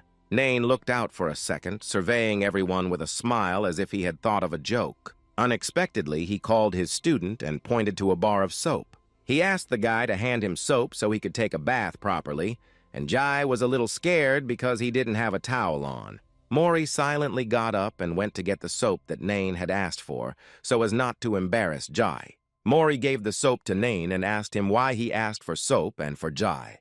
But Nain was just about to tell Mori what the joke was when Heiran and Jaiha stopped him. The boys had a good time, and the evening ended. In the morning, Jaiha arrived at the giant tower with his belongings and returned to his normal life. Jaiha was holding the magic stone and had very little left to reach the 5th magic circle. He could not stand it and fell to the floor with a stone, and Kinya immediately told the young man not to force himself if he felt tired because he could hurt himself. Jaiha was sincerely happy to have a friend like Kinya who constantly helps him and worries about him. The cat girl pointed to the door, showing the man standing there, and said that he had been watching Jai for days. Jaiha immediately recognized him as Baek Yam of the Assassin's Guild, who had taken his life during the Battle of the Hawk Tower. The boy greeted him cautiously because since the dispute at the auction, the man had been making the situation around him tense. Jai was constantly asked by his friends in the guild to make weapons or ammunition for them because they thought he had a talent. He decided to ignore Baekyeom and got up to get back to work. The first thing he needed to finish was a new staff for himself. His senior colleagues were constantly supporting Jai and telling him to rest at least a little bit, as he wanted to learn everything as quickly as possible. Jai-ha worked himself to the bone and brought his work to perfection. Morning came and Kinya was the first to wake up, tired of the young man's frantic pace of work. Jai-ha fell asleep from fatigue right at his desk, and Kinya began to wake him up. His colleagues came to the workshop and were quite surprised by what they saw. They saw the staff that Jai-ha had completed and said with one voice that it was the best they had ever seen. Jai-ha shyly thanked them. Victor, Jai-ha's mentor, was simply delighted with the second item his student made, which was simply flawless. The teacher asked the boy what he was going to do next, and Jai-ha said that he planned to rest for a while. Late in the evening, the young man said goodbye to his colleagues and mentor and was about to move on. Everyone said goodbye to the young man and hoped to see him again. Now that Jai-ha had learned the craft, he had to work constantly to perfect it to make it his own. Jai-ha got on his drake and flew off to meet new adventures. He was sitting on horseback, flying high in the sky, and had the opportunity to think a little and reflect on everything that had happened to him in the virtual world.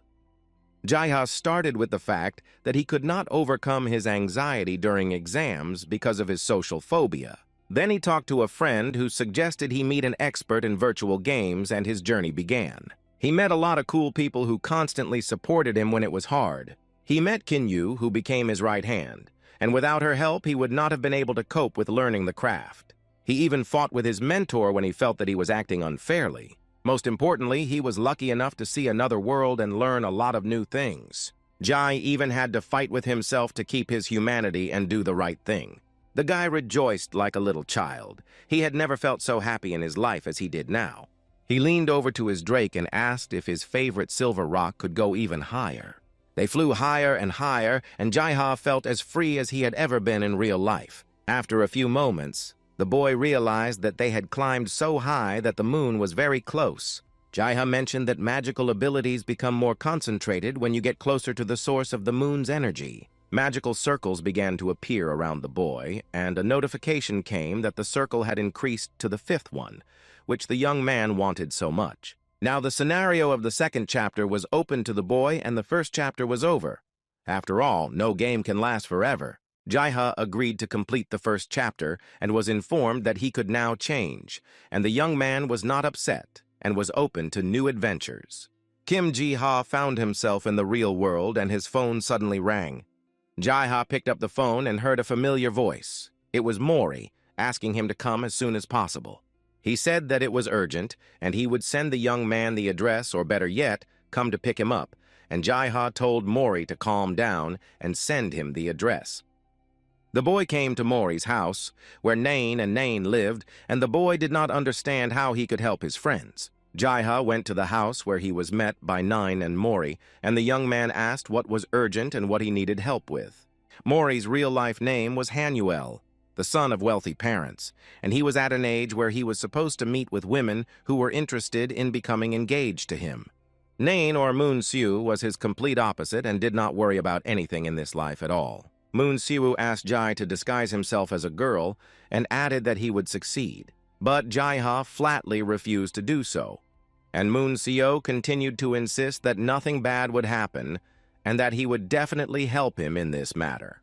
Hanuel realized that the boy would not agree and that they were only trying to ask him for such extraordinary help in vain. Hanuel remained calm and said that it was normal that Jai-ha did not want to do what he asked him to do.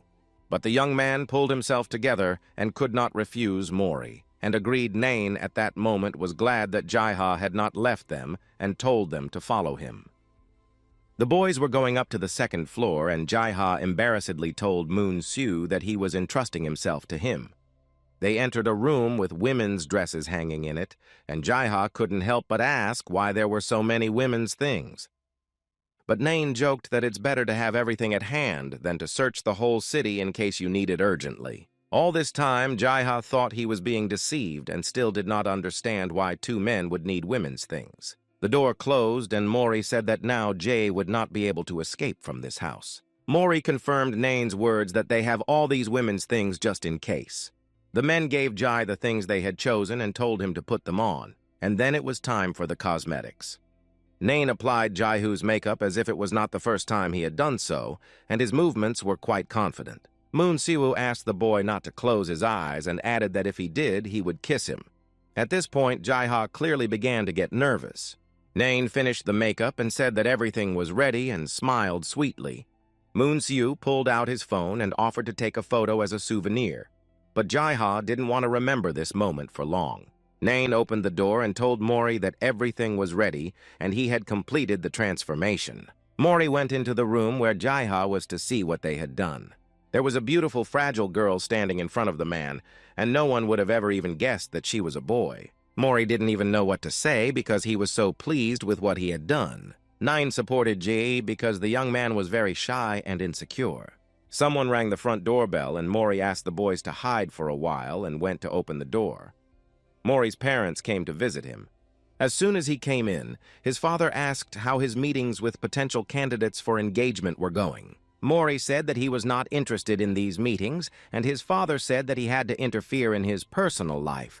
Otherwise, the man had to introduce his parents to his girlfriend. At some point, Mori saw horror in his parents' eyes, but he did not understand what they saw.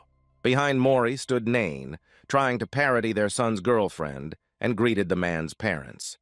Mori's mother had already seen Moon Siwoo and seemed to recognize him, and had already made up a lot of things about them in her head. Because of this, Mori's mother began to faint, and her father picked her up in time, and the woman said that she did not think her son was not interested in girls because he was interested in men. But Mori's father could not allow his son to choose a man for marriage over a girl. Nain pretended not to understand what was going on and why his friend's parents were so nervous. But Mori immediately reassured his parents that there was just a misunderstanding and he was not interested in the boys. Mori's parents and he stood in the living room, and Mori called out to Ji-Yun, who was actually Jaiha. Jaiha, disguised as a girl, came downstairs and Mori told his parents that this was the girl he was in a relationship with. The boy was very good and seemed to have settled into his role. He greeted Mori's parents and said his name was Kim Ji-Yoon. The boy's mother was very happy that her son had found such a beautiful girl and asked how old she was. Kim Ji-young replied that she was 22 years old and that Mori's parents were overjoyed. They noticed that Kim Ji-young's voice was rough and thought that she was ill and wanted to start treating her. Mori's mother took the girl's hands and asked her what she had been doing that was so difficult in her life that her hands had become so rough. They immediately started saying that the girl was too thin and wanted to feed her. In the end, Mori's parents liked the girl very much and were calm about their son's future. Finally, the meeting was over, and Jaiha could finally take off his wig and exhale. The guy was happy that everything ended well, and Mori's parents did not realize that he was not a girl, and Mori thanked his friend because it was very important to him. The young man thought that he needed to wash off his makeup, and Nain asked if he had returned the money he owed, and Jaiha replied that he had paid everything back as soon as he sold his sword. Jaiha recalled that during the game, Nain had told him that he had one wish, and decided to ask what it was that the man wished for. Nain was not sure that Jai should tell him his dreams and asked if he needed to know. He said that he wanted something like the moon to go down, and Jaiha could not believe what Nain was dreaming about, and Nain added that he had such a wish. But Nain continued that it would be very good if Trikia was filled with the power of the moon, and the battle would not be necessary. But Jaiha couldn't believe that the man had such drastic dreams. The boy was lost in thought for a few minutes and decided to ask Mori. Jaiha said that he had a case and would like to consult with Mori about it, and the man said that he would help in any way he could. The boy told Mori that a professional gaming company had contacted him. When Mori heard this, he said that it was wonderful and that the guy was very lucky. But Jai was confused by Mori's quick response and worried that maybe they just wanted to know more about him. And Mori added or simply did not define the terms, and the guy realized that he had not even thought about it. Mori told Jai that becoming a professional player could be a big job, so the young man should think carefully. He added that this is a world of huge competition, so it is worth weighing all the pros and cons and making the right decision for yourself. Kim Ji-ha left Mori's house and wondered whether he should accept the offer to play professionally. Suddenly his phone rang and he had no idea who was calling. He picked up the phone and heard his friend Yoon-hee, with whom he hadn't spoken in quite some time. The girl asked if he was free, and Jae-ha replied that he had already completed all his affairs. Yoon-hee asked where he was going and if he had changed his plans to visit his parents. Jae-ha was silent for a while, and the girl asked him if he really intended to tell his parents that he wanted to become a player. Yoon-hee wondered if she had done the right thing by introducing him to the virtual world, and Jae-ha said that he had been able to overcome most of his Sophia-phobia. And Jae-ha could not resist telling his friend very loudly that he had finally decided that he wanted to become a professional player. And the girl asked if Jae-ha had said that he did not like girl players, and the young man was embarrassed and said that he did not remember saying that. But Yoon-hee insisted that the young man answer whether he liked it or not, but Jae-ha was not sure. So he decided to ask if she didn't play virtual games herself. The girl became very nervous and said that it did not matter and demanded an answer. The guy said it would be nice to have a hobby with the girl, and Yoon-hee said she would finish the assignment and meet him and hung up. Kim Ji-ha was already approaching his parents' house to tell them that he had finally found his life's work. He stood in front of the house and tried to cope with his anxiety and tell his parents everything. The guy had to say that he would go to a TV station instead of an interview at the school where he applied. Suddenly, the young man began to worry more and more that he might disappoint his parents and not live up to their expectations. But Kim Ji-ha gathered all his will into a fist and decided that he had to follow his dream from that moment on.